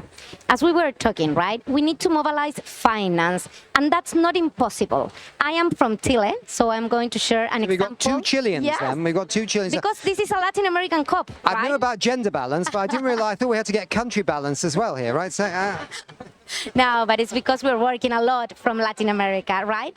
And we do have an example. We have a domestic compensation system that last year helped us to reduce 4.4 million tons of CO2 equivalent. and more than 60% of that reduction came from landfills because they were capturing the biogas and generating electricity. That type of actions and systems is what we need to mobilize the action, because we need to support the OPEX, the operation expenditures of the waste sector. We are working on shifting the finance from incineration and landfills to organic waste segregation, food banks, etc.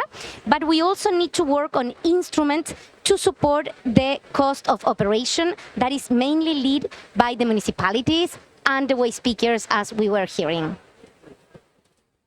So this is a very fascinating story, because I think we all I mean, certainly after going to see the waste pickers in Brasilia or near Brasilia, you know, I suddenly realized what a challenge they were facing.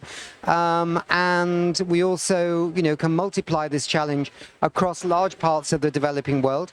There are still challenges, by the way, in the developed world where maybe what's happened there is there's been more a kind of movement towards, in some countries, the waste, the organic waste going into the landfills and then tapping the landfill for methane, for energy. That's kind of okay, but the problem with that one is there's still a lot of methane coming out of those landfills into the atmosphere. So clearly, as you're all saying, the best policy is to separate that stuff at source and then use it for composting and things, rather than letting it get into the landfill in the first place. I suppose the question is, when it comes to the finance, who is going to pay for this? Is it the municipality? In some countries, the municipality is not the main, you might say, boss of this thing. It can be a private company, can't it? A private waste management company can be the partner that one has to work with. There must be different challenges in terms of who pays for this in different countries. Am I right or am I wrong? Yes. Okay. Yeah, who wants to have a go? Okay, I can answer that one. Say, first of all, municipalities also have limited budget. So the money has to come from the user fees. Households have to pay the money to the municipality for the waste management. That money then comes to the municipality, then gets distributed in waste management facilities, operations of the waste management facilities. So those are the places first to look at. Second factor of money can come in. We have a lot of subsidies for fossil fuel-based fertilizers. Those subsidies need to be directed towards composting. And the third money has to come from the consumers themselves. So people who are consuming compost, whom we are selling. So municipalities have a mandate to maintain parks. So they have to pay us for that, for those services. So these are the three places where revenue generation can happen. Okay. And I'll pass it on to Felin. Just complement one thing. The discussion about the fee that we pay, right? In general, in the Global South, we don't pay enough. And most of the families, we don't pay, right? It's really difficult because it's also a political issue, right? You need to go to the Congress to change that. And who is going to do that? Who is going to say to their voters that they need to pay more? It's very difficult. So I think it is a good discussion for sure, but also we need to review how we are expending the money on waste from municipal budgets. Because what's going on now is that waste is being transported kilometers and kilometers because of the solutions that we have implemented, that are landfills that are centralized and are not doing what we need to do, right? So also talking and discussing with the municipalities on how to make their budget expenditures more efficient on decentralized solutions is a great opportunity. So I have to say that I think that's also the fourth option. I think I'm getting here right now is that there are hidden costs in the traditional, conventional, the way we normally handle waste these days. There are costs which are kind of hidden because they're in the trucking of large quantities of waste from one place to another or something. Whereas if you have a local solution, you're actually saving. So even the households think, oh, we're paying a bit. Actually, they may be paying a lot less than really is going on at the moment because there are other hidden costs that nobody's seeing, right? Sorry, yeah. No, I just want to add that what Carolina bring to the table, because we already have, like in Brazil, a lot of decentralized experience that it's like really good, and it has a huge taxes and like good proportions of diverting organic waste from landfills. And maybe this is like a good opportunity for us right now, because we have like landfills and dumps having kilometers so we waste money with transport, with people, and some private options that don't actually work. But if we invest more in people, invest more in these local led solutions, it's possible. Yeah. I would like to add also what we have seen a lot in Latin America. It's that there it's not a proper segregation of domestic production and also like bigger producers. And often bigger producers are not paying what they have to pay. I'm speaking about shopping centers or like hotels or whatever. And of course, there are things that municipalities have to check for, and that would help, of course, to raise the amount of money that municipalities would count on. And in general, nonetheless, the current contracts that usually municipalities have with big companies, big corporations that are landfilling waste, it's for companies that they don't mind, actually, as you said, to put organic waste into the landfill, but that nutritious and organic matter they are forever, and you won't be used into agriculture, nothing like that. But on the other hand, as we have been saying, decentralized solutions organized by waste pickers are much cheaper and usually low carbon, because they use technology, definitely, of course, but at decentralized levels, you don't have to travel so far away. You don't need to use big machines or like a lot of energy. Like there are many processes that just happen simply, or can even actually offer, in a way, energy or some other byproducts like anaerobic digestion, like black soldier fly, so you can create incomes, so you can give also livelihoods for waste pickers when managing organic waste. I think you raised an interesting point about the fertilizer issue. I mean, we know that that's coming from, oil and gas production, then being turned into fertilizer. The whole fossil fuel subsidy story leaks into the fertilizer story. Most people seem to be finding that regenerative agriculture is unbelievably good if you can just be a bit patient in the first 5 or 6 years, whilst the soil starts recovering. So I can see that there has to be some links made in this whole story to things like regenerative agriculture, so that then the composting can go directly there. And as you say, municipalities or governments and farmers save money because they're not using as much fertilizer in the first place. So these are all very interconnected, aren't they? What about how do we train households to separate? I mean, this is even in Europe, right? There are still people tossing plastic bags into the organic waste stream, or is it a cultural thing? Do people have to learn it, or do they intrinsically feel the understanding that you can, recycle organic material, or is it something that's been lost through generations, or how do we deal with that? Yeah, may I? I think we have been lost into this black bag filled with everything mixed culture. We have to go back. We don't have to lose our north and to get connected to earth, to understand that organic waste needs to go back to soils. It needs to be in the circle of the earth, the natural how it works. We have been seeing in Latin America amazing work with schools and educational projects where you teach children in the school to segregate organic waste and actually compost and actually produce some of the food in the schools. And this is so interesting and relevant. Like where I live in the outskirts of Santiago, the capital, we have seen amazing results because the municipality actually connected the door-to-door collection with the houses of those children, of those schools where they are implementing and going innovative into those educational purposes hands-on. And this is marvelous. We have been seeing now an amount of organic waste that it's now being thought of as an anaerobic digestion solution because you already have a big amount. And this is going to provide a lot of solutions also for the local areas where they have or small family farming, small producers, that they actually need the compost for their production.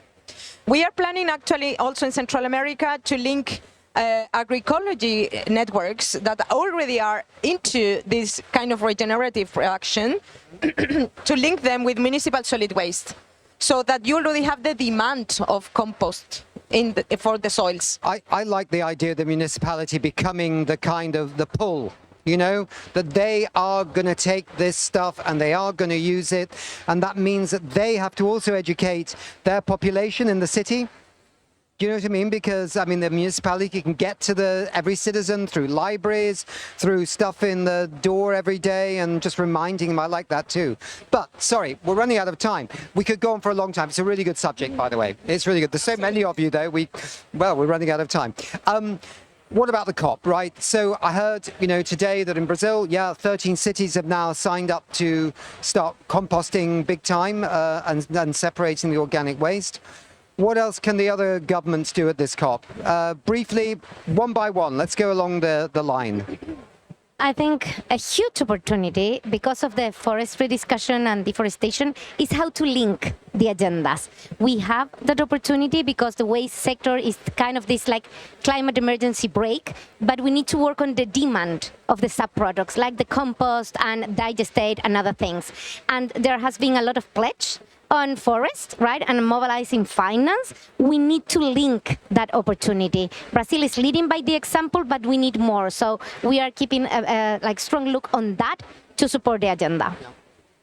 So I will say from the point of view of many of our countries are also severely, when it comes to waste, it's mismanaged and it's also contributing. So one way is that if we invest in organic waste management and some of these facilities, we clean up our own mess.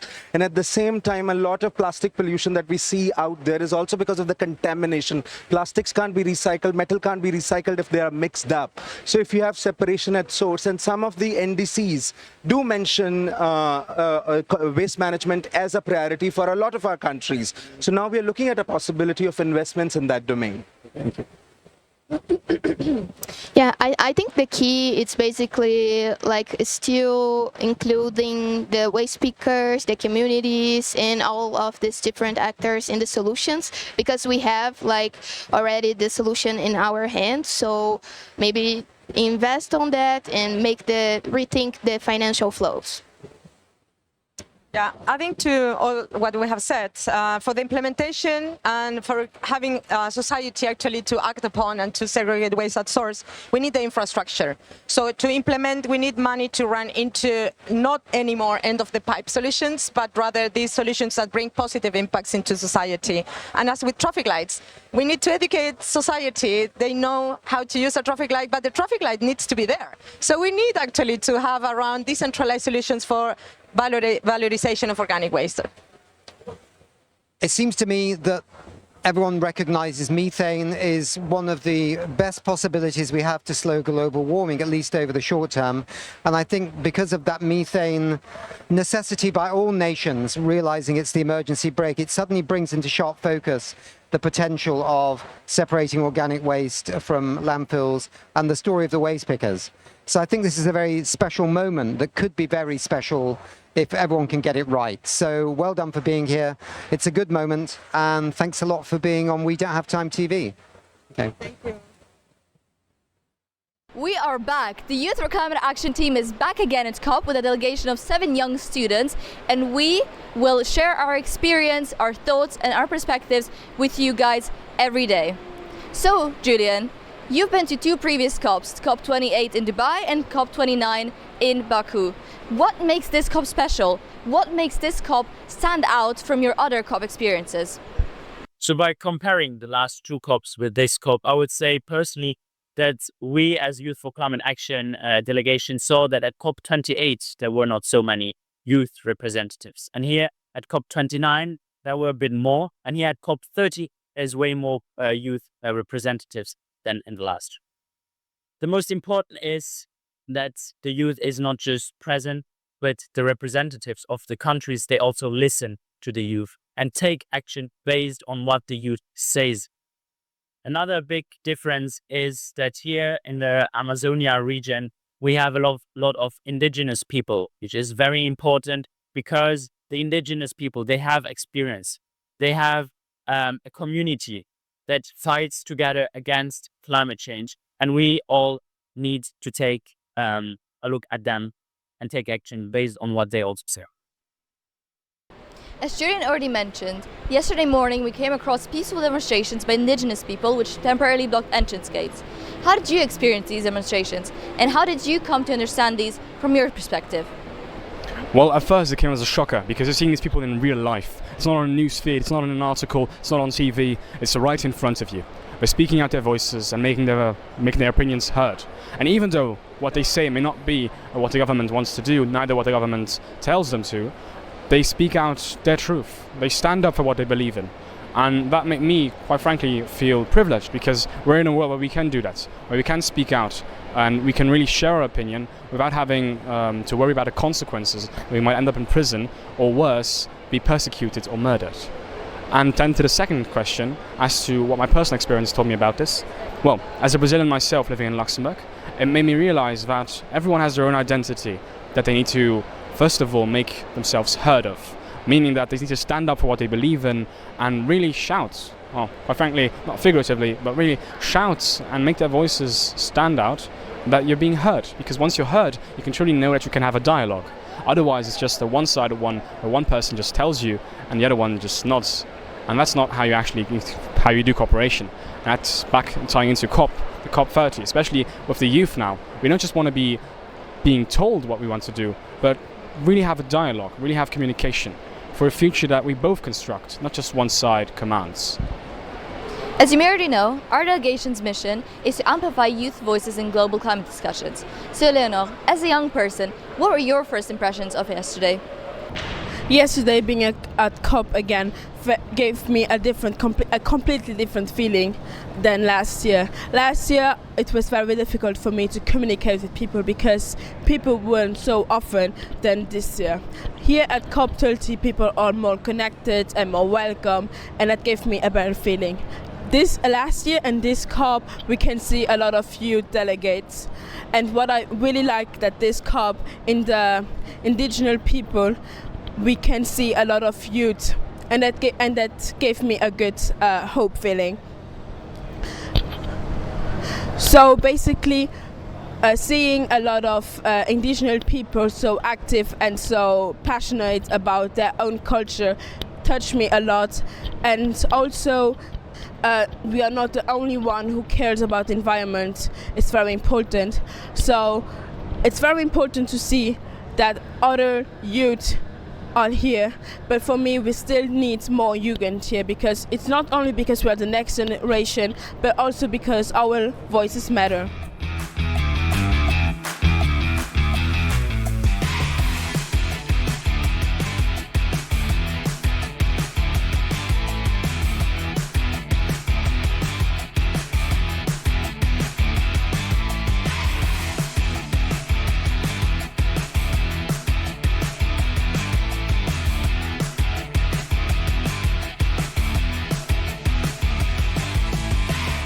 So I'm here with Leandro Yasioca. He's CEO and head of business area Latin America of Electrolux Group.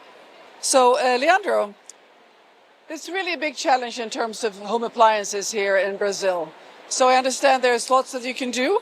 I mean, it's you're a global manufacturer, Electrolux Group of home appliances.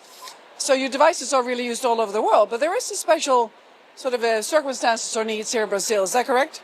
Yeah, so the challenges are the same all over the world, but here in Brazil and Latin America particularly, when it comes to infrastructure, especially on the circular economy, reverse logistics, this kind of initiative, it still requires a lot of investments and a lot of foundations that needs to be built in partnership between the private sector and the public sector. So Electrolux is involved in this process and taking the leadership as well in helping the region to develop and to build this foundation and infrastructure so that we can apply the sustainability concepts even more here in the region. Because one way of reducing the carbon footprint of appliances is, of course, looking into circularity, just like you said. So, and also make sure that the appliances can be repaired rather than replaced. So how are you addressing this topic here in Brazil? Yeah.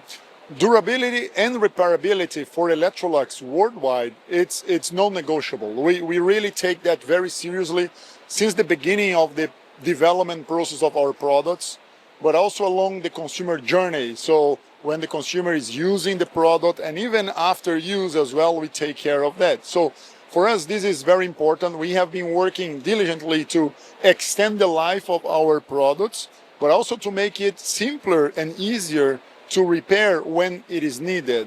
So this is something we have been working with our partners, because of course it requires a lot of work, collaboration with suppliers, ourselves, but also especially a lot of technicians that are out there in the market helping consumers. So they need to understand that they need as well to buy the concept and they get support from Electrolux to do that as their best. This is really great work you're doing, and I'm curious, when it comes to laws, so how many countries in Latin America have laws on this, what we just spoke of, extended producer responsibility? Yeah. What is the case here? Yeah, in Latin America today, the laws and legislations are more based on making sure that consumers, they can repair their products. So we as manufacturers, we are responsible for the entire life of the product during the consumer utilization of the goods. And in terms of repairability, it is still initial discussion.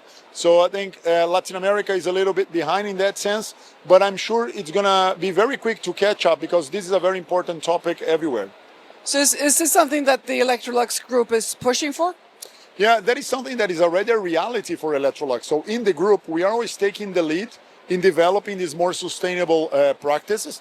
And you take, for example, Europe, where you have already a legislation that is very dedicated to repairability. So we are really working very hard to comply to it and to lead in a lot of aspects.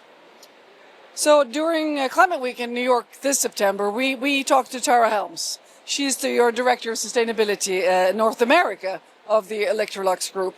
And she told us about the new goal of having 35% recycled steel and plastics in your products by 2030. This is really amazing. So how does this goal impact your work here in Latin America? Yeah, that is a very important objective that we set for ourselves. Very ambitious, very ambitious. We said, look, we need to lead, we need to be in the leading position. So 35% of recycled plastics and steel, it is definitely an ambitious target.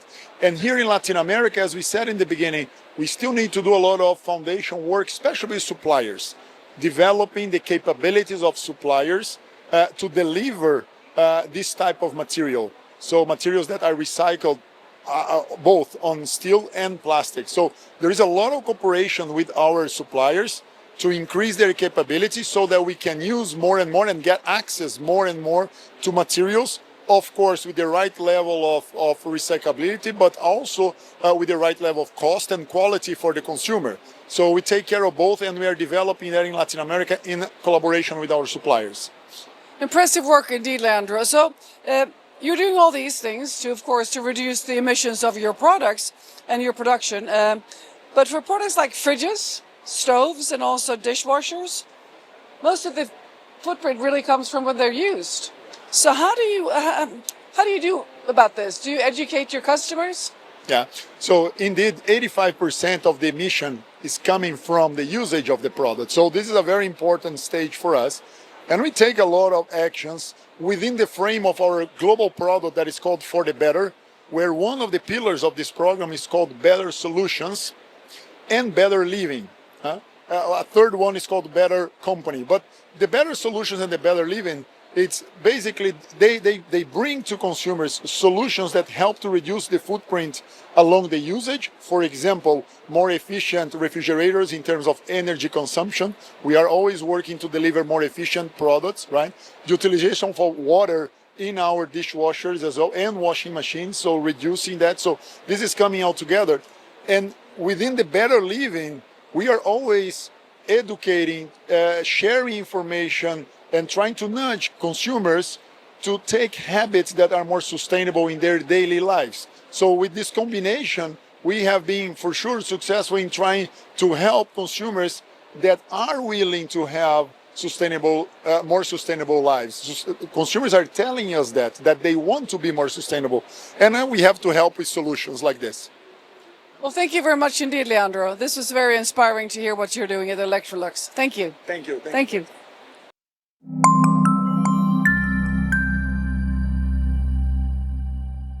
So I'm here with Camila Jordan, and you are urban activist and director at Tito Brazil. Yes.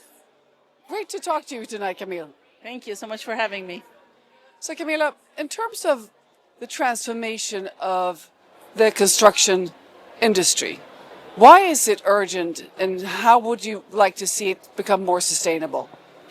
Well, I think I'd like to start by saying that today we have 2 billion people living in informal settlements, and they are living in usually precarious housing with not enough infrastructure, water, sanitation, etc. So we really need a transformation, because if we don't include these people now who are already suffering at the forefront of climate change, the time will be lost. Because the projections for people living in informal settlements until 2050 is for this number to go up to 3 billion people. How can we as a society, not only in terms of our conscience, but in terms of our economies, of everything that we need to be doing in terms of climate change, can think of having 3 billion people living in not safe conditions, with not enough dignity to be part of our societies? So sustainable construction needs to go beyond just thinking about materials. It needs to go into also this place of radical inclusion. We need to be bold, and we need to be courageous to take these steps of including people who now have been excluded for decades. Thank you very much, Camila. And also in light of climate change, we're going to have more people more vulnerable, right? Exactly. So what we are seeing through our work every day now is how these emergencies, who used to be like once or twice a year, have been being constant in Latin America. So we've been seeing how every month we're having multiple crises in multiple cities, in multiple places. And so it's very urgent, because also the time of reconstruction, the time of being able to rebuild is very long for people who are already living in precarious conditions. So we really need to take bold moves so that we include these people in everything that, when we're thinking about sustainable construction, when we're thinking about the future of our cities, we can't leave these people behind. They already are behind. We need to change the way we think about our cities, and especially how we really think about including everyone in what needs to be done. Thank you, Camila. So the Saint-Gobain action paper, you've read it, I'm sure, at least the summary, maybe all of it. So what is your take on the priorities here? What really resonates with you in this action paper, and what would you like to highlight to move forward? I think all of the 6 main topics are very relevant, very pertinent to this whole discussion, especially here in Belém, in Brazil, in COP, in the Amazon. We really need to, and I think the point that resonated the most with me was the part of inclusion, not only thinking about the material side, the technological part, but really the part about culture, about society, about how we need to go really collaborate to think about new solutions. Because if we also think about how things have been done, if we keep doing the same mistakes, we will go towards 3 billion people living in informal settlements. But so I think the paper is really interesting, because we need to also, if the private sector also doesn't come on board, if it's only a problem of governments, if it's only a problem of social movements, then we won't find a solution. We really need to work together. And I think the paper already brings that, already brings the spirit of collaboration, brings this idea that we have to step out of our boxes, we need to step out of our silos and really collaborate, listen to each other from also a really an equal standpoint. You know, everyone has something to offer, everyone has something that we can learn from each other. And especially the communities who are already living in those situations. Because with Teto, we've been mapping and working together and building solutions and learning with the communities for almost 30 years in Latin America. And what we know now, and we've been known actually, is that the communities already have so many solutions, because they're already operating and living in conditions where they need to innovate every day.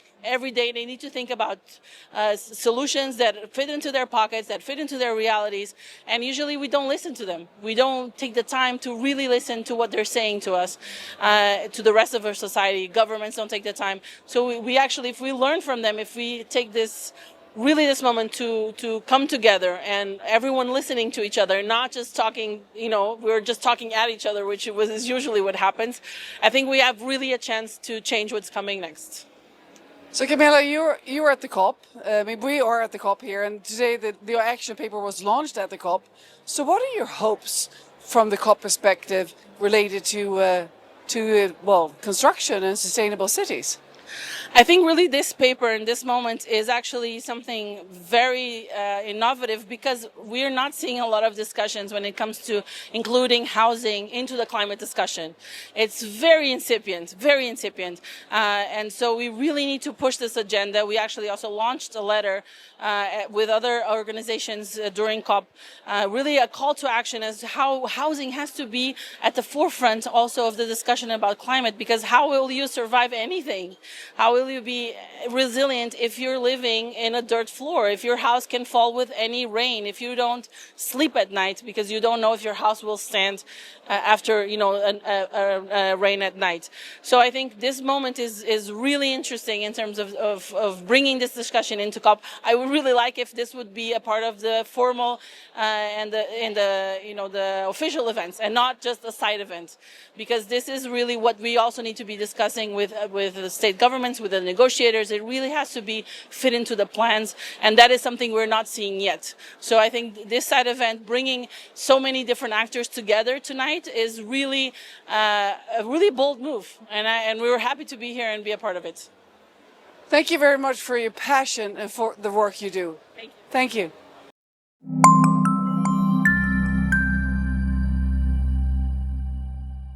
So we have another wonderful guest with us here at COP30 in Belém in Brazil. It's the mayor of Malmö, Sweden, and also the president of ICLEI, which is Local Governments for Sustainability.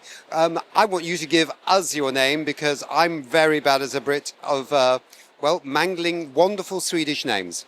Okay, my name is Katrin Stjernfeldt Jamme, and I'm the mayor of Malmö. Absolutely fantastic. So 400,000 citizens in your city, recently ranked as the most sustainable city in Sweden. So I suppose we're curious, and the audience out there, all around the world, are curious to know, how are you handling this? How are you getting on this journey to net zero? Actually, we started out very early, already early 90s, because due to the industrial crisis, and we actually had to do something differently. And at that time, we decided to develop the city with a strong focus on green transition to create new green jobs. So that was, I would say, part of the beginning. And then we have been focusing on city development with the green infrastructure in place from the very beginning when we developed new city districts. So heating, cooling, energy solutions, mobility solutions, waste management, for example. So that's the main infrastructure. And then we're also teaming up together with the business sectors, different organizations, with citizens, and with the businesses in Malmö and different organizations. We sign different kinds of climate contracts to make sure that it's not just the municipality itself that try to reach the goals, but also the business sector and everyone actually in our territory. Is Malmö a growing city? We mentioned 400,000 citizens. I have no idea how many citizens were. Yeah, almost 400,000. And I don't know what it was like, 10 or even 20 years ago, but is it a growing city, and therefore is that a challenge to your ambition, or is that an opportunity? I would say both. When I first came in office, 2013, since then, I think we grew by 50,000 inhabitants. And since we developed new city district, I would say it's easier to do the right things from the very beginning.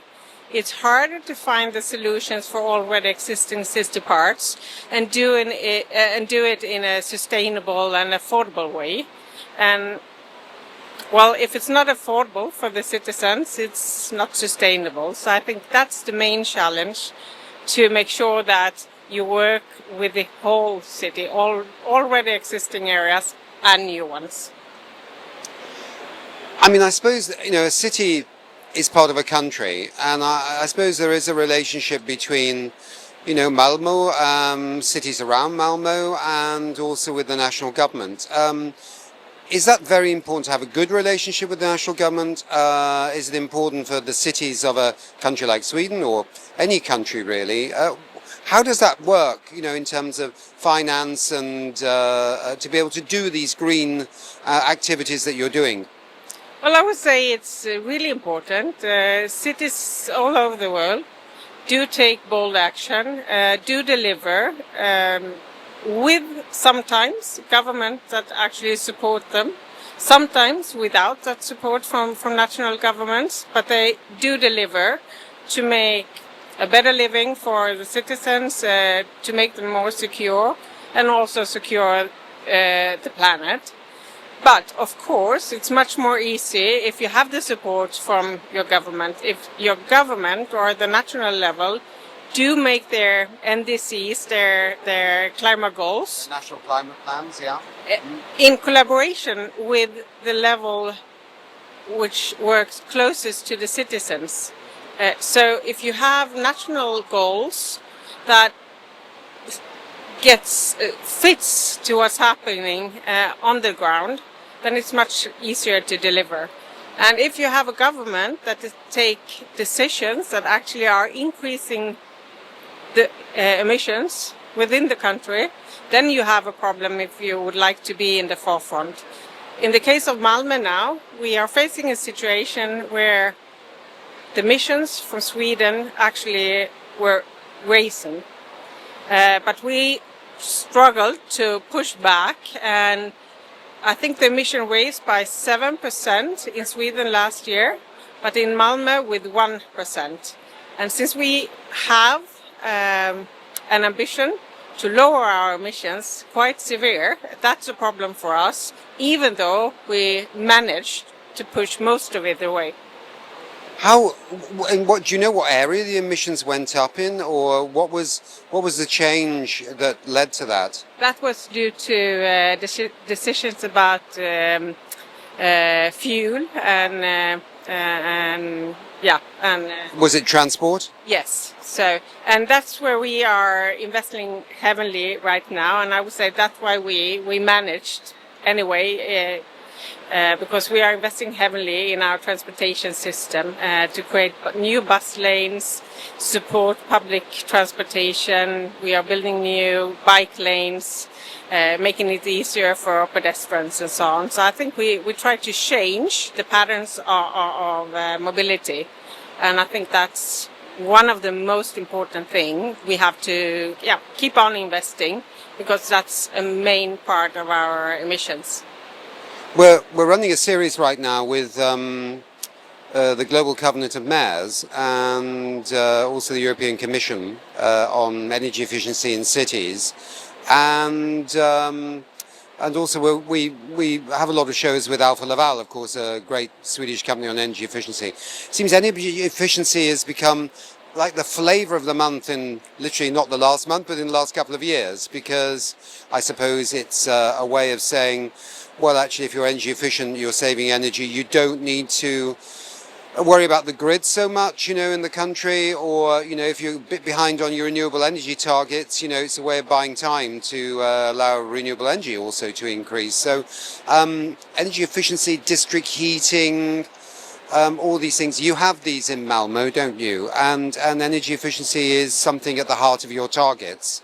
Yes, it is. And if we talk about district heating, we started to develop it already 1950s or so it's like 70 years ago. And now I think 90% of all our households are having access to the district heating. And today I think 98% runs from fossil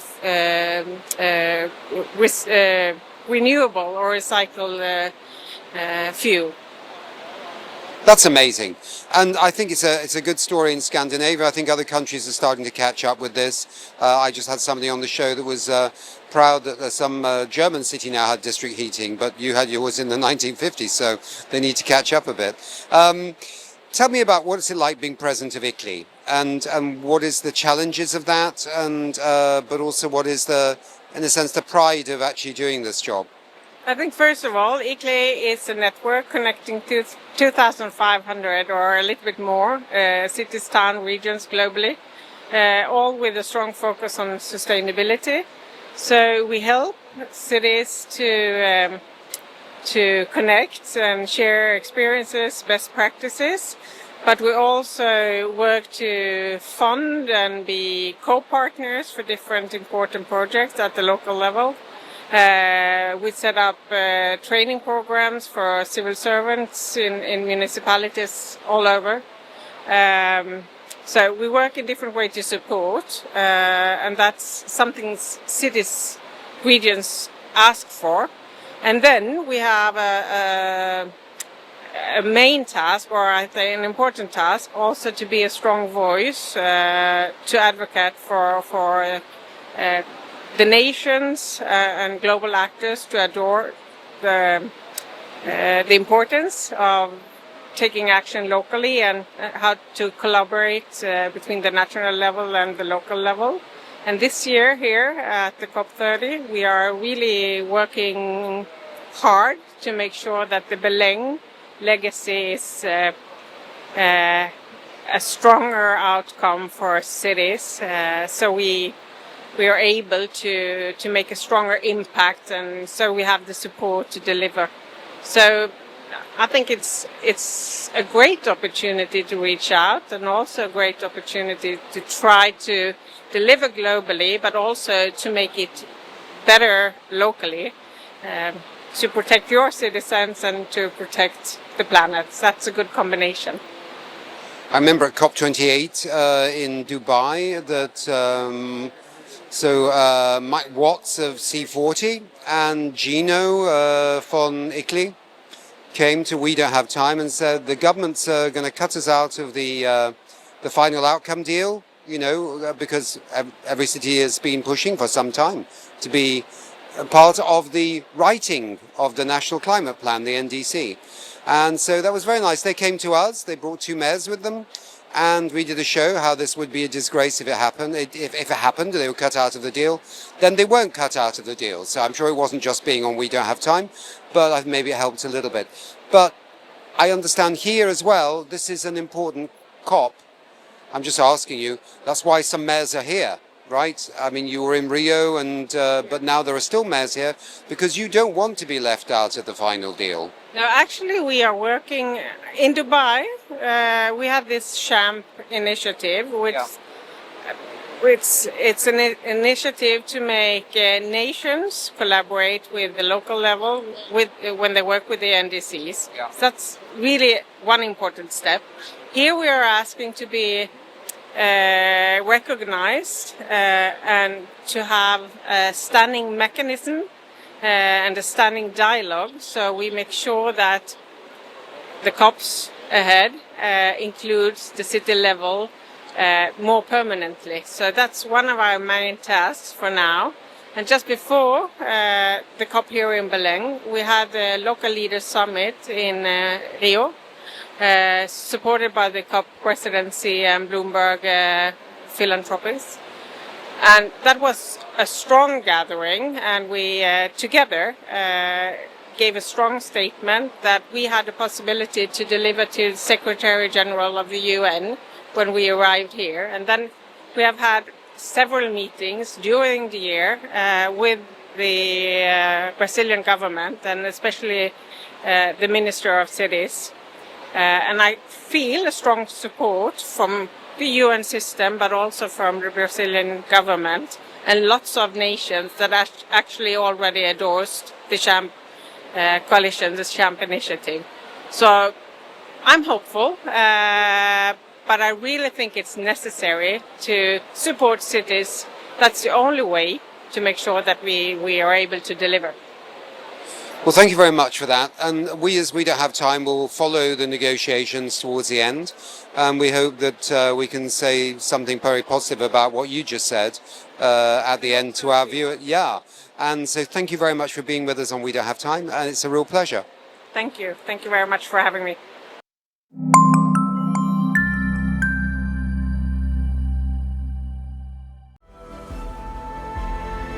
I think every single person on this planet needs to be educated and re-educated about climate change. We are dedicated as the UN Framework Convention on Climate Change to embrace this education issue. We can look into the eyes of our children, our grandchildren, and we can finally say, tell them that we have joined hands to bequeath a more habitable world. L'accord de Paris pour le climat est accepté.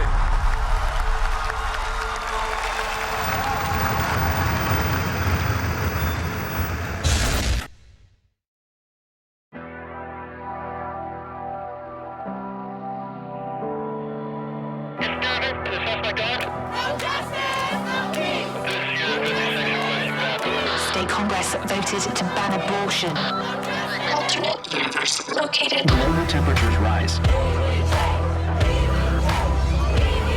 The effects on social media on Generation Z.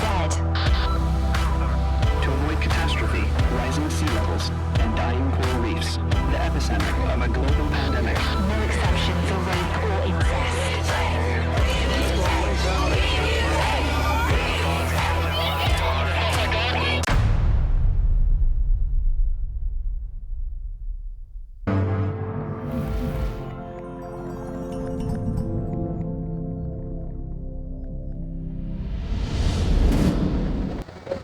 Welcome to our daily press briefing from our dear friends at the Planetary Science Pavilion. And I'm joined here by Marina Hiroto. You are Associate Professor, Department of Physics, Federal University of Santa Catarina. Wonderful to have you here. And I think and hope we will be joined by President Santos any minute. And we're going to talk about, of course, the Amazon and other aspects of what you're doing here at the COP. So, from your perspective, why is the Amazon so indispensable to the region's people and ecosystems and to the stability and also actually the well-being of the entire planet? Hi, Katarina. Thanks for having me here today. Pleasure. Regarding your question, I think it's important to highlight three main aspects of the Amazon.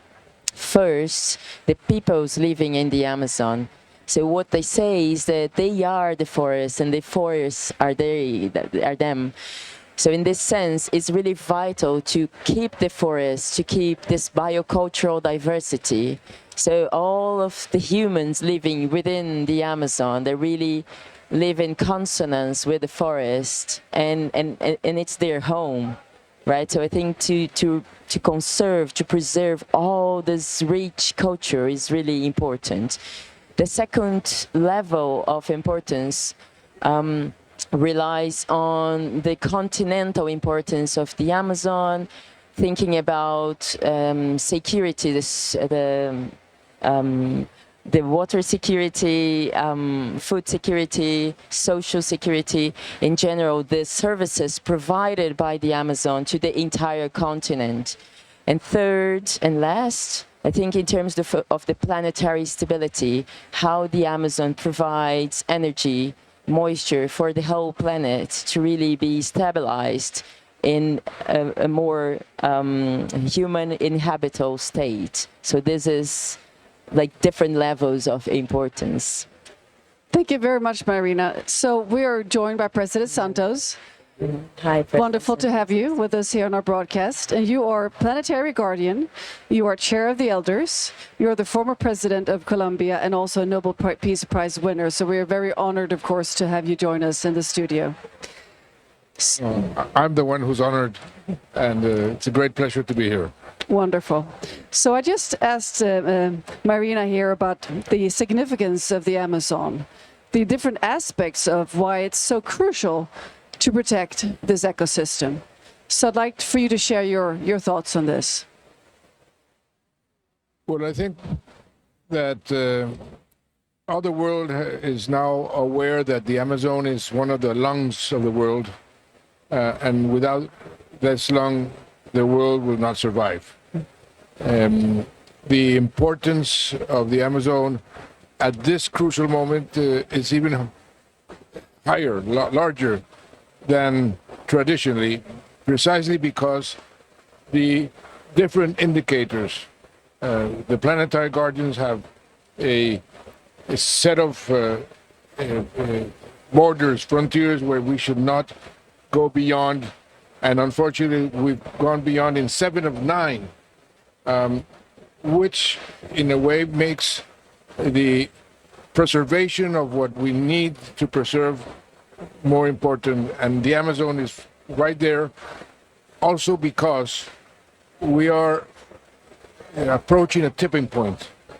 All the scientists and all the people who have studied the Amazon are very worried that if we continue degrading the forest and the Amazon, then this will become a savanna in the not very distant future. So it's so important, of course, from the point of view of the source of water. There's a very long list of contributions of the Amazon to humanity, and a very long list of problems that we would have if we don't take care of the Amazon. That's why I think that the objective of this COP and President Lula's initiative to save the Amazon is so important and so relevant at this particular time. Thank you very much indeed, President Santos. And turning now to Marina, you often refer to the Amazon as, in plural, Amazon forests. So could you please elaborate a bit on this? Yeah, I think for me, the Amazon as a system is composed by different Amazons inside because of the peoples, because of the ecosystems, because of the conditions that shaped the forests the way they are today. So normally I make an analogy with the human body, because it's like a livable entity, as it is the Amazon. It's dynamic, it's complex. So imagine that your entire body is composed only by one organ, right? If you think about the Amazon and the different organs of your body, you can think about your liver, your stomach. So they have different functions. They work in synchrony to have one function, but they are different entities living with different functions and providing different services that complement each other and remain stable for a more stable planet. So it's more like a composition of different Amazonias that make up one Amazonia for a livable planet. That's really a beautiful way of explaining it, and it becomes very clear when you say it like that. Yeah, because I think when you think about the Amazon, some people have this idea of a green carpet and only one type of forest, right? But then when you go on the and walk along the understory, it's more like so different from one place from the other, and then you bump into different trees, different animals, different peoples. So I think it's really very rich. So to really retain Amazon forest for me is too singular to, it doesn't reflect the uniqueness of the forest, but it's a contradictory because it's unique at the same time that it's composed by so many different entities.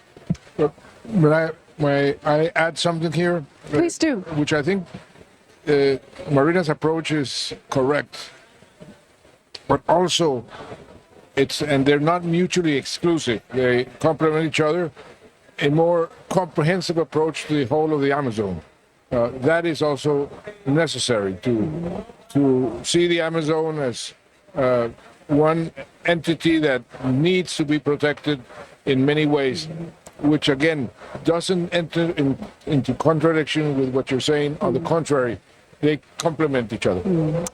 Thank you for clarifying that. President Santos, you've been a champion for indigenous rights and also for the environment for many, many years. So how would you say that the rising temperatures and the shifting rainfalls and the ongoing deforestation, of course, also is shaping the resilience of the Amazon? Well, it is, and that's why we're approaching that tipping point that could be irreversible. That's why we have to act more effectively.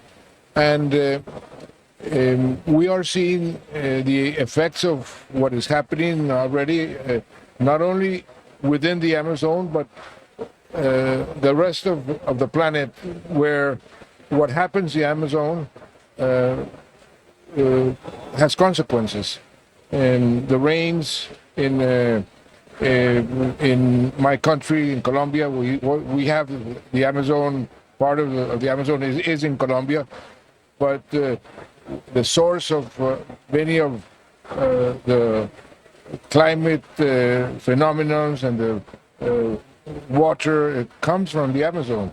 And so when we start seeing changes within the Amazon, you see changes all around the world.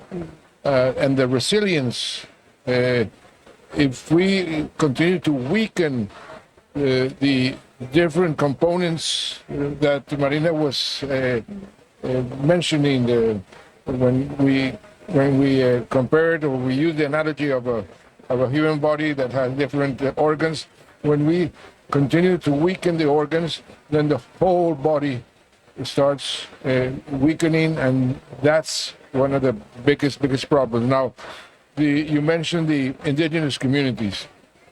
The indigenous communities, I am here in COP30 because of the indigenous communities that many years ago taught me the importance of nature, taught me and showed to me how if I wanted to make peace with the guerrillas and the peace in my country, I had to make peace with nature at the same time. Otherwise, the peace among humans will not be effective if we don't make peace with nature. And I've been learning from them, and I've been admiring more and more the accumulated knowledge that they have. And this is a knowledge that right now we have to hear with better ears. We have to take them into the discussions, and not only take them into discussions, empowering them to show us the way how to protect the Amazon. They are the ones who know really how to protect the Amazon. So I think this COP should try to, among the different objectives, to try to empower the indigenous communities more if we want to save the Amazon. Thank you, President Santos.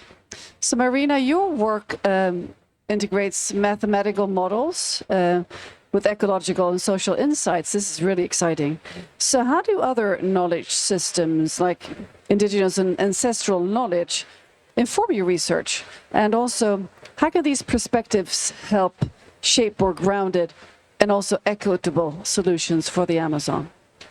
I think that's a great question, because for me, I think for the past 5 years, I've been working with indigenous scientists of a particular place in the close border with Colombia.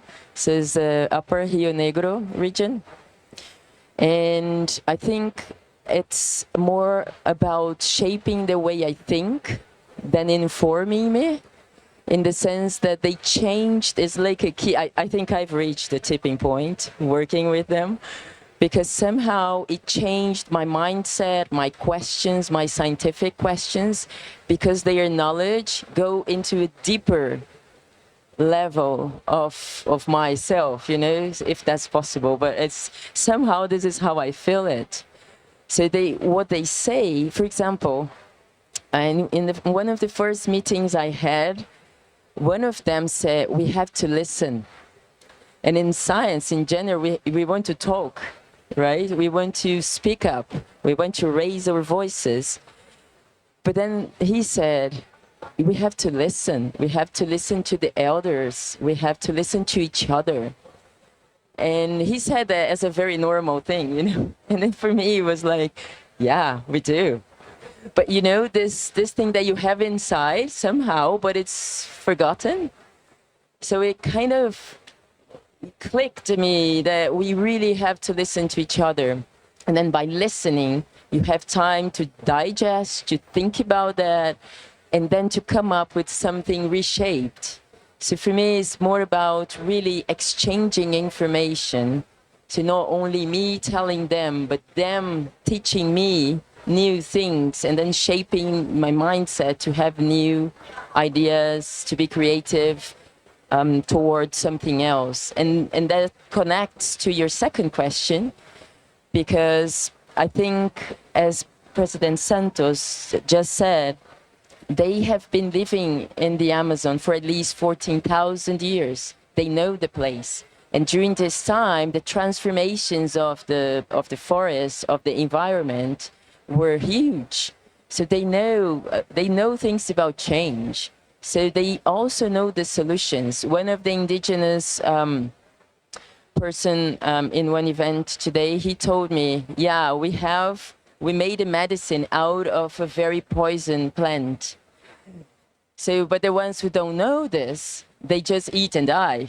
But we take as a medicine. So they know things we don't know.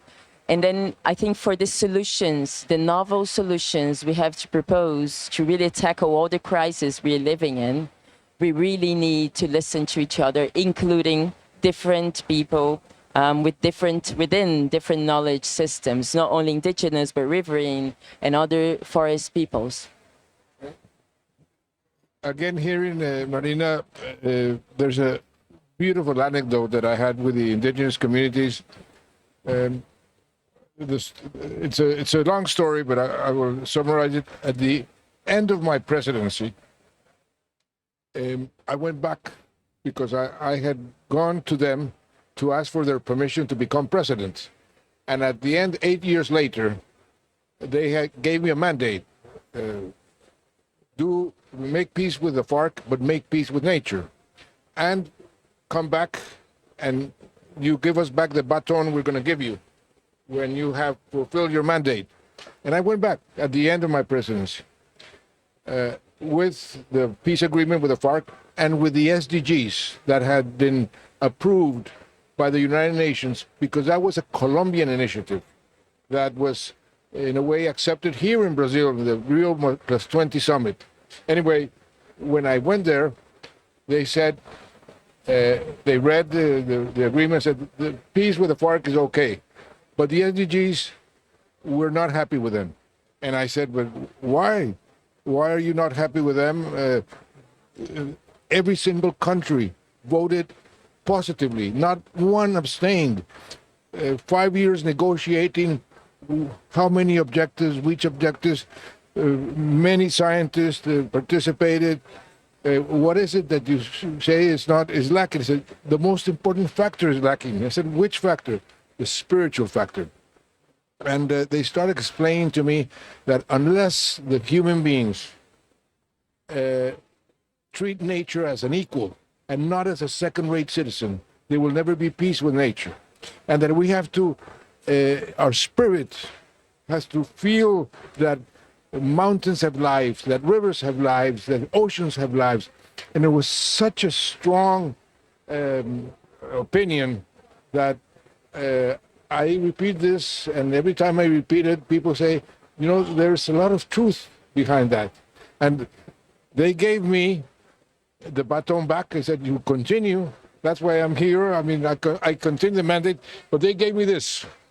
This is something the indigenous communities gave you to protect you. This was usually this last 3 or 4 or 5 months. This was in July 2018. So it's been with me for 7 years and still intact. And everybody said this is a miracle. I'm trying to fulfill the mandate. That's why I'm here with COP30. Well, thank you very much for sharing this story. It's a sort of it gives you goosebumps, really, when you tell it. So, President Santos, I'd like to discuss a bit more on the terms of policy and governance here, because, of course, they're crucial for large-scale solutions here and transformations to happen. So, from your experience, how can political leadership and also international cooperation really drive the systemic shifts that needs to happen to protect the Amazon and also the region and the people? Well, the challenge of confronting climate change in general and many of the existential problems the world has, and particularly one of the problems is the Amazon, we need a different type of leadership. The leadership that we have had so far is not a ethical long-term leadership. They are worried about the short term, the next elections, the political cost of their decisions, and that has been counterproductive. So we need a different type of leadership that goes beyond the short-term interest. This is very, very necessary. Unfortunately, with all the social media and what's happening with polarization and populism, that has become more difficult. But that's when real leadership emerges. And I am hopeful that we're starting to see that type of leadership emerging. So we need to react more positively with long-term view and take many times unpopular, difficult decisions. But that's what leadership is all about. Taking unpopular, difficult decisions that in the long term are the best decisions. And that is what we need. For example, talking about the Amazon, there is a treaty, the 8 countries that compose the Amazon Cooperation Treaty. For a long time, they were unable to elect an executive director because of petty differences between the leaders of the 8 Amazon countries. And who suffered? It's all of them, the Amazon, the indigenous communities. So that is what we need, a leadership that is willing to take the correct decisions no matter how unpopular and no matter the cost. Thank you. Thank you so much. So, Marina, one of the major developments during COP30 has been the launch of the TFFF. From your vantage points, what is this initiative? And maybe you need to explain what it is also to the viewers. What is this unlock for the Amazon today? And also, what long-term changes do you think it could catalyze? Yes, so the TFFF is a tropical fund for tropical forests, not only the Amazon, but in general, for all the forests in the planet, tropical forests. And the idea is to focus on conservation based on this fund. So we received donations, so the Brazilian government proposed this as a means to receive donations and funds to really tackle the conservation issues we need in tropical forests. And for me, it's a great instrument, and especially for conservation, because so many people, because of the carbon market now, is valuing more restoration, which is very important, of course. But conservation, according to the IPCC, the Intergovernmental Panel for Climate Change, it's so more important to conserve than to restore. Of course, restoring is something you have to do for the forest already degraded or deforested. But conservation is really key to keep not only carbon, but water services and biodiversity intact, or at least functioning. So I think it's a great instrument, and I think it's going to help a lot. What worries me a bit still is how it's going to be implemented. So in terms of the actions from really receiving the funding and the money, how it's going to get to really the people to conserve, how, when, how much. and depending on which prerequisites, for me is what still remains a bit fuzzy, and I'm really following up to check that, because I think the success of this initiative depends a lot on the implementation part ahead. Thank you, Marina. So, President Santos, we're at the last day of the first week of the COP. Fast forwarding to the end, what would you like to see as the top 3 achievements and the outcome of the COP that would safeguard the future of the Amazon? Well, Marina mentioned one very important word: implementation. I have some experience in peacemaking, and every process has 2 phases: peacemaking and then peace building. You can sign an agreement, you can stop the war, but you need to implement what you agree. The same with peace with nature. We already have commitments. Some of them are not as ambitious as they should be, but we have made progress. This is something that we have to recognize. Progress has been made. Not enough, but has been made. And what I hope comes out of COP30 is a clear path towards implementing what is needed and what has already been agreed to advance further. There's a phrase that the Chinese used that I think is important to make that a popular and a general commitment with their NDCs. We have this, but we have to strive better. We have to try to do better. And if the spirit of COP30, that we have a lot of geopolitical problems and differences, but if the spirit at the end is that one, we have a clear path of implementing, and people say we have to strive better, I would be very happy with that conclusion. Well, thank you very much indeed, President Santos, and thank you very much indeed, Marina Hiroto, for joining us here on our broadcast, and we don't have time. And let's hope that what you've talked about here will really be addressed at the negotiations, that the outcome will be very strong for the Amazon. Thank you very much. Thank you, Katarina. Thank you. Thank you. Thank you, President Santos. And this marks the end of today's broadcast. Please join us again tomorrow. And as always, you can find interviews and rewatch our broadcasts on wedon'thavetime.org. Thank you, and bye-bye.